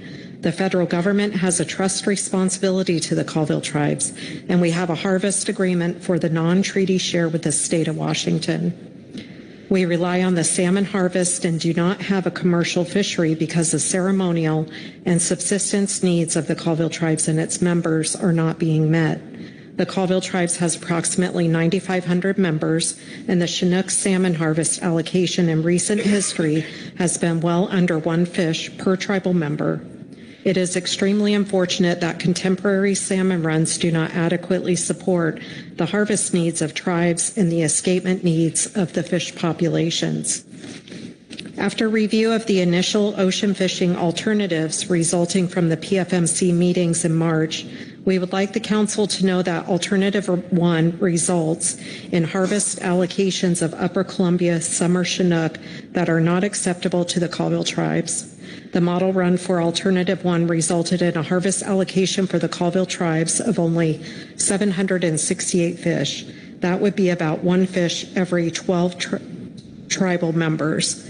Additionally, under Alternative 1, the non-treaty ocean allocation is nearly 5 times higher than the allocation for the non-treaty fishermen in the Columbia River. Alternative 1 would increase ocean harvest on the lowest forecasted run size of summer Chinook in the last 25 years. The estimated harvest of 5712 summer Chinook in Alternative 1 is 11% higher than the final estimate of PFMC ocean fishery impact on this stock in 2024 coming out of the April 2024 PFMC meeting. This does not make sense in a year when the run size is forecasted to be 27% lower than 2024 preseason forecast. Under alternatives 2 or 3, the balance between ocean and river non-treaty harvest is more reasonable, and the harvest allocation for the Colville tribes, approximately 1,500 to 1,900 fish, would be more consistent with previous years with low run sizes. Additionally, reducing the ocean harvest of Upper Columbia summer Chinook will directly result in more natural origin summer Chinook on the spawning grounds and in the hatchery brood. As resource managers, it is imperative that we all strive to find solutions that benefit future generations. Before I end, I just wanted to include that our report does not include the latest model run with the Lower Canadian harvest. And since arriving here in California, we have been talking to many of the SAS members and understand they are working to shape Alternative 1 to achieve more summer Chinook in river for Colville, and we appreciate those efforts. We appreciate your time and consideration as well as the opportunity to provide the Colville Tribe's perspective. We look forward to continuing to work with you and your support staff, committees, and advisory panels in the coming days here at PFMC in San Jose. And I'd like to again thank you guys for your great work. Thank you. Let me look around and see if there are any questions. And I don't see any, so thank you very much for the report. Next, we have the Salmon Advisory Subpanel report. I'll call on Mr. Ryan Johnson.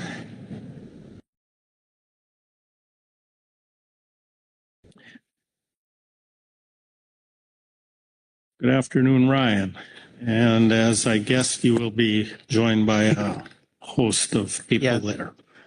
Thank you, Mr. Vice Chair. We'll invite the rest of the troll representatives to the table. Good afternoon. My name is Ryan Johnson. I'm the Washington Troll Representative on the SAS. I'm reading from Table 1, 2025 Commercial Troll Management Measures. The overall non-Indian tack of X Chinook and X coho marked with a heeled adipose fin clip. Non-Indian commercial troll tack of X Chinook and X marked coho. Commercial troll traded 4,000 marked coho to the recreational fishery for 1,000 Chinook. For fisheries scheduled prior to May 16, 2025, see 2024 management measures subject to in-season action and 2025 season description below. May 1 through 15, see 2024, subject to in-season action.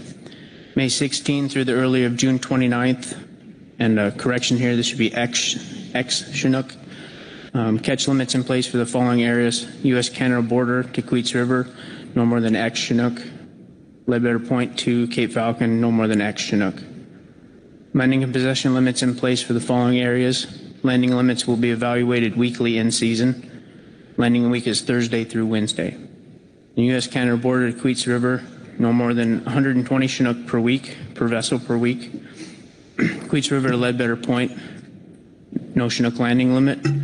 Ledbetter Point to Cape Falcon, 100 Chinook per vessel per week. Open 7 days per week, all salmon except coho, Chinook minimum size of 27 inches. If the Chinook quota is exceeded, the excess will be deducted from the all salmon season. In 2026, the season will open May 1, consistent with the preseason regulations in place in this area and sub-areas during May 16 through June 29, 2025, including sub-area salmon guidelines and quotas and weekly vessel limits, except as described below, for vessels fishing and or in possession of salmon north of Ledbetter Point. This opening could be modified following council review at its March or April 26th meeting. U.S.-Canada border to Cape Falcon in the summer season, July 1 through 9, and July 10 through the early of September 30th, or ex-Chinook and ex-marked coho. Open 7 days per week. All salmon. Chinook minimum size 27 inches. Coho minimum size of 16 inches. All coho must be marked. No retention. No chum retention north of Cape Alava in August and September. Landing and possession limit of 100 marked coho per vessel per week on a Thursday to Wednesday week. Landing limits will be evaluated weekly in season. The last box of the table here contains our conservation and control areas. Vessels must land and deliver within 24 hours of the closure of a fishery. Vessels must not land east of the CQ River or east of Tongue Point. During any single trip, only one side of Ledbetter may be fished. The following paragraph is a call-in requirement when you cross Ledbetter. There's also another call-in requirement when you go other way across Ledbetter. There's Oregon call-in and notification requirements. And there's also call-in requirements when you cross north or south of the Queets line, and the various phone numbers and emails to contact both ODF&W and WF&W. Vessels fishing in a subarea north of Cape Falcon with a higher limit may transit through and land in subarea with a lower limit. Prior to crossing the subarea line at Ledbetter or Queets, again, please notify WF&W. That completes the north of Falcon section. All right, thank you, Ryan. Before we move on, there were a couple places, unless I heard it wrong, I see numbers here, but you said it should be ex-Chinook. Can you clarify that, please? Thank you, Mr. Vice Chair. Yes, largely a copy and paste error. And yes. So that was the 42,300, or maybe you should be X, and then 11,190 should be X, and 7,430 should be X. All right, thank you. Let's take this one step at a time, make sure everything's clear. So Kyle Addix. Thank you, Mr. Vice Chair. I had maybe a comment and then a question. We needed some extra time yesterday evening and into this morning for some North of Falcon co-manager meetings before stepping into actually setting the quota levels for the North of Falcon fisheries. So that's the reason for the X's in this document. When we get to motions, I'll have some quota levels and related numbers to substitute for the X's. The question for Mr. Johnson is, there's a number 3 trade identified of a trade between the commercial troll fishery and the recreational fishery. I just wanted to confirm that that has the support of the commercial SAS representative. Yes, it does. That's true. Thank you. All right. Any other questions on this section? If not, I'll turn it back to you for the next part.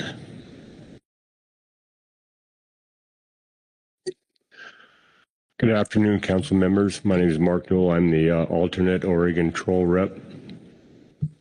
I'll be reading the regulations or the proposals from Cape Falcon South. From Cape Falcon to Hasita Bank Line, June 9th through 30th. July 16th through the 31st, open 7 days per week, all salmon except coho. Chinook minimum size limit of 28 inches. All vessels fishing in the area must land their salmon in the state of Oregon.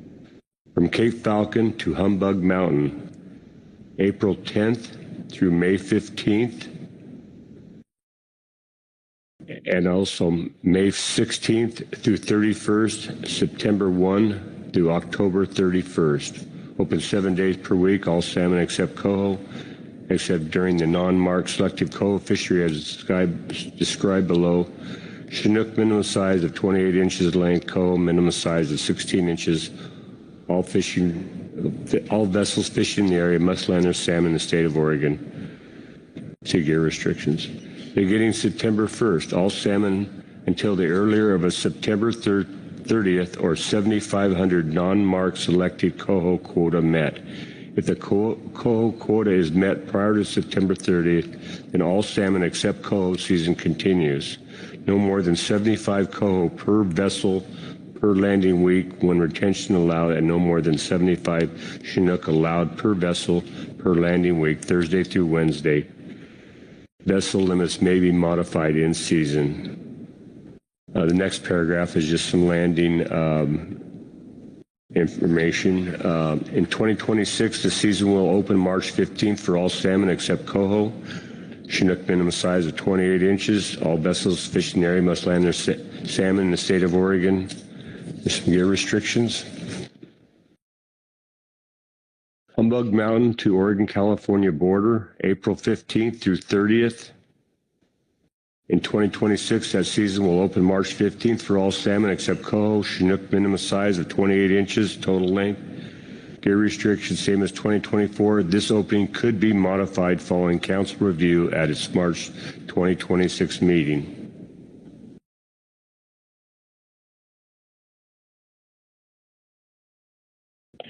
Thank you. Any questions on that section? Marcia Remco.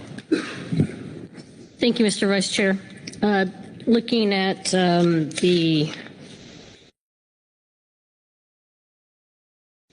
proposed limits for the area from Falcon to Humbug, and the indication that beginning September 1, no more than 75 coho per vessel per landing week when retention is allowed, and no more than 75 Chinook allowed per vessel per landing week.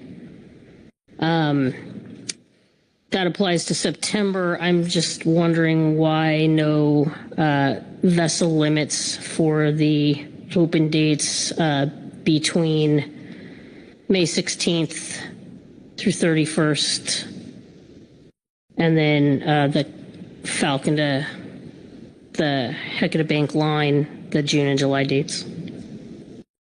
Thank you for that question. You're asking why there's no vessel limits between May 16th and the end of May? Yes. Because Oregon has never had landing limits in that part of this year. We've only put landing limits in the credit card fishery in the fall. We have had landing limits in the KMZ in the past to keep that so we don't over impact those Klamath fish, but we have no, except for that 2 weeks there in April, we have no season below in the KMZ this year. Understood. Thank you. Thank you. Any other questions? Not seeing any? Let's continue. Hi, good afternoon. George Bradshaw, California Commercial Troll. I'll be reading off the same document for California commercial waters. The Oregon-California border to Humboldt South Jetty, California KMZ will be closed. In 2026, the season will open May 1st through the earlier of May 31st, or a 3,000 Chinook quota. Chinook minimum size limit, 27 inches, total length. Landing possession limit at 20 Chinook per vessel week, open 5 days a week, Friday through Tuesday, all salmon except coho. Any remaining portion of Chinook quota may be transferred in season or on an impact neutral basis to the next opening quota period. All fish caught in the area must be landed in the area within 24 hours of any closure of the fishery, and prior to fishing outside of the area, electronic fish tickets must be submitted within 24 hours of landing. The Klamath Control Zone is closed. See state regulations for additional closures adjacent to the Smith River. This opening could be modified following council review in the March and or April 2026 meetings. Humboldt South Jetty to latitude 4010 is closed. Latitude 4010 north to Pigeon Point, the Fort Bragg zone, is closed. In 2026, the season opens April 16th for all salmon except coho. Chinook minimum size limit of 27 inches total length. Gear restrictions same as above in 2022.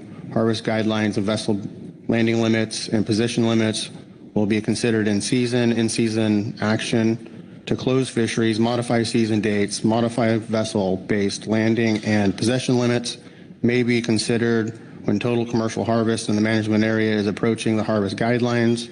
Electronic fish tickets must be submitted within 24 hours of landing. This opening could be modified following council review in the March and/or April 2026 meeting. Point Arena to Pigeon Point to San Francisco zone is closed. 2026, the season will open May 1 for all salmon except coho. Chinook minimum size limit, 27 inches total length. Gear restrictions, same as 2022.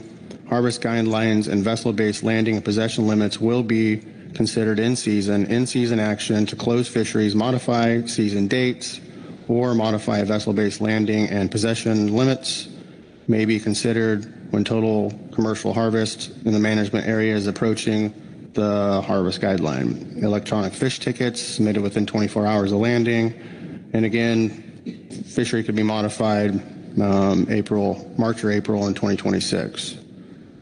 The point raised to Point Sur, San Francisco, Monterey subarea, September 1 through 30th, or attainment of an 8,000 Chinook quota, landing and possession limits of 15 Chinook per vessel a week, open 5 days per week, same gear restrictions, compliances as normal, all salmon except coho, Chinook salmon, or Chinook's minimum size limit, 26 inches in total length, all salmon caught in this area must be landed in the area within 24 hours of fish enclosure. Electronic fish ticket must be submitted within 24 hours of landing. In-season action may be considered when total harvest is approaching the harvest limit. Fishery will be closed upon reaching the quota. Pigeon Point to the U.S.-Mexico border, the Monterey zone, is closed. In 2026, the season opens May 1st for all salmon except coho. Chinook minimum size limit of 27 inches total length. Gear restrictions, same as 2022. Harvest limits and vessel-based landing and possession limits will be considered in season. In-season action to close fisheries, modify the dates, and modify vessel landing and possession limits may be considered when the total commercial harvest in the management area is approaching the harvest guidelines. Electronic fish tickets must be submitted within 24 hours. And this opening, again, could be modified council review in its March or April 2026 meeting.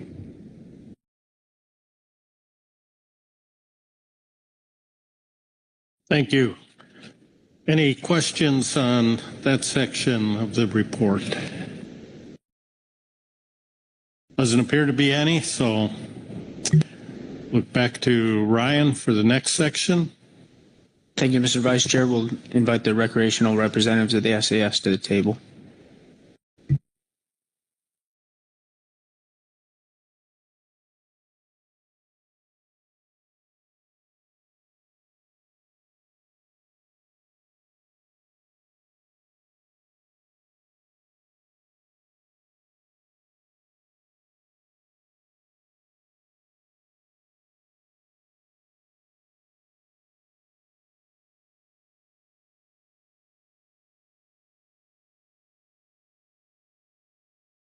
Good afternoon, Mr. Vice Chair, members of the council. For the record, my name is Dave Johnson. I'm the Washington Sport Rep on the SAS.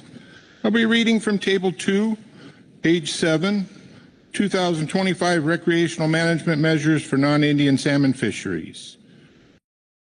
Overall non-Indian TAC of X-Chinook and X-Coho marked with a heeled adipose marked fin clip.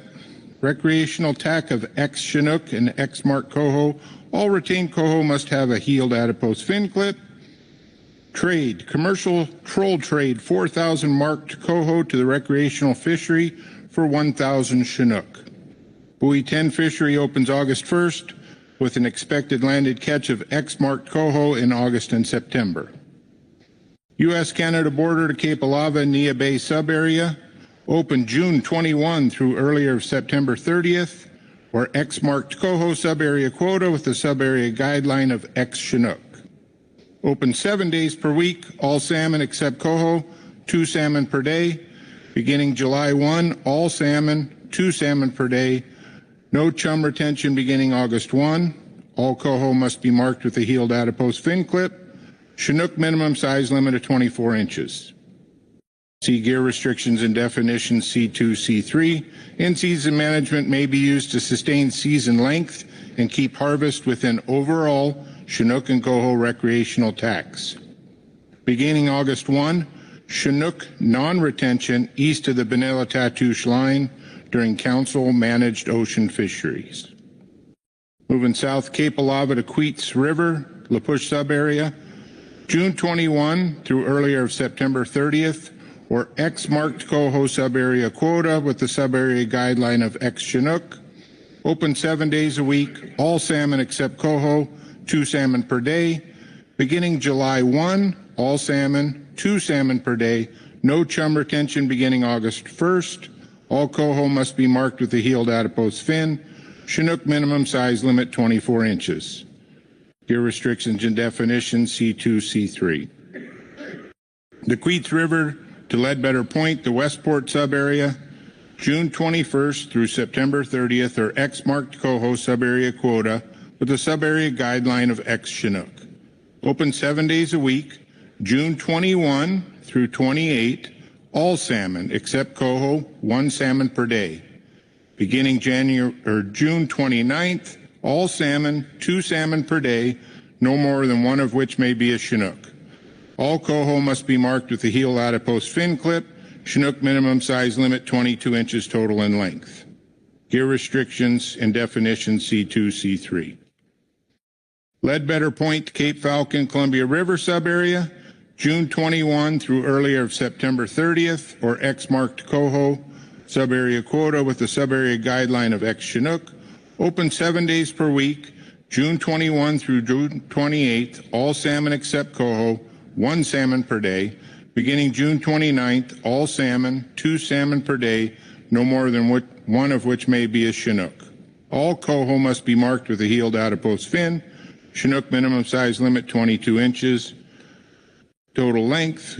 Columbia Control Zone C4, C restrictions definition C2, C3. In-season management may be used to sustain season length and keep harvest within overall Chinook and coho recreational tax for north of Cape Falcon. And that concludes north of Cape Falcon. Thank you. Questions on the north of Cape Falcon piece? Kyle Addix. Thank you, Mr. Vice Chair. I'll ask the same question I asked of the commercial rep. Does the recreational north of Falcon SAS rep support the trade listed in number 3? Yes, we support the trade. Thank you. Any other questions? Not seeing any. Let's move down the coast. Good afternoon, Vice Chair and Council. My name is Mike Sorensen, the Oregon Charter Rep on the SAS, and I'll be reading from the same document on page 8. Cape Falcon to Humbug Mountain, March 15th to May 16. See 2024 management measures and 2025 in-season actions. Dates may be adjusted to further in-season. Then May 16th to July 15th, September 1 to October 31, open 7 days per week, all salmon except coho, except during the marked select coho fishery and the non-marked select coho fishery as described below. 2 salmon per day, starting June 7th, two fish limit, of which 1 may be a Chinook. After September 30th, or the attainment of the non-select quota, all salmon except coho, 1 fish per day, Chinook minimum size limit 24, coho minimum size limit 16. Then there's gear restrictions. Our non-marked select coho fishery, September 1 through the earlier of September 30th, or a 30,000 non-marked select coho quota. Open 7 days, or open days may be modified in season. Beginning October 1st, the fishery is only opened shoreward of the 40-fathom management line. Cape Falcon to Humbug, or Cape Falcon to the Oregon border, the marked select coho fishery, June 7th through the earlier of August 24th, or a 44,000 marked coho quota. Open 7 days per week, 2 salmon per day.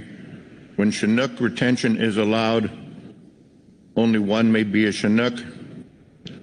All retained coho must have a healed adipose fin. See minimum size limits. See gear restrictions. Any remainder of the March Select Coho quota may be transferred in season on an impact neutral basis to the September non-March Select Coho fishery from Cape Falcon to Humbug Mountain. In 2025, the season will open March 15th for all salmon except coho, 2 salmon per day, Chinook minimum size limit 24 inches, total length, in the same gear restrictions in 2025. This opening could be modified following council review in the March council meeting.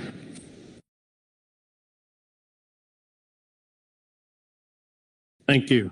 Let me check to see if there's any questions there before we go on. John North? Just a technicality, but I think in the Cape Falcon to Humbug Mountain, May 16th was mentioned twice, both in the 24 management measures and the 25 season. So it should be March 15th through May 15th.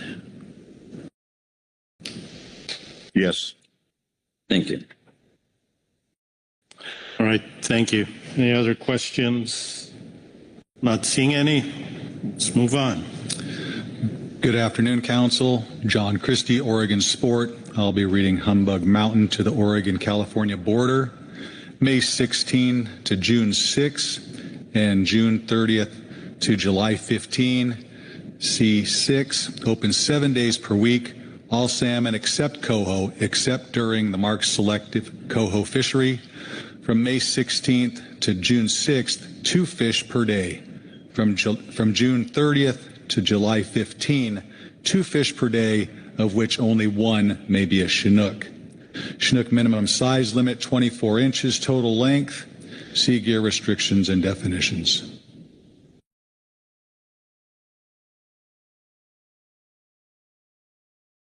Good afternoon, Vice Chair, Council members. Jim Yarnell, California Sport. I'll be continuing down the coast from the Oregon-California border to 4010, the California KMZ, June 7th and 8th, July 5 and 6, July 31 through August 3rd, August 25 through 31.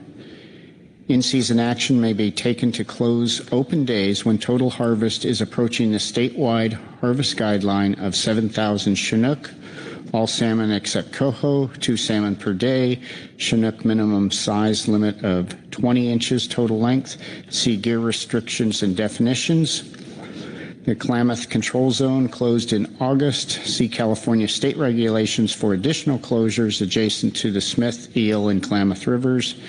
In 2026, the season opens May 1st for all salmon except coho, 2 salmon per day, Chinook minimum size limit of 20 inches total length, and the same gear restrictions as in 2025. Harvest guidelines and bag limits may be considered in-season action to close fisheries, modify season dates, or modify the bag limit may be considered when sport harvest is approaching the harvest guideline. This opening could be modified following council review at its March and or April meeting in 2026. Continuing south from 4010 to Point Arena, the Fort Bragg zone, June 7 through 8, July 5 through 6, July 31 through August 3rd, August 25 through 31. In-season action may be taken to close open days when total harvest is approaching the statewide harvest guideline of 7,000 Chinook. All salmon except coho, 2 salmon per day. Chinook minimum size limit of 20 inches total length. See gear restrictions and definitions. In 2026, season opens April 4th for all salmon except coho, 2 salmon per day. Chinook minimum size limit of 20 inches total length, and the same gear restrictions as 2025. Harvest guidelines and bag limits may be considered in season in-season action to close fisheries, modify season dates, or modify bag limit may be considered when the sport harvest is approaching the harvest guideline. This opening could be modified following council review at the March 2026 meeting. Thank you. Let me just check and see if there are any questions for you on that section. Not seeing any. Go ahead. Kevin Gaddis, California Sport Representative, continuing on down the coast with the Point Arena to Pigeon Point zone, June 7th and 8th, July 5th and 6th, July 31st to August 3rd, August 25th through the 31st. In-season action may be taken to close open days when total harvest is approaching statewide harvest guideline of 7,000 Chinook. Point raise to Pigeon Point sub-area, September 4th through the 7th, 29th through the 30th, October 1st through the 5th, and 27th through the 31st. In-season action may be taken to close open days when a statewide harvest guideline of 7,500 Chinook harvest guideline applicable to the September and October open dates between Point Reyes and Point Sur. All salmon except coho, 2 salmon per day, Chinook minimum size limit of 20 inches total length. See gear restrictions and definitions. In 2026, season opens April 4th for all salmon except coho, 2 salmon per day, Chinook minimum size limit of 24 inches total length. The same gear restrictions as in 2025. Harvest guidelines and bag limits may be considered in season. In-season action to close fisheries, modify season dates, or modify the bag limit may be considered when sport harvest is approaching the harvest guideline. This opening could be modified following the council review at its March 2026 meeting. Continuing south to the Monterey zone, Pigeon Point to the U.S.-Mexican border, June 7th and 8th, July 5th and 6th, July 31st July 31st and August 1st through the 3rd, August 25th through the 31st.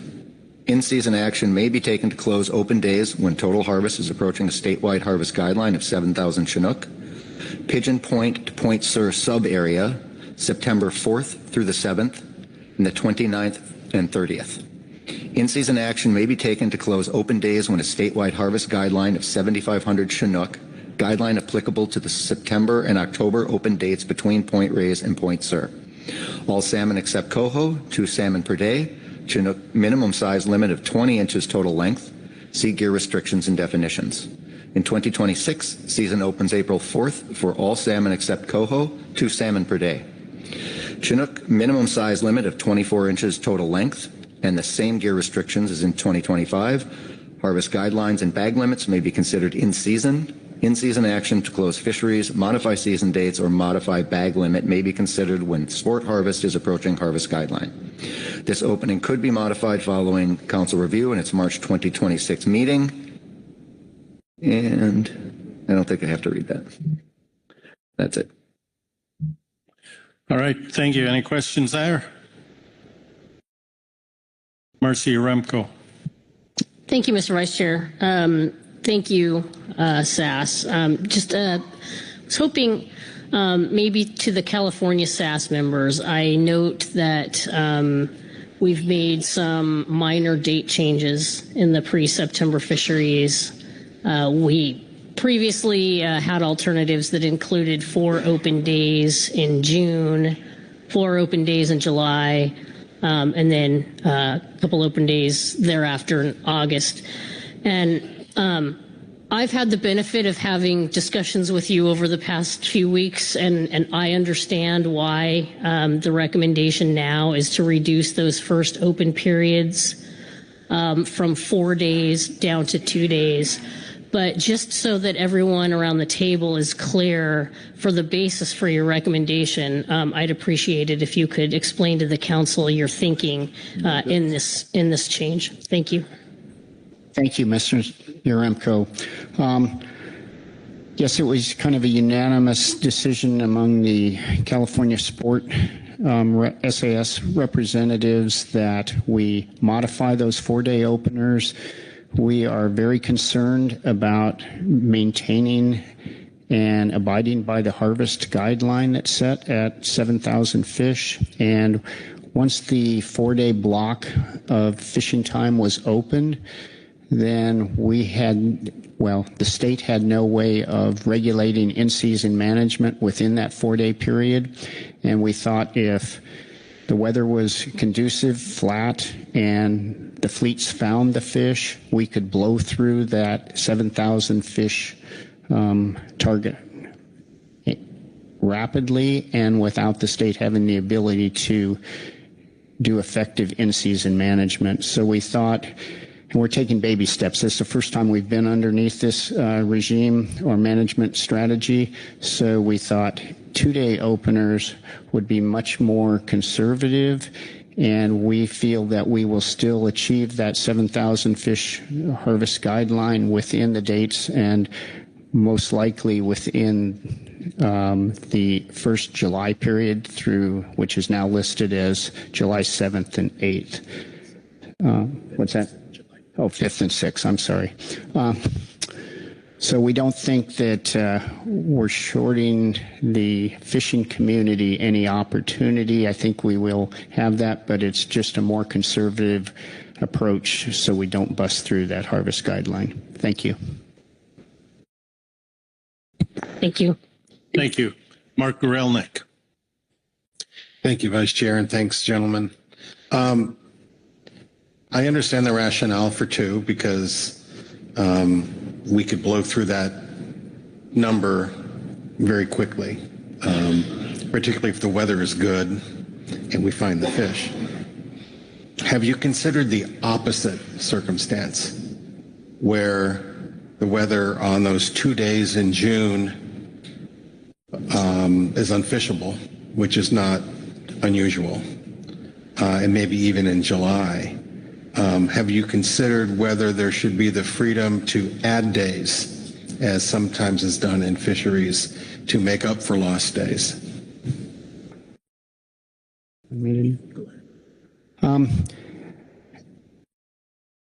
The poor weather possibility is there. It's always there, especially in that June opener. If that were the case and we rolled into July and that was also blown out, then I still feel that we have adequate days that would achieve that. I don't think the model would allow us to add days because we would target, and this would be a question for our state representatives, that it would exceed that. If we added days with the anticipation that we could cancel them if we had weather, I believe that we would exceed the harvest guideline and that wouldn't be permitted. But that's for people above my pay grade. Great, thank you. Thank you. Marcy. Yes, thank you, Mr. Vice Chair. Maybe I might follow up with a question about my understanding of the dates that we show here pre-September in providing additional response to Mr. Gorelnik's question. If the weather is poor in the periods June 7, 8 and July 5, 6, first of all, what matters is the accruing of catch, not necessarily the weather. But if we succeed in, or if we don't meet with success, the harvest guideline still has fish available. You have dates available as shown of July 31 through August 3rd and August 25 through 31. So I believe the response is that we still have, those dates are still scheduled until we take in-season action to remove them, which would be at the time we would attain the harvest limit. Yes, that's correct. Thank you. Corey Ridings. Thanks, Vice. Thanks, gentlemen. I think this is a question for Mr. Yarnell. It's along the same lines, which is really appreciate you all thinking about how to mitigate that risk of a 4-day opener. And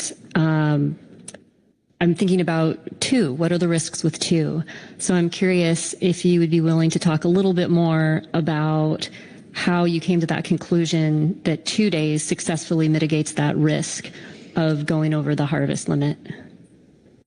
Well, it reduces the risk just in that there are half the number of days, and we did a rough napkin calculation on starting at Crescent City all the way down the coastline and estimated the number of boats that were likely to participate in the fishery, and then put numbers assigned to each vessel. And very, very conservatively, I think, we came up to 1,200 boats. That includes the charter vessels, and then through a value at 4 fish per day, and you come up with, potentially of 4,000 fish per day. Johnny took another alternative within the documented and 6-pack vessels within San Francisco Bay and came up with a catch total per day on the charter fleet alone at 2,300 fish per day. So the numbers we're throwing out there, they're, I guess, the top end perspective, because not every port is going to have fishable, especially if the San Francisco Bay Area lands on those fish in favorable weather conditions where the effort is the highest. We can run through 7,000 fish very rapidly here.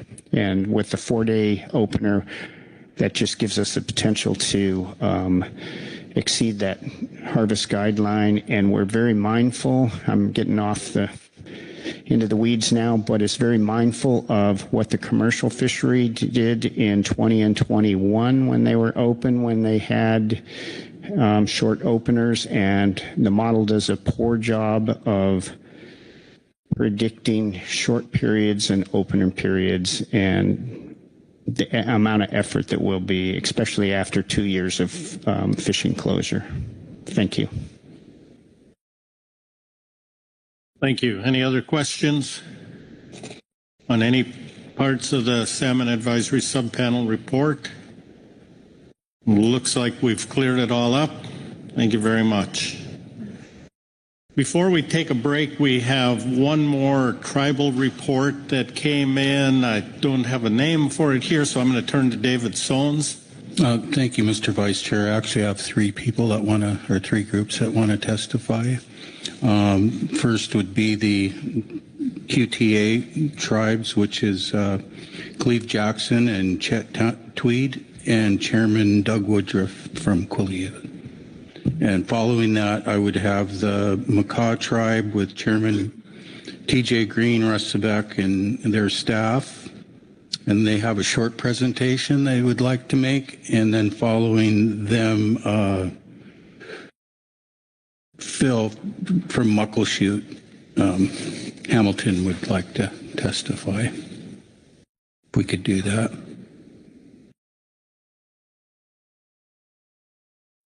All right. Well, welcome, gentlemen. I'll let you introduce yourselves and provide your testimony. Thank you, Vice, and thank you, David Sons. I'm going to clark your hutch 300 jock quiliolis, 300 jock hosco halishchos, tot Charles Queen Isles Co. Greetings, good day. My name's Quiliolis, my traditional name. Cleve Jackson, the fishery policy spokesperson. And I'm a fearless chief. And I'm here on behalf of the Quinault Indian Nation, President Nachuktua, Guy Kapoman, and Quinault Business Committee, and the Quinault Indian Nation, and my relatives, the salmon people. You know, I stand here beside Chairman Woodruff from my relatives to the north, Quileute, and our salmon policy, Chet Tweed for Quinault Indian Nation. And you know, we come here with, you know, with the hopes to hear our asks and Just know that I just want to appreciate my relatives from the south, from the Columbia River Treaty Tribes as well. These decisions that are made, in this realm, impact, into future generations. So just take that into mind. Seal Oakville, thank you. I'll pass it on to Chet. Well, good afternoon. Thank you for the time. I really appreciate it. My name is Doug Woodruff. I'm the chairman of the Quileute Tribe and have been for about the last 8 years. I'm here today. I'm part of the Quinault Treaty area, so I'm here today to support my fellow treaty tribe here and what they have to say. So that's all I got. Thank you. Good afternoon, Council. As both stated, we're here for a reason like the rest of you are, and we recognize that. I'll keep this short and simple. My name is Chet Tweed. I'm a policy representative for the Quinault Indian Nation. I'm a lifelong Queets River fisherman as well, enrolled Quinault. I'm here along with these two gentlemen here to provide testimony on behalf of QTA. So the Quinault Treaty area coastal tribes present the following options for the Treaty Ocean troll salmon fishery. For Chinook, we propose 40,000 at a 50-50 split between May-June Chinook, directed fishery, and July-September 15th, all species fishery. Coho is at 35,000. These options represent slight reductions from the alternative 2 as described in Table 3 of the preseason report 2.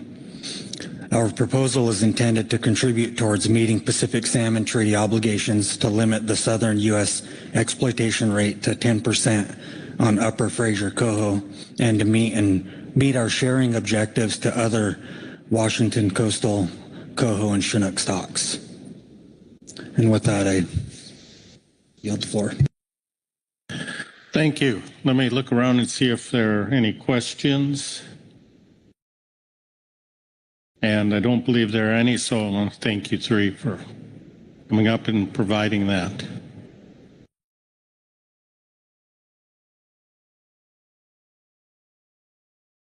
I believe, David, the Macaw tribe? Yeah, Macaw would come up next.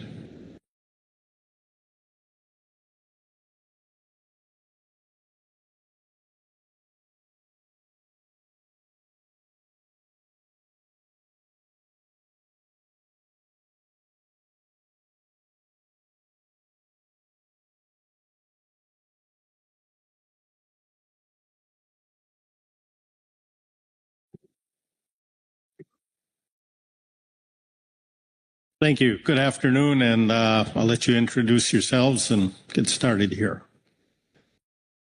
Good afternoon, Vice Chair, Chair, honorable members of the council. My name's TJ Green. I'm the chairman for the Macaw tribe, and I'm joined with our fisheries director, Russell Savek, and our fisheries biologists, Tiffany Peterson and Dion. And so we're here to give testimony on and propose our options here for the ocean treaty troll. First off, I want to say it's a pleasure to speak to you here today. And we're proposing to reinstate what we're calling a historical closing date for the treaty troll fishery of September 30th. The September 30th date had been in effect up till 1994. When low coho forecasts in multiple regions of Washington along the Puget Sound, Washington coast, and Columbia River led to a complete closure of coho fishing in the ocean. In 1995, in an effort to reduce these impacts and still allow for smaller fisheries, we instituted a closing date of September 15th. And despite fluctuations in coho abundance, this early closure date has remained in place for the tribal ocean fishery, but not for the non-tribal ocean fisheries, which stay open through September 30th, closing early only in years of extreme conservation concerns. The September time step in FRAM already represents the entire month of September, from the 1st through the 30th. It models treaty ocean troll fishery as if it were open for the entire month of September. Keeping the fishery open through the end of September would not result in increased impacts to coho above those impacts already allowed in the quota. Instead, it would simply allow the tribes the time as indicated in the model to harvest its quota. With that said, the Makah tribe offers the following Chinook and coho quotas for the 2025 Treaty Ocean Troll fishery.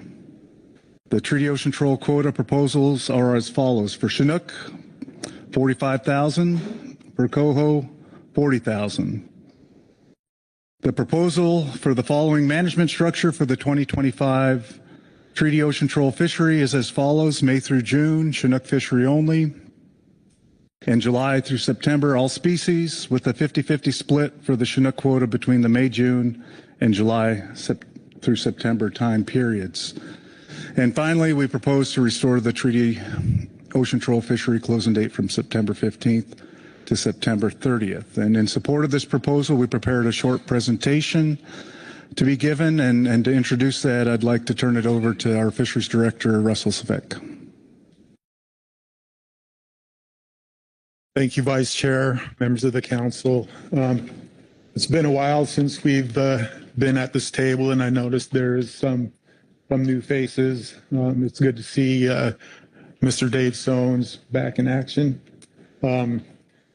But with that said, maybe what I'll do is give you a brief snapshot of who we are as the Makah people by giving you some general demographics of the Makah tribe and the Makah Indian Reservation.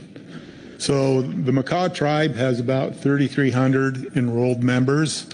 Of that 3,300, 1,400 of us live on the Makah Indian Reservation, also known as Nia Bay. The population of Nia Bay is roughly about 1,700. Our reservation is 47 square miles in size, and our marine usual and accustomed area is about 1,550 square miles, so 1,250 in the ocean and 300 square miles in the Straits of Juan de Fuca. Kind of give you a picture of what that might look like. So from Nia Bay, 17 miles south to a place called Norwegian Memorial. I know it as 480215 by regulation, and then 40 miles offshore at 12544, and then to the north up to the U.S.-Canada border, and then through the Straits of Juan de Fuca east to Tongue Point, which is roughly about 40 to 50 miles from Nia Bay. Over 50% of our economy comes from our ocean fisheries, and during the spring, summer months, it could be as high as 60 or 70%. We did our last household survey that we did shows that over 99% of our tribal members that live on the reservation depend on ocean resources, either through commercial fisheries, ceremonial and subsistence needs, Makah Indian artwork, and tribal regalia for ceremonial purposes. Our Makah Tribal Council, our leadership, and the Makah people place the ocean environment and our marine resources at its highest level in support of the health and well-being of our people and also of our cultural heritage as an ocean-going tribe. With that, as the Chairman Green mentioned, our Chinook and coho numbers are based on the slight increase in Chinook for this year, as well as the slight decrease in coho this year. And we know at this time there's still work that needs to be done, both in the terminal and pre-terminal areas, to try to get us to where we need to be with regards to stocks of concern. So Thompson coho and still the Skagit and Snohomish Chinook. With that said, we're trying to again reestablish the our traditional September 30th date. And, our effort, we started these efforts back in 2023. negotiating with the other coastal tribes, and unfortunately we weren't able to get an agreement. We decided that what we would do is do a deep dive into the FRAM model along with the coded wire tag program. And then we also in 2024 agreed to a test fishery between September 16th and September 30th to get genetic samples and identify the stock composition within that time period relative to coastal stocks, primarily Queets coho. And so with that, let me turn it over to Tiffany Peterson.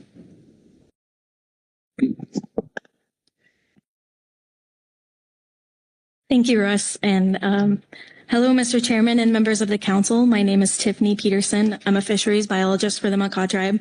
And with me today is Dion Roche. He's our salmon biologist. Thank you for the opportunity to present to you today on the Treaty Ocean Troll Fisheries proposal for 2025 and the results from the 2024 Treaty Ocean Troll coho test fishery. As the chairman and Russ mentioned earlier, we really wanted to evaluate the potential effects of fishing for the entire month of September. So we spent a lot of time looking at all the potential data sources. Next slide, please. For these analyses we focused on Marine Area 4, where the majority of the coho are harvested in the Treaty Ocean Troll fishery. First, we examined the preseason FRAM predicted impacts for September. Next, we looked at the coded wire tag recoveries for years when the Treaty Ocean Troll fishery was open through September 30th, which were 1980 through 1993. Then, last year, we conducted a genetic-based test fishery analysis to evaluate the coho stock composition from September 16th through September 30th. Lastly, we compared the genetic results of the test fishery with preseason FRAM predicted impacts from 2024 and the coded wire tag recoveries from early September in 2024. Next slide, please. FRAM models the September time step as the 1st through the 30th for all salmon fisheries. So naturally, we look at FRAM first to see what our impacts are on coastal coho stocks of concern. Overall, FRAM predicted that we would catch mostly Puget Sound, Washington Coast excluding Queets, and Columbia River coho. Notably, Queets natural coho only make up 3% of the coho caught in Area 4 in September. Next slide, please. For the coded wire tag analysis, we looked specifically at Washington coastal coho stocks, since those stocks seem to be of concern to everyone. We found that the tag recoveries of most Washington coastal coho stocks were generally low in the month of September and were minimal by the last 2 weeks of September. We recognize that tag recoveries can be influenced by catch, so we also looked at recoveries of coastal coho as coho per landing as shown in this slide. You can see that the Washington coastal coho stocks peak in weeks 32 and 33, then decline through the month of September in weeks 39 and 40. The blue line is for the years 1980 through 1993 when the fishery was open the whole month of September, and then the orange line is a more recent year average. Next slide, please. Well, you might ask, if we aren't catching a lot of coastal stocks during the month of September, then what are we catching? Looking through the tag recoveries from the years when we were open through the 30th, we found that we were catching primarily Puget Sound stocks, followed by Columbia River, Canada, and some Washington coast. By the end of September, the contribution of Washington coastal coho stocks to the treaty troll fishery dropped significantly, indicating that staying open during this period would probably not result in increased impacts for those coastal stocks. And with that, I'm going to pass it over to Dion to describe the test fishery. Thank you, Tiffany. Since the coded wire tag data is dated, we wanted to get a better idea. Oh, sorry. Next slide, please. Since the coded wire tag data is dated, we wanted to get a better idea of what coho stocks are contributing to the treaty ocean troll fishery by conducting a test fishery in Marine Area 4 during the month of September. The primary purpose of the treaty troll test fishery was to collect information on coho stock composition during the last 2 weeks of September using genetic stock identification, or GSI. Samples were collected through either an onboard sampler on a chartered test fishing vessel or through samplers from our coded wire tag program on the dock during the early part of September. As you can see on this map, all samples were collected from Marine Area 4, bounded by the blue and tan lines, with the test fishing locations either to the north on the Swiftsure Bank or on the southwest side of Tatoosh Island. Please note that these triangles represent only start and end points and not necessarily the concentration of our effort. We believe that this is an accurate representation of the primary coho fishing locations during this period of the season. For the onboard portion of the fishery, the Makah tribe contracted a commercial troll fishing vessel to collect genetic samples from live coho during the last 2 weeks of September when the fishery is usually closed. Next slide, please. Throughout our onboard test fishery, coho were caught using standard commercial troll fishing gear with barbless hooks. Through advice from WDFW geneticists, all of our samples were obtained through a hole punch on the tail, as you can see in this picture, and stored on blotting paper. Live fish were handled as little as possible through the use of a fish cradle and live well. In addition to this, other biodata, such as fork length and clip status, were collected from every coho landed. The goal was to take 200 samples per week to adequately detect less abundant stocks. This sampling goal was selected using the NOAA Technical Report on Genetic Stock Identification Methods published by Moran et al. In 2013. All samples were sent to the WDFW Genetics Lab by mid-October. Next slide, please. Our results for our test fishery are as follows. We were able to collect 225 samples dockside, with 361 for the onboard portion, for a total of 586 samples. All but 20 samples passed quality control at the genetics lab, which brings the total to 566 samples for analysis. Next slide, please.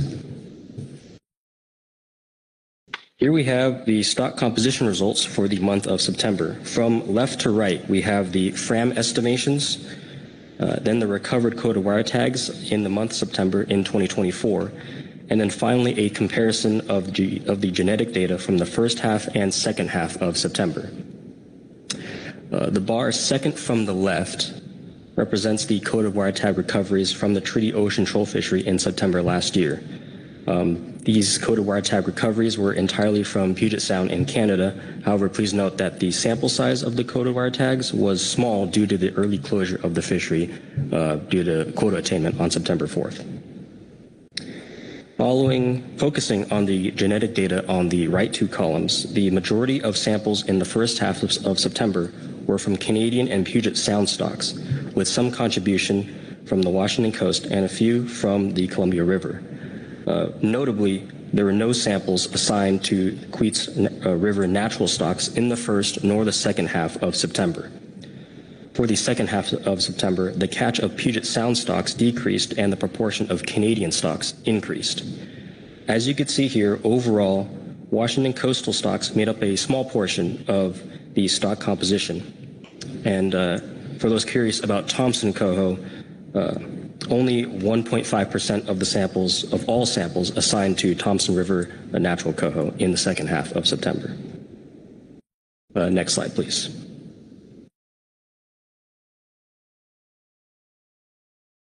On this slide is a breakdown of the coho stock composition from the test fishery for September 16th through September 30th.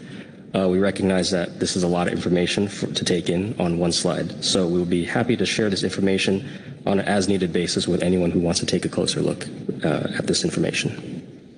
With that, I'll pass it back to Tiffany.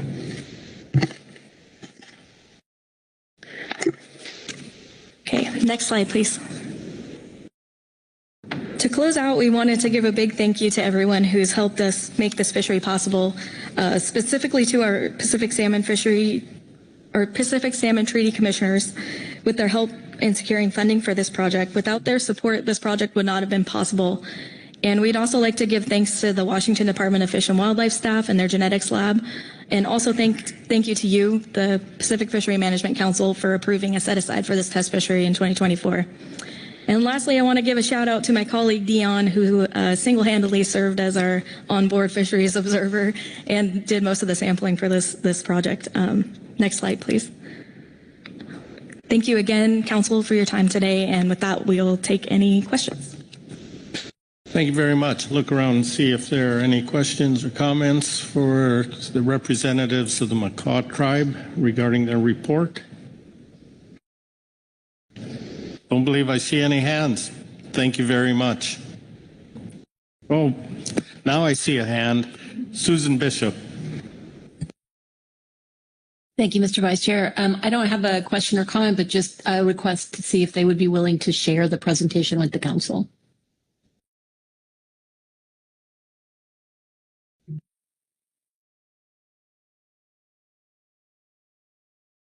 Thank you. Is there a possibility of sharing that?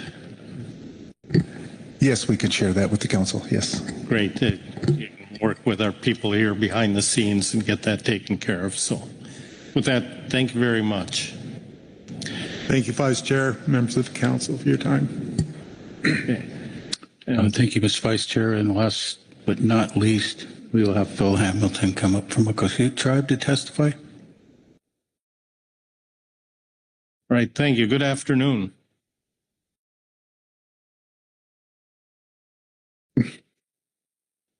My name's Phil Hamilton. I'm a policy representative for Muckleshoot Fisheries, where I've had the opportunity to serve for 44 years. I come today to support the QTA tribes in their efforts to support the low options in the ocean, both Chinook and Coho. At Muckleshoot, we're responsible for 3 different systems. In 2015, we were the driver stock with Lake Washington. This year in Chinook, there's a lot of concern on our behalf. What we see in the Chinook modeling on the 3 different options, I'm sure you've all seen the spreadsheet of the summary of Puget impacts of the ocean fisheries on Puget Sound stocks. The main thing I want you to see today is the red.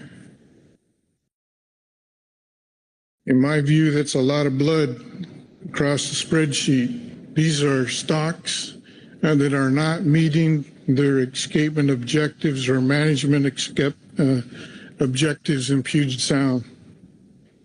If I was to fold this paper and go to the middle option, as some are suggesting and asking for support of today, there are still 8 stocks that are not meeting their objectives. As Russ Savek had clearly pointed out, there's still a lot of work to be done in Puget Sound and in the terminal areas. But what I want to address is the impacts of ocean fisheries on stocks of concern. If I'm to fold this to the low option, you will see that there are 5 stocks that need to be addressed.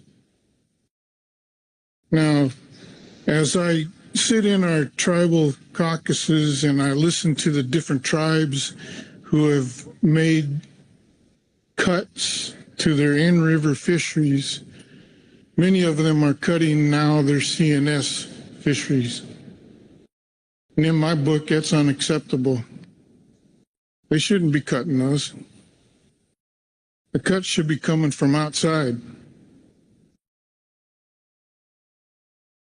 I have been a part of the process since its inception, and I can honestly say that in all the years I've never seen a spreadsheet with so many stocks that have not met their objectives. And it's concerning. We at Muckleshoot, along with our co-manager, have been successful in maintaining a sustainable fishery for both the tribe and for the recreational folks. I have over the years began to wonder when we would see the Green River in the red. In the high option, it's at 16.3. The management objective is 14. In the mid option, it's 15.2. And again, the management objective is 14. It's concerning to me because in Puget Sound, we're the major producers. we've been successful in producing Chinook salmon. And if we were to take the green out of the equation for the Puget Sound ESU, no one is fishing.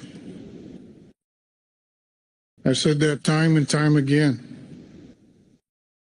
And what I see taking place, and as we begin to work over the different fisheries and look at the different impacts, it's become detrimental to a successful program.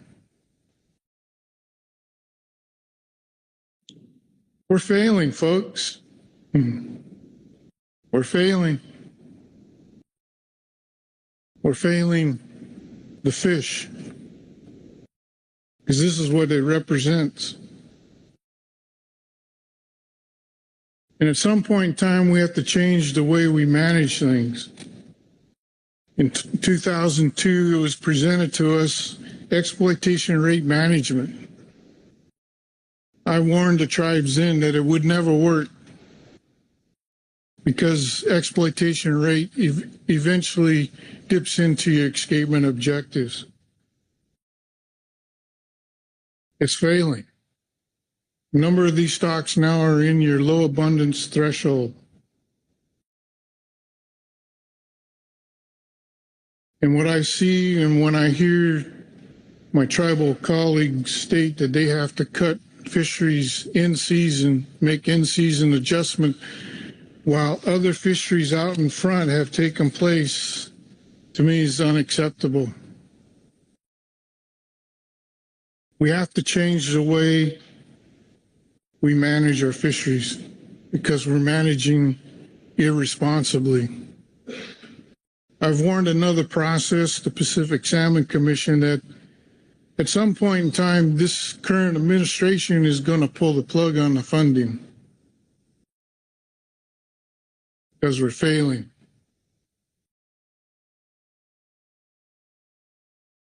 No reason to expect the same here in this process. 9 years ago, I put up a warning as I addressed the council then, that we have to change the way we manage, to change the way we think. We have to change our mindset on how we approach things. We're all here in this room as fish killers. But who's producing? Many of these stocks here in terminal area, they're the producers. They're the ones that provide opportunity for those of us around the table to have a harvest. But we're failing the producers when they don't have an opportunity to benefit from what they produce. And so I, again, am here to support the QTA in their efforts to bring forward the lower options, both coho and Chinook. Thank you. Thank you very much. Any questions for Mr. Hamilton on his testimony?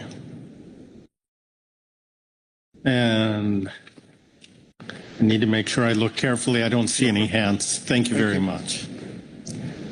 That completes our reports. Before we get to public comment, let's take a 10-minute break. I think you've been here a little while, and then we'll come back, do public comment, and finish up our business. So 10 minutes, please.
All right, let's try and get the School of Fish back organized here.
All right, thanks. We're going to continue with D2. We have reached our public comment time. Now we have a couple of signups, and there it is on the screen in front of us. We're going to start with Doug Laughlin, followed by James Stone. Doug.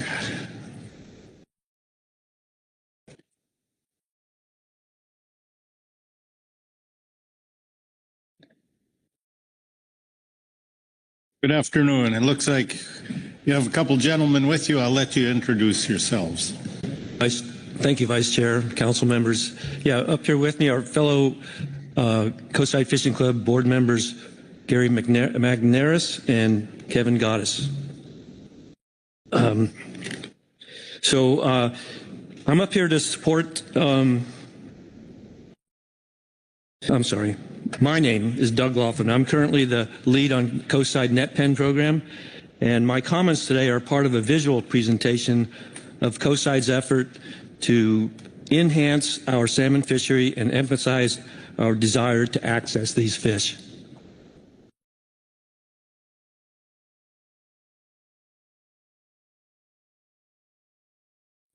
Coastside Fishing Club's all-volunteer effort to enhance salmon abundance has successfully released nearly 8 million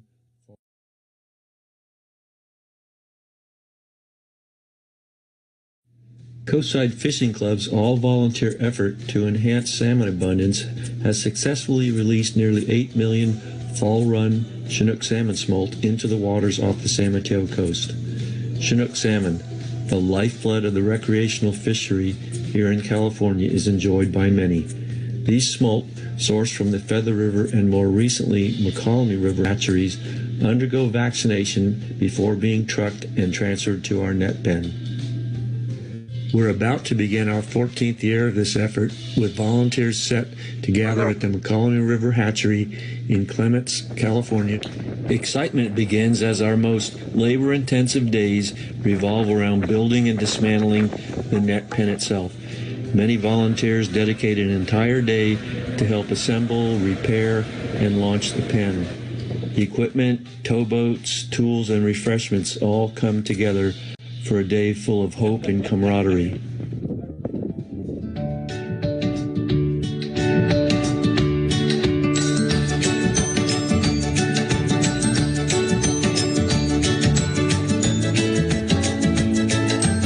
Discovery Day is a must-see event for nearby residents as 3 truckloads, each carrying approximately 80,000 fish, are emptied into the waiting pen to acclimate to their new saltwater environment. Our program continues to stimulate great interest with local print and TV media, small groups from local schools, and curious tourists attending each year. Our members are always eager to explain how this effort is both beneficial to the fish and fishermen. Once the last of the 250,000 fish drop into the pen, preparations are made to tow the filled pen to its moorings in the outer harbor. Here, the smolt are fed on a timed schedule and begin to feed on suspended matter in the water column as well. Preventative measures to keep out predators include large mesh underwater netting, galvanized hog wire fencing, and top cover bird netting. Daily onboard checks and feeder maintenance take local volunteers' efforts. Net pen releases are flexible in that tides and predation are taken into account. This operation repeats itself for the next 3 weeks with holding periods of 5 to 7 days. It is typically around this time the anticipation of a fishing season begins to fill everyone's dreams of catching one of these grown-up fish, one that we carefully acclimated 2, 3, or 4 years ago. This is when we speak of good fishing karma for all that helped the program. The coastal net pen acclimation process for fall-run Chinook salmon smolts, particularly in Pillar Point Harbor, has yielded promising results. Studies show higher recovery rates compared to in-basin releases, leading to better survival and increased catches in local fisheries. We are asking for an opportunity to fish. A limited opportunity will go a long way keeping volunteers involved and smolt acclimated. Many fishermen, commercial and recreational, are losing their boats, businesses, and futures with these salmon closures. We are advocating for the additional limited fall target zone fishery that can access the McCollum fish while ensuring the fishery remains well managed and monitored to prevent any excessive take of other constraining fish. The limited fall fishing opportunity will go a long way to re-energize the younger generation of fishers and encourage their involvement in the solution. As boats disappear from our harbor, so do the fishermen on water and volunteers from the program. I ask the council to make efforts to allow access to the Central Valley fish and keep the lights on for us. Thank you. Any questions? Thank you for that presentation. I'll look around. Any questions on that? Mark Gorelnik. Thank you, Vice Chair Hassemer. Towards the end of the video, there were photos of a couple of things that I'd like you to comment on. One was a shore fisherman fishing for salmon, and the other was a sea lion. So can you perhaps expand a bit on those aspects of the video? Sure. Every year during a normal salmon fishing season, we do get fish that come into the harbor, perhaps not quite sure where they're going yet, but they do come in and either leave or have provided for a shore-based fishery within the harbor, within the inner harbor. In the last couple of years, with the increased Central Valley fish out there in the ocean, I think we've gotten more of those fish to come into the harbor, and it's created a big free-for-all for the local sea lions. And actually, there's more sea lions in Pillar Point Harbor than ever in the past. So that's something our membership has had to look at and see and not quite understand what's going on. But yeah, it has created a little bit of trouble down at the harbor. But it also, when the season is open and people can fish from shore, there are folks that take advantage of that. Thank you. So this does provide an opportunity for folks who don't have a boat or can't afford to buy a ticket on a boat or don't have a friend with a boat to actually access this resource directly. Absolutely. They're kind of quiet folks. I've tried to talk to them a lot, but you can tell they are enjoying the fishery there. Thank you. Any other questions? John North? Yeah, thank you. I really enjoyed your presentation. it looks a lot like a program in the lower Columbia River where we have a large net pen program that the county developed and releases many million fish a year and develops some pretty cool fisheries off of that, and it's meant to offset some commercial harvest, but we're realizing now that a quarter of it is intercepted in the ocean. Of the total production's intercepted in the ocean before they even come back. So it's benefiting a lot of folks. And I have to admit, I think that was 1986 when I started on the first net pen in that area. So it's been a while. I was curious, how long are you holding the smolts in the pen? Is it over winter or just for a couple week acclimation, or? Three very short 5 to 6 to 7 day periods. Okay. Per year for a total of 750,000. And a lot of those fish they'll come in outside Pillar Point Harbor.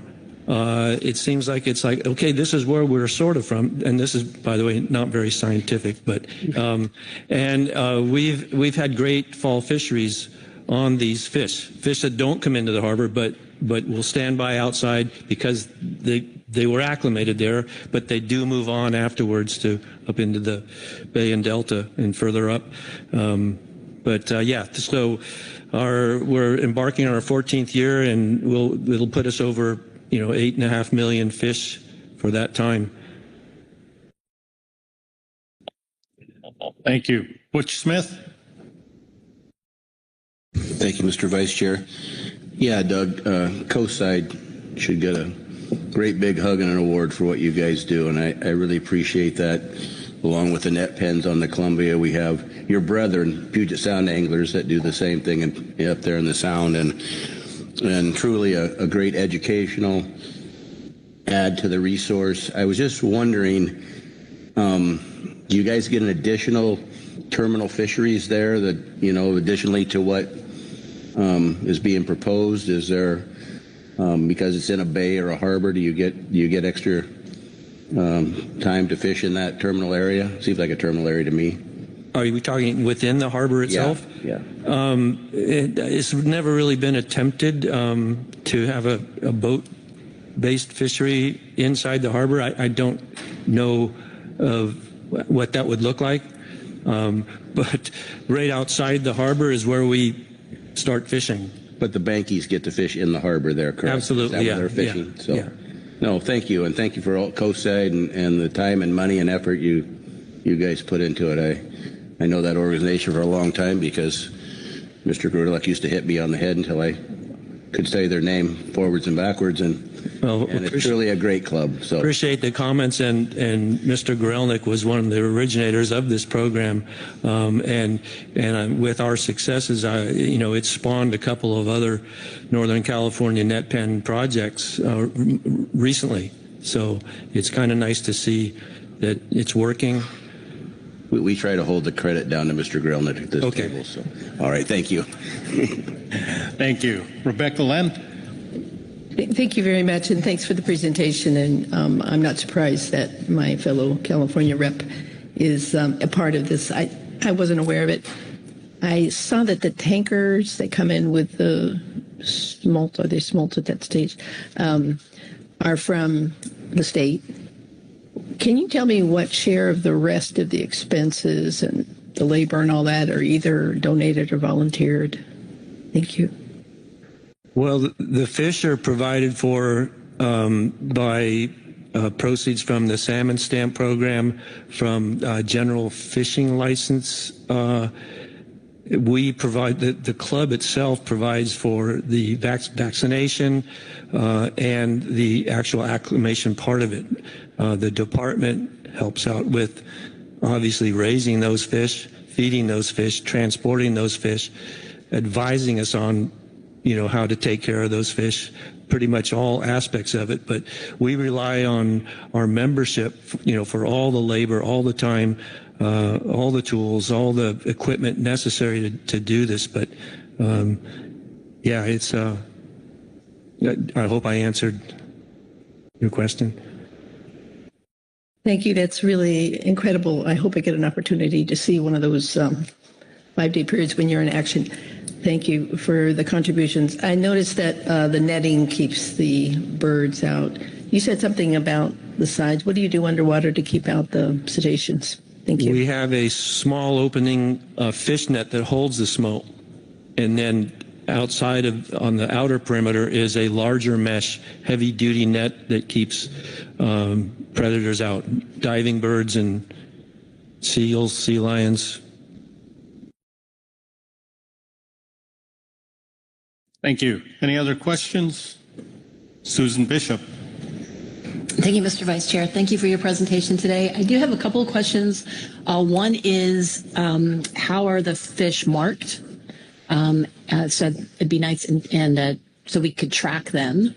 And the second one is, you had mentioned support for a target zone fishery, and so I just want to confirm that that fishery is consistent with what had been proposed by, or was encompassed with what had been proposed by the SAS.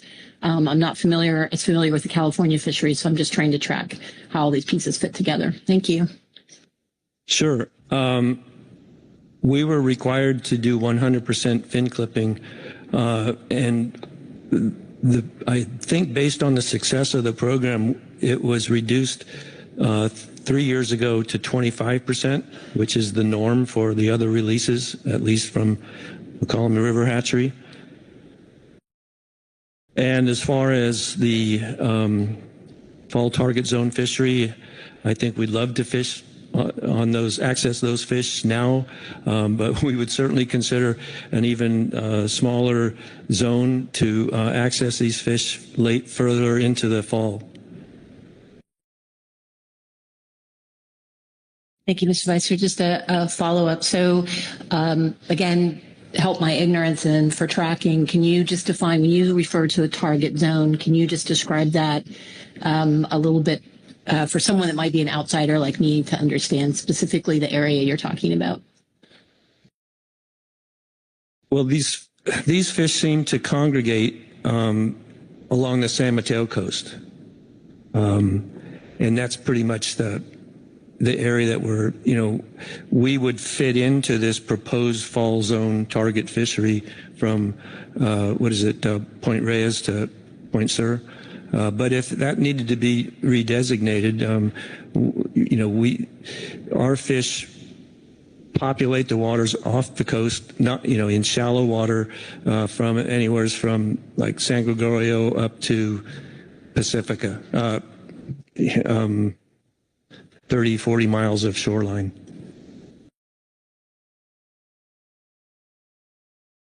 Right. Thank you.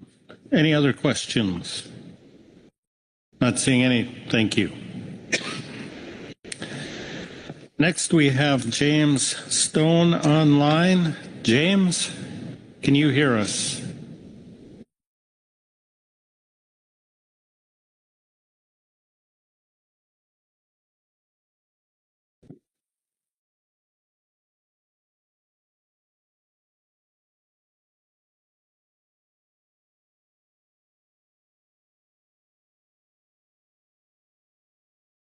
And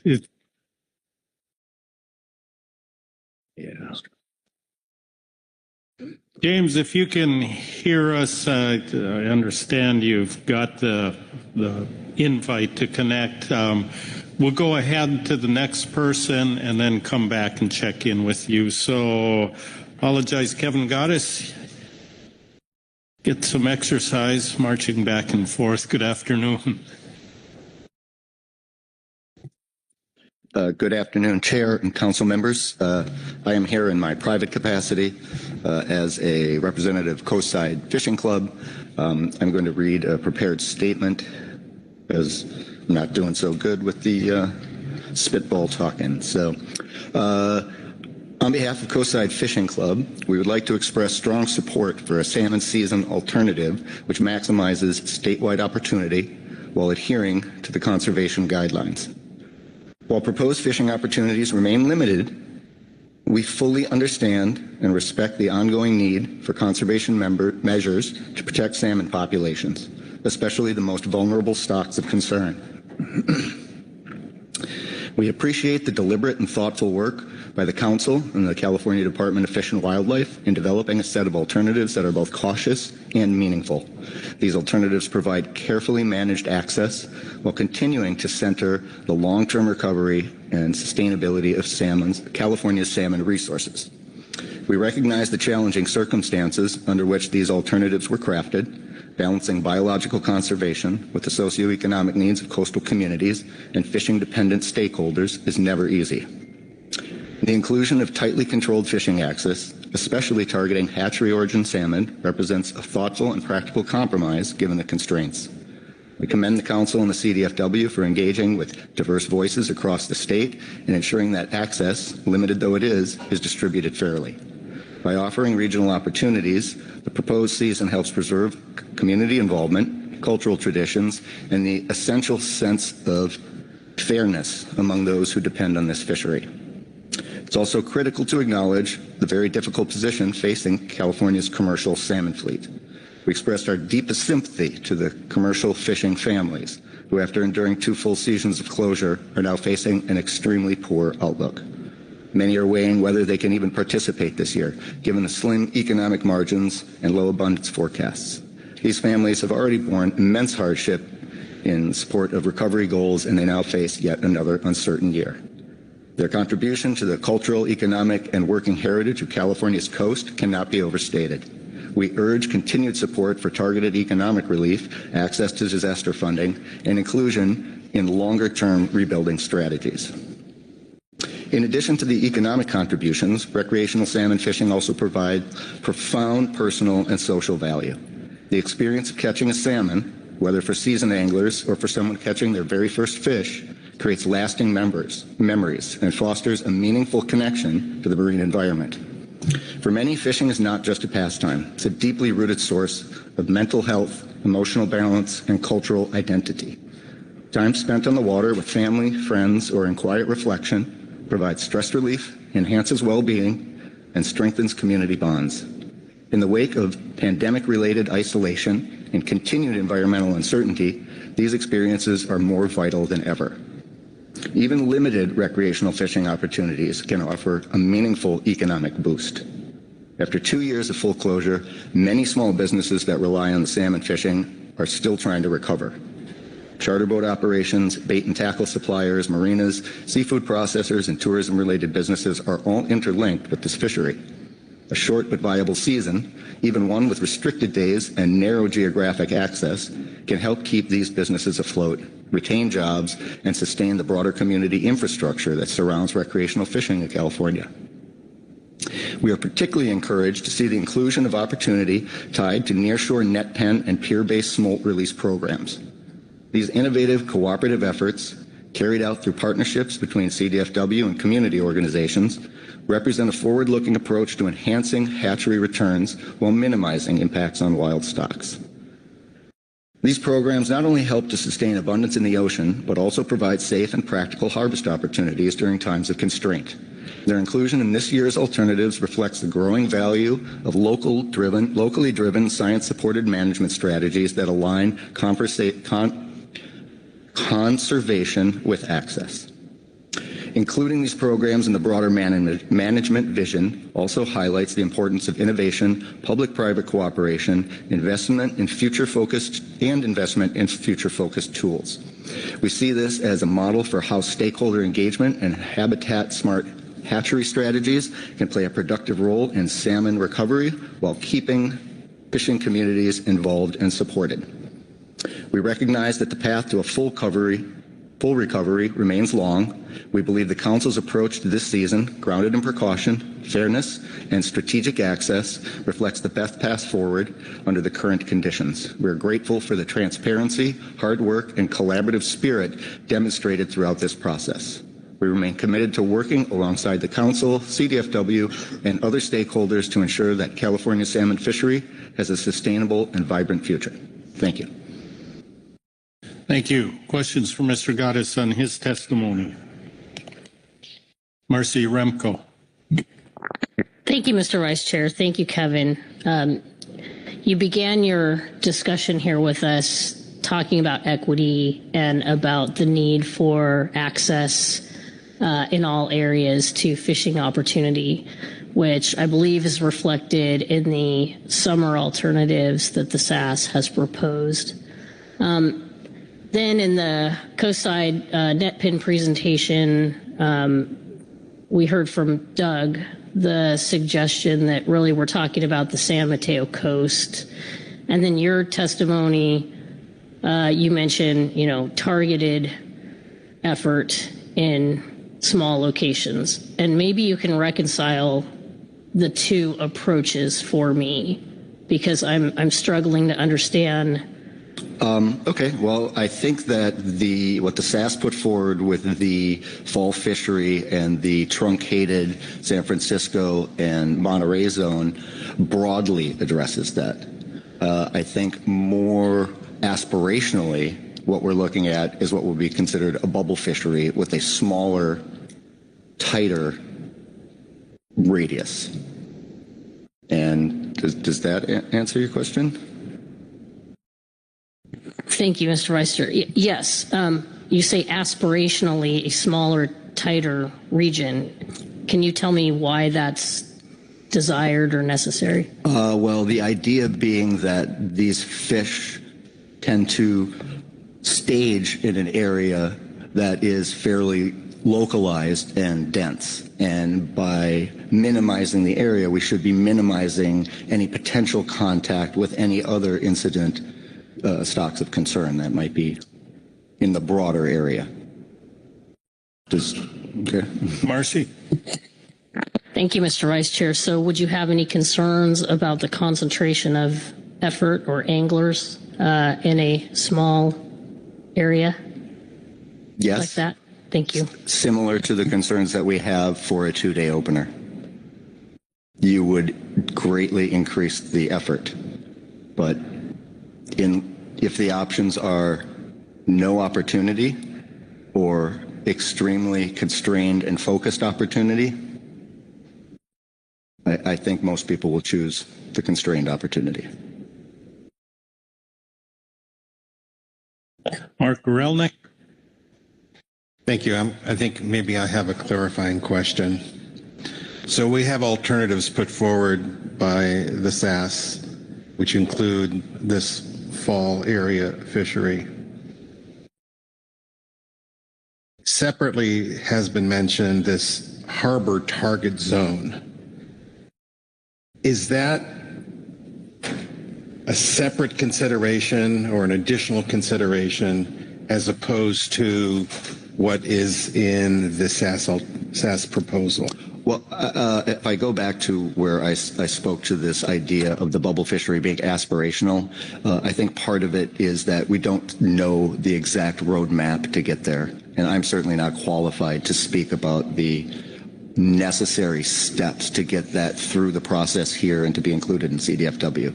I'm merely trying to bring attention to it, and I was trying to draw similarities to what our ultimate desire to see is and what has been expressed in the possible and potential season alternatives that we've been presented. So, thank you. Marcy Remco. Thank you, Mr. Vice Chair. Just a clarifying follow-up question to that, if I may.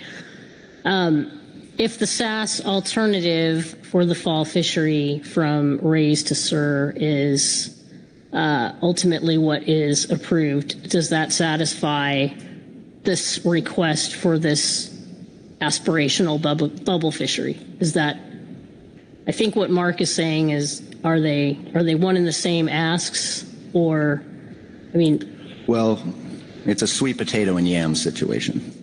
All yams are sweet potatoes, not all sweet potatoes are yams. So, yes, the bubble fishery is included in the new fall fishery area, but we would also like to see the possibility of pursuing that for a longer period or for, that is addressed separately. We are not certain that that can be accomplished at this point or through this part of the process, but we would like to start the conversation and continue the conversation. Does that help? Thank you. Thank you. Thank you. Further questions? Not seeing any. Thank you, Kevin. Thank you. Okay, next, let's go back and check in on James Stone. He's not connected. Joel Kawahara, I see you're out there, but you are not connected. If you can hear us, maybe try. Oh, Joel has joined us. Joel, can you hear us? I can hear you, Mr. Vice Chairman. Are you picking me up? Perfectly. Please go ahead. Thank you, Mr. Vice Chairman and members of the council, for providing me some time to speak today. I am addressing the proposal for the north of Falcon commercial troll fishery, and specifically the Chinook management. And I would like to speak in favor of the management structure from Alternative 3, which provides for 50% of the commercial troll Chinook to be caught in the May-June time period, and 50% of the fish to be caught in the July through September time period. There's a lot of reasons for this. From an economic standpoint, the fishery as a whole benefits because the fish are larger, frequently 5 pounds larger in July and August than they are in May and June. That's pretty significant at $6 a pound, $30 more a fish. There is a greater incidence of halibut encounter in July through September. The halibut just seem to float around more in July through September. I'll point out that, yes, this is the salmon agenda item, but for the economics of the fleet, additional fish, the halibut, make a difference. We have not gotten close to our halibut allocation recently because we haven't had a lot of Chinook. We can augment that by structuring the season to have more fish in the summertime period. The buyers in Nia Bay and La Push haven't had a lot of fish recently. That's primarily because it's better fishing in July through September in the area 3 and 4 north of the Queets River. So that would benefit those ports. La Push, for instance, is really atrophying as a fishing port, and I think we need to preserve infrastructure as much as we can. So I would support the that solution for those reasons, for the economics of La Push and Nia Bay.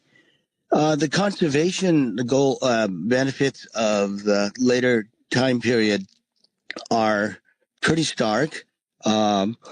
We've had 2 testimonies from the Colville Nation and also from the Muckleshoot tribe, and regarding 2 different Chinook runs, but sharing a characteristic, they are found, or rather harvested more heavily in the May-June time period than in the July through September time period.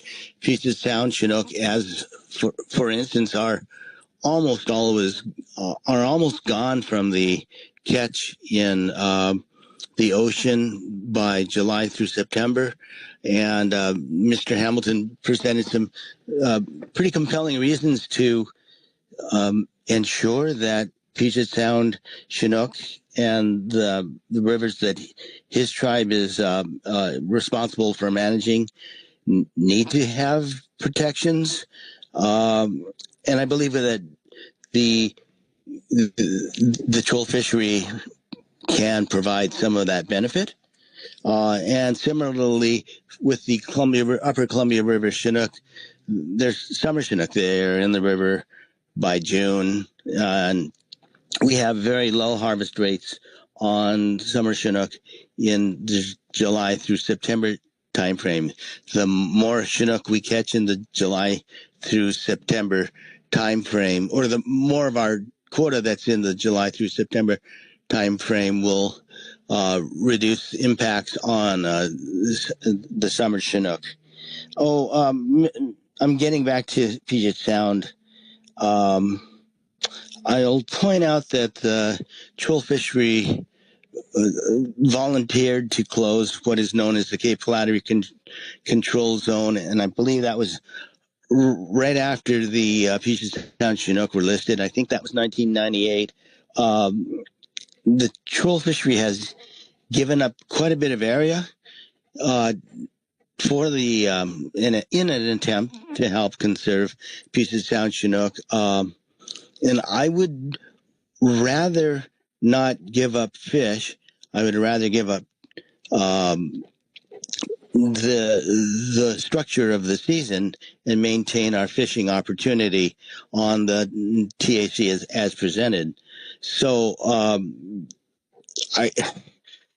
it's not simply a token in my mind to give up area for the conservation of Puget Sound Chinook. Neither is it a token to move the fishery. These are, I think, provide meaningful benefits for Puget Sound Chinook conservation, and with a later structure for our season, we can provide benefits without impairing our fishery. Those are all my comments, Mr. Vice Chairman. Glad to take questions. Thank you. Questions for Mr. Kawahara on his testimony? Not seeing any hands here, Joel. Thank you very much. Thank you for your time. All right. Next, we'll go to Barry Day. Or did I mispronounce the name? I was that instead of dying. I was going out on a limb there, guessing that it was a Mr. Barry Day. No, you can dat me. Yep. That was my era. Yeah. Thank you. Good afternoon. Good afternoon. Yeah, commercial fisherman, California.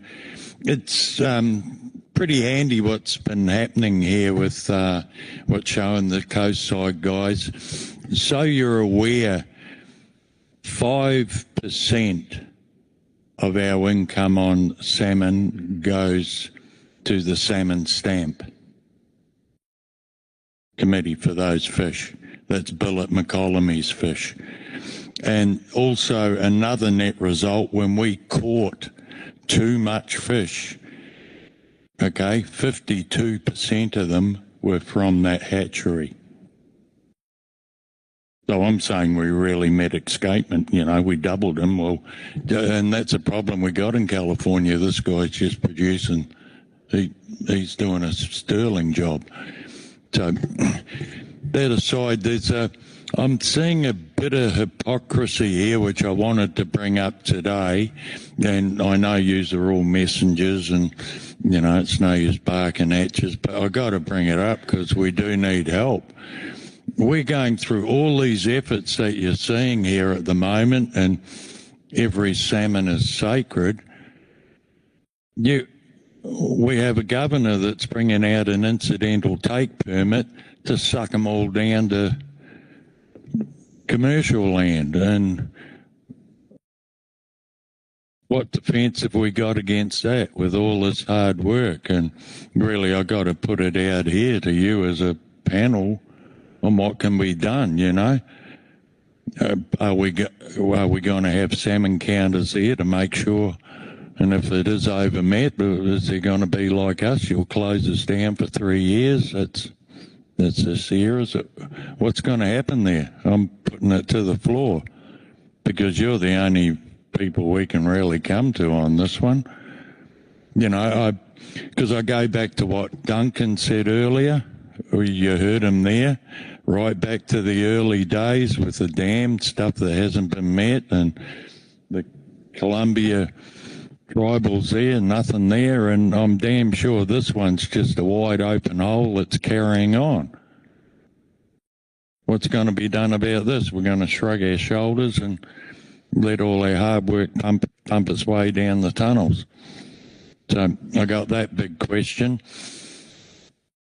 But moving back, as we go to with this September fishery for commercial guys, you know, you've all seen me at these meetings before, but I'm not in the rooms bouncing around with the numbers there. That's George's job, and I so feel for him, because here we are, here's a fishery, okay, let's get rid of the clamour stop, that's in September, they'll be up the damn rivers and gone, but 15 fish for a goddamn commercial, and he's got to put 15 fish there because we'll get crucified. All right, there's something wrong with that system that I'm looking at. So we do need to look at it. I'll leave it at that, because our fishery is turning into a boutique fishery. That's all that can happen. For 15 fish, a boat won't be going out with crew on, because he can't afford to pay the crew, and the guy doesn't want to go. He's not going to get enough money. Are you aware of the cost of insurances? For me to insure a guy, it's $2,000 a month. There you go. So there's a lot of costs there. So 10 fish, we know it's closed. 15 fish, Jesus, you know. That's where we're at. It's just not worth it. It's going to end up, it's only worth a little boat with an outboard motor scooting out there and coming back. So I'll let it be there. I think you got the gist of where I'm at. But number one is them damn tunnels, you know. That's sucking all our hard work down there. We'll have to be like Bill. Every single one goes to the ocean and is carted down there. You can kiss the natural goodbye, yeah. That's all I got. Thank you. Any questions for Mr. Day? And seeing no questions, thank you, Barry. And let's go back, check in. James Stone, I believe James is connected. Now, James, can you hear us? Yes, I can. Can you guys hear me? Yes, we can. Please go ahead. Great. Thank you very much for the opportunity to speak today. I'm coming to you live from the Sacramento River. Sorry about our service earlier. We just ran 7 miles downriver to make sure that we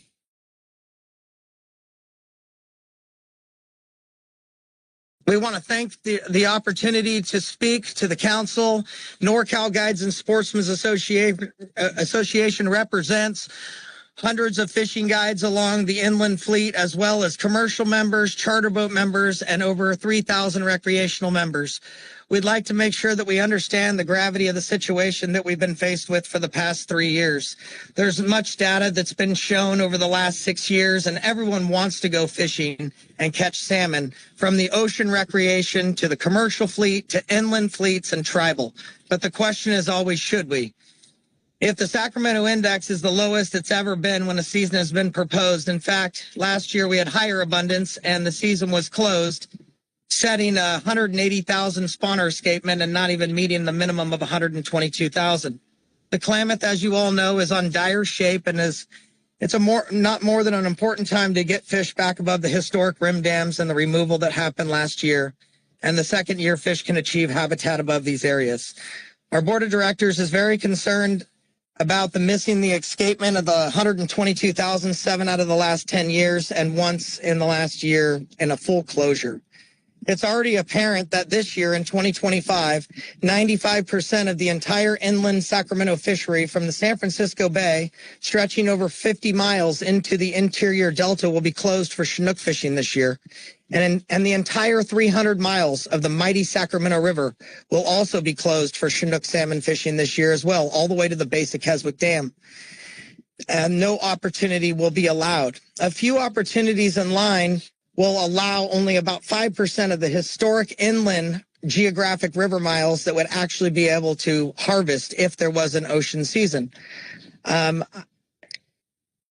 If an ocean season was opened. But many of our guides and thousands of our anglers have been commenting that we need to have one more year of closure to complete 3 years in order to rebuild the stocks. And ultimately, our decision will be in support of CDFW's final decision and recommendation whether to open or close the season. Our support will lie with the department's recommendation by opening the season. We just want to make sure that when we open a season, that we open it according to all of the public comments, which is to have equal and equitable opportunity from Crescent City down to Santa Barbara, because everyone wants to go fishing. Everyone wants to catch a salmon. Thank you very much for the time to talk, and I hope to engage more and later this week. I also want to send a thank you to U.S. Fish and Wildlife and CDFW for all the hatchery programs and all the releases and all the species and industry and recreational fishery. I'd also like to take a few seconds and just thank PCFFA as well as GGFA and as well as Coastside Fishing Club for donating a net pen, which is now rearing up over 400,000 Chinook salmon currently in the Sacramento River and are thriving and doing well. These diversified releases are going to allow the future with parent-based tagging is going to be the future for this fishery in order to get these fish out in better environmental conditions than they've been faced with over the last 20 years. Thank you again for the chance to speak, and I'm available for any questions. And thank you very much on behalf of NorCal Guides and Sportsmen's Association. Thank you. Let me look around the table, James, see if there are any questions for Mr. Stone on his testimony. And I see no hands, so again, thank you very much, James. That will complete our reports and the public comment and takes us to our council action. In a few seconds, that'll be, there it is on us. On the screen, to adopt tentative 2025 ocean salmon management measures for analysis. I'm going to look around and see if anybody wants to initiate the discussion based on what we've heard here today before we get to any motions, unless you want to go straight to that.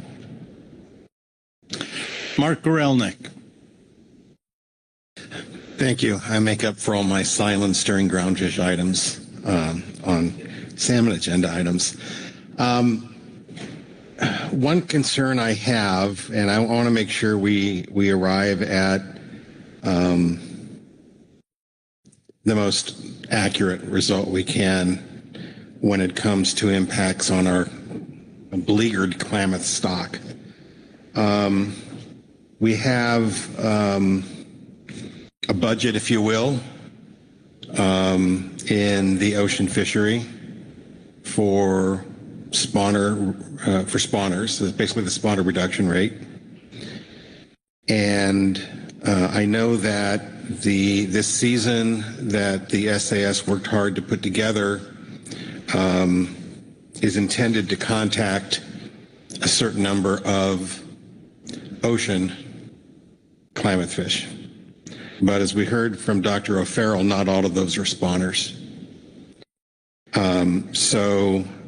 What I'd like to know, if we have a certain budget for a spawner reduction in that ocean fishery, I'd like to know what that means in terms of ocean impacts, because we may not be designing a season around the correct number of ocean impacts. And so I don't want to include that in a motion or anything. It's basically a request of the SCT to provide that information as we go through the week. Thank you.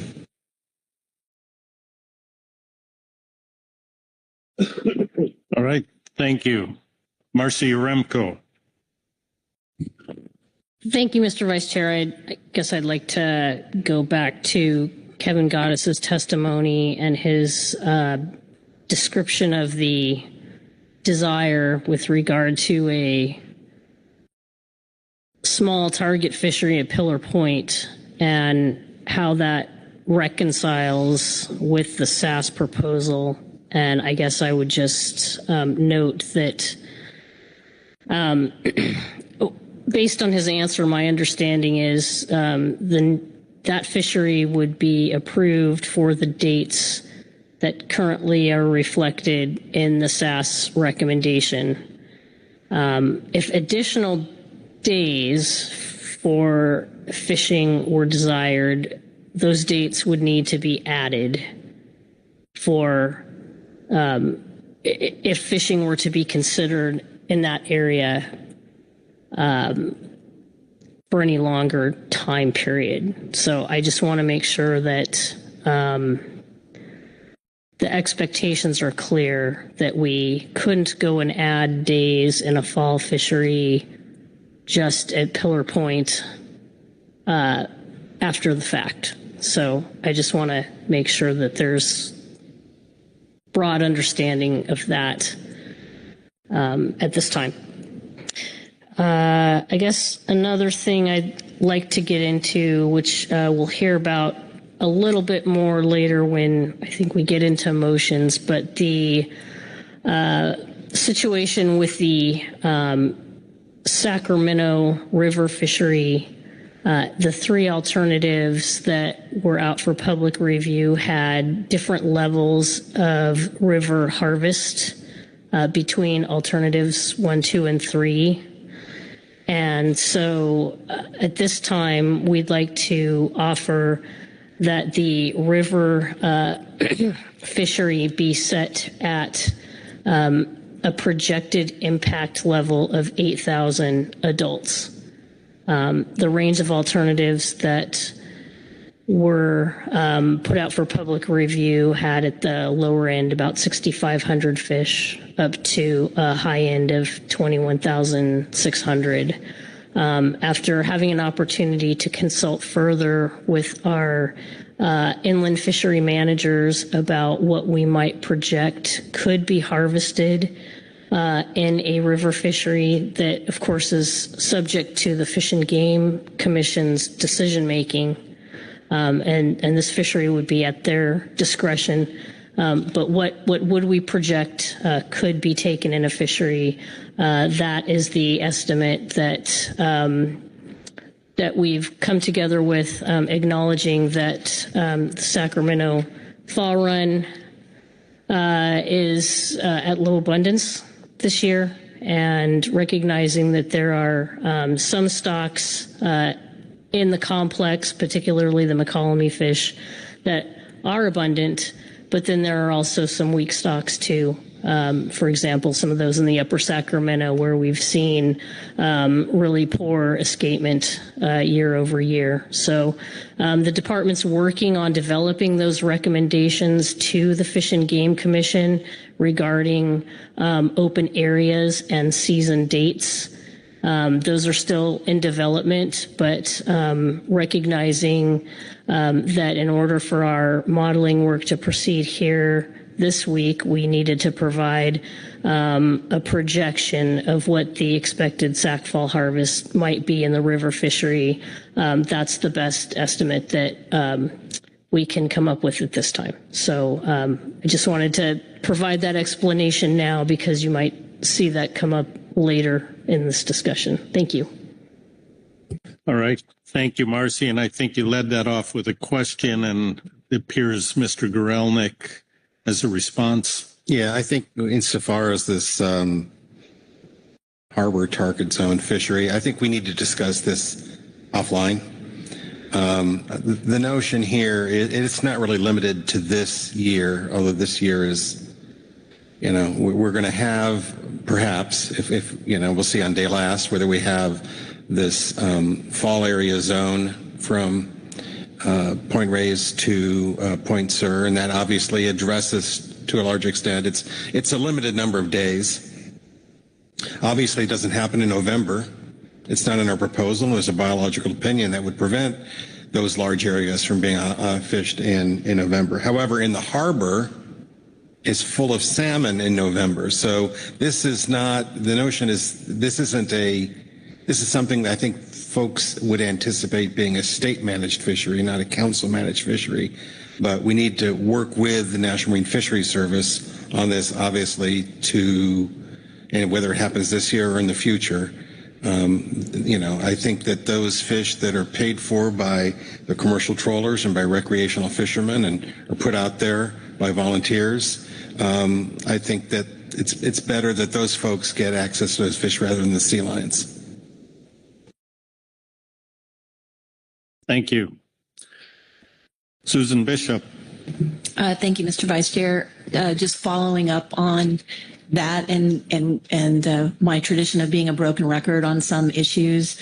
There are other stocks that sometimes, depending on the shape and the size and the timing of that fishery, can get impacted also. So not to forget, for example, our coastal coho that are out in that area, sometimes some areas and times of the year more than others, later in particular. So just a reminder and a request that that be taken into account I know there are lots of discussions that are still occurring. It's early in the week. Sort of, I don't know if it's an affirmation or, again, a reminder that all of the impacts need to be modeled in all of those fisheries, state waters or ocean, just to make sure that we meet our objectives for the exploitation rates and the escapements that we have. So I know this is nothing that you all don't know, but I sort of felt like I wanted to get it on the record, and that also gives the STT an option to, at least let us know if there are any concerns with the proposals. Thank you. Further discussion? Not seeing any discussion. Maybe it's time to hear some motions. And rather than trying to get it out, maybe if I start on my left and work around the room, that's also going somewhat north to south. So Kyle Laddix, do you have anything? Thank you, Mr. Vice Chair. I do have a motion for the council.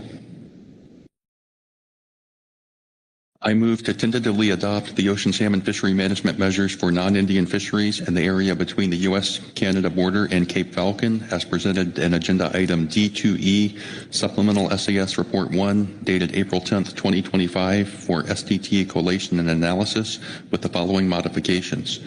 For the area north of Cape Falcon, set the overall non-Indian TAC to 115,000 Chinook and 108,000 marked coho. Adjust the identified trade to commercial troll traded 5,000 marked coho to the recreational fishery for 1,250 Chinook. Chinook traded moved from the Area 1 recreational to the July through September commercial troll fishery. Coho traded moved from the commercial troll fishery to the Columbia River sub-area recreational fishery. Set the pre-trade non-Indian commercial TAC to 59,000 Chinook and 17,280 marked coho. Resulting TAC post-trade of 60,250 Chinook and 12,280 marked coho. Set the May-June Chinook limit to 37,800 and the July to September Chinook limit to 22,450. Set sub-area catch limits for the May-June fishery consistent with the methods used for calculating those caps and all three alternatives from Preseason Report 2, Agenda Item D2, Supplemental Attachment 3, and for the U.S.-Canada border to Queets River, that is no more than 10,000 Chinook, and for Ledbetter Point to Cape Falcon, no more than 6,640 Chinook. Set the pre-trade recreational TAC to 56,000 Chinook and 90,720 marked coho, resulting TAC post-trade of 54,750 Chinook and 95,720 marked coho. For the Nia Bay sub-area, that's a marked coho quota of 9,430 and a Chinook guideline of 13,600. For the La Push sub-area, a marked coho quota of 2,360 and a Chinook guideline of 2,280. For the Westport sub-area, a marked coho quota of 33,570 and a Chinook guideline of 22,720. And for the Columbia River sub-area, a marked coho quota of 50,360 and a Chinook guideline of 16,150.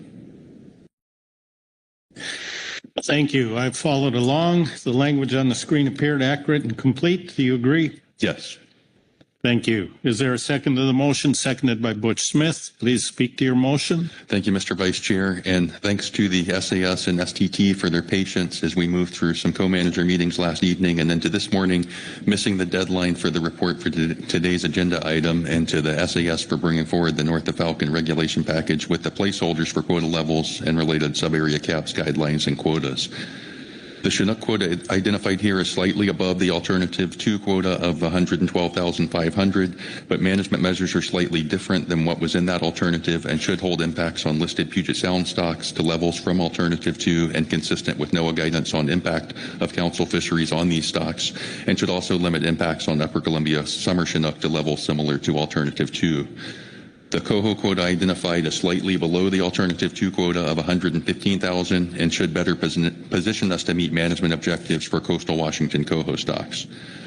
The trade identified has the support of commercial and recreational SAS representatives. The coho quotas were attained quickly in recreational fisheries last year and have a good likelihood to do so again this year. The trade will better enable both sectors to achieve fishery objectives identified in the FMP by improving the duration of the recreational fishery in the Columbia River area and improving economic value and duration of the commercial troll fishery. It will also lower impacts on coastal Washington coho stocks and contribute to meeting their management objectives. I included the pre- and post-trade TAC values in the motion for clarity, but anticipate that the post-trade values will be displayed in the next STT report on the fishing package. The pre-trade recreational fishery subarea guidelines and quotas were calculated consistent with FMP allocations and methods used in all alternatives adopted in March, then were adjusted to reflect the identified trade. There's still a placeholder value for catch in the buoy 10 sport fishery at the mouth of the Columbia. There'll be an in-river model run for that fishery this evening, and it can be updated in the next STT report. We know we'll have additional work to do in the north of Cape Falcon Forum in the coming days to ensure that the combined council area and inside fisheries will achieve conservation objectives for all Chinook and coho stocks prior to final action next week. It's not at all uncommon to have a number of Puget Sound stocks that are not meeting objectives when this initial package is modeled at this point in the process. And finally, thanks again to the SAS for all their work to bring this forward, to the STT for all the work they've done over the past months and will be doing over the next week. It's good to have that team back at full in person here this week. I know they had a challenging week in March, so nice to see them all here and able to go full speed for us. All right, thank you, Kyle. Any questions for clarification on the motion? No questions. Any discussion on the motion? Seeing no discussion, I'll call the question. All those in favor say aye.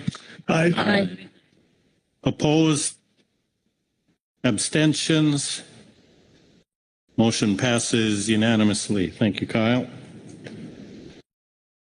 John North, anything from Oregon? Yes, sir, Vice Chair. I think I should have a motion in play here. So,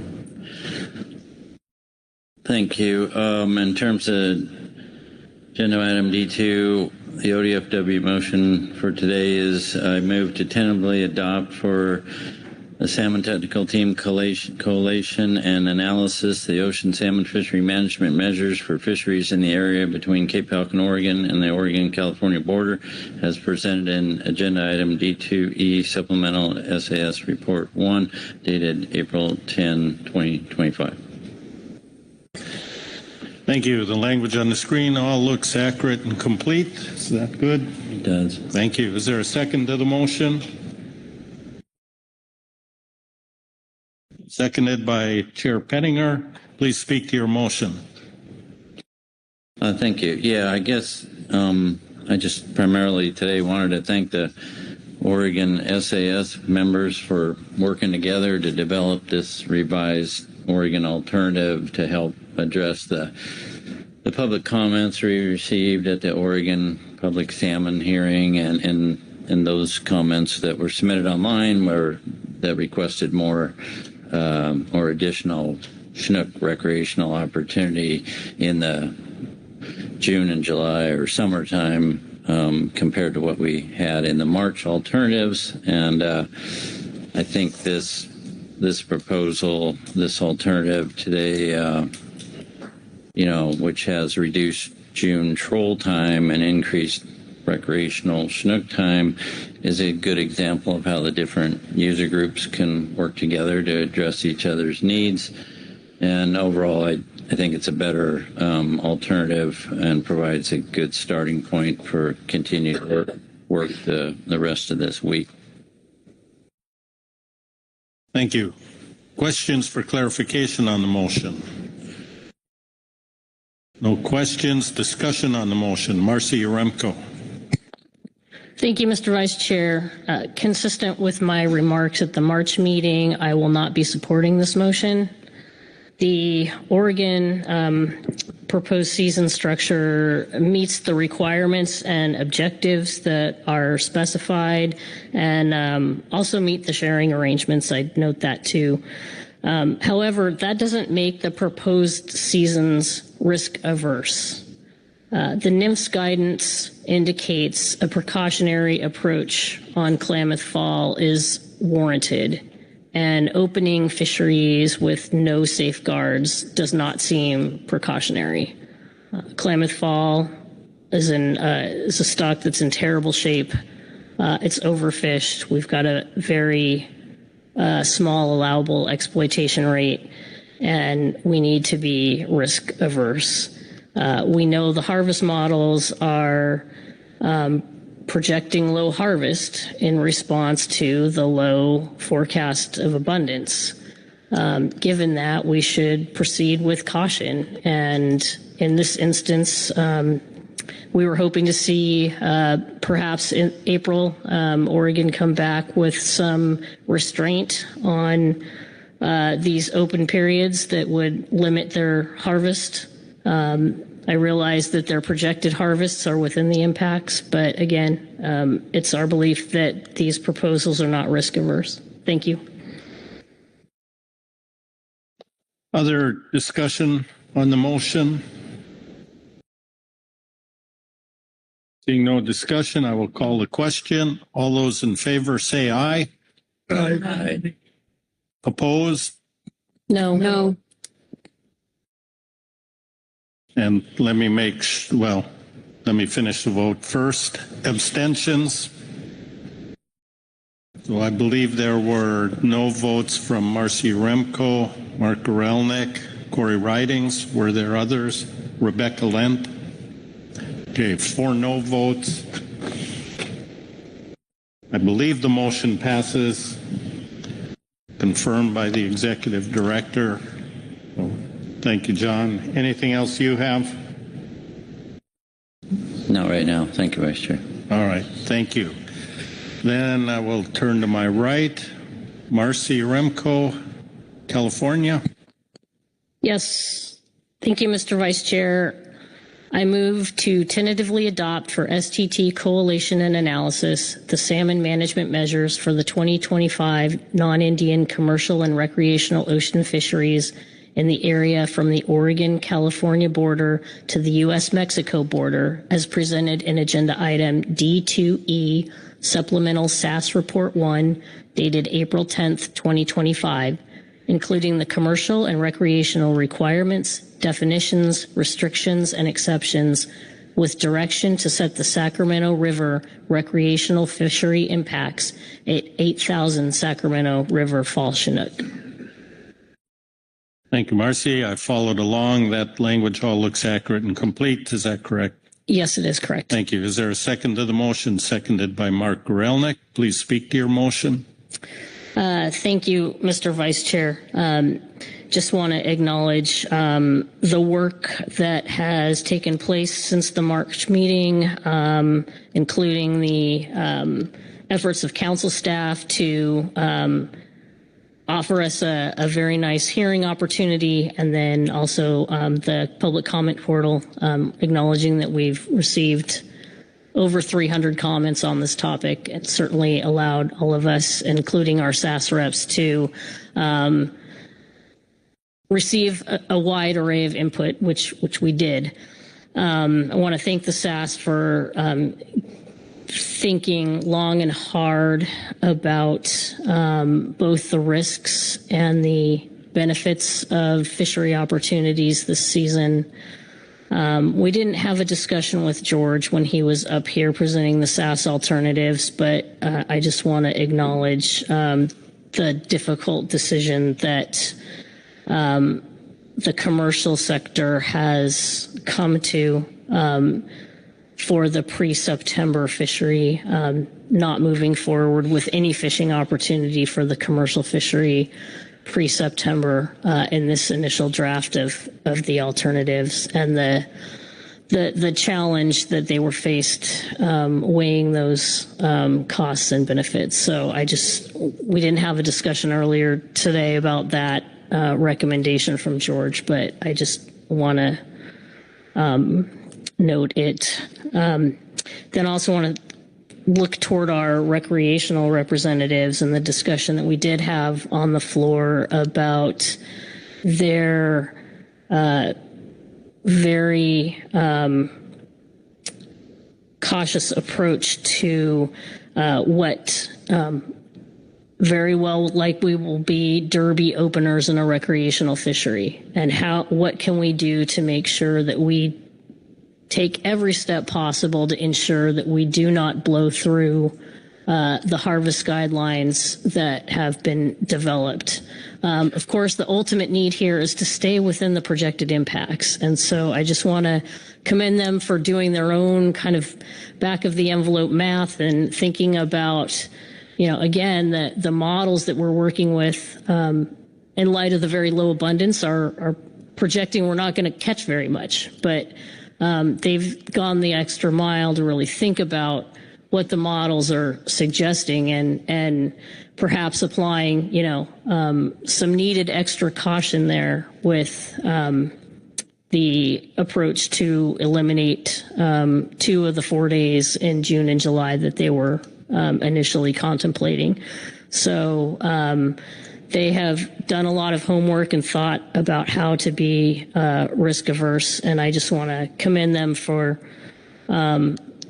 their discussions and their initial decision making here this week. Thank you. Thank you, Marcy. Questions for clarification on the motion? Seeing no questions, discussion on the motion? And with no discussion, I will call the question. All those in favor say aye. Aye. Aye. Opposed? Abstentions? The motion passes unanimously. Again, thank you, Marcy. David Sones.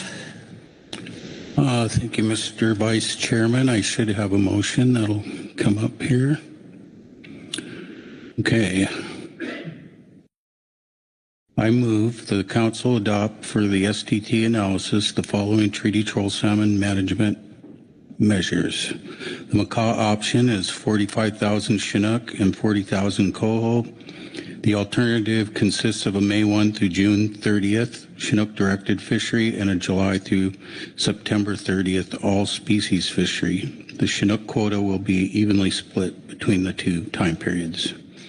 The QTA option would be 40,000 Chinook and 35,000 coho. The alternative consists of May 1 through June 30th for Chinook directed fishery and a July 1 through September 15th all species fishery. The Chinook quota would be evenly split between the 2 time periods. Thank you. I followed along. That all looks accurate and complete on the screen. Do you agree? I do. Good. Is there a second to the motion? Seconded by Kyle Addix. Please speak to your motion. Thank you, Mr. Vice Chair. Not a lot to say, but this is a little different than we've approached our options in the past, other than I think last year. But we'd like to see what the analysis of the 2 options are. I'm not sure where we're at with Thompson coho. I know there's probably a lot of shaping still in the interior fisheries having such huge pink runs this year. I know they're kind of struggling to plug all the fisheries in and try to meet those objectives for Thompson coho. Thank you. Questions for clarification on the motion? No questions. Discussion on the motion? No questions. I'll call the question. Those in favor say aye. Aye. Opposed? Abstentions? Motion passes unanimously. Thank you. So with those steps, I'm going to give you people a chance to say anything else they need to. But while you're thinking about that, Angela, is there anything else we need to do? Thank you, Mr. Vice Chair. No, there's nothing else you need to do under this agenda item. You heard a number of reports from various management entities and advisory bodies. You received a motion from each state and the tribes, and so the next steps would be for the STT to take that information, start running their models, and report back to the council tomorrow. All right, thank you. Any last words needed here before I pass the gavel back? Not seeing any hands, we'll send the gavel back to our chair. Thank you all. All right, great work, everyone.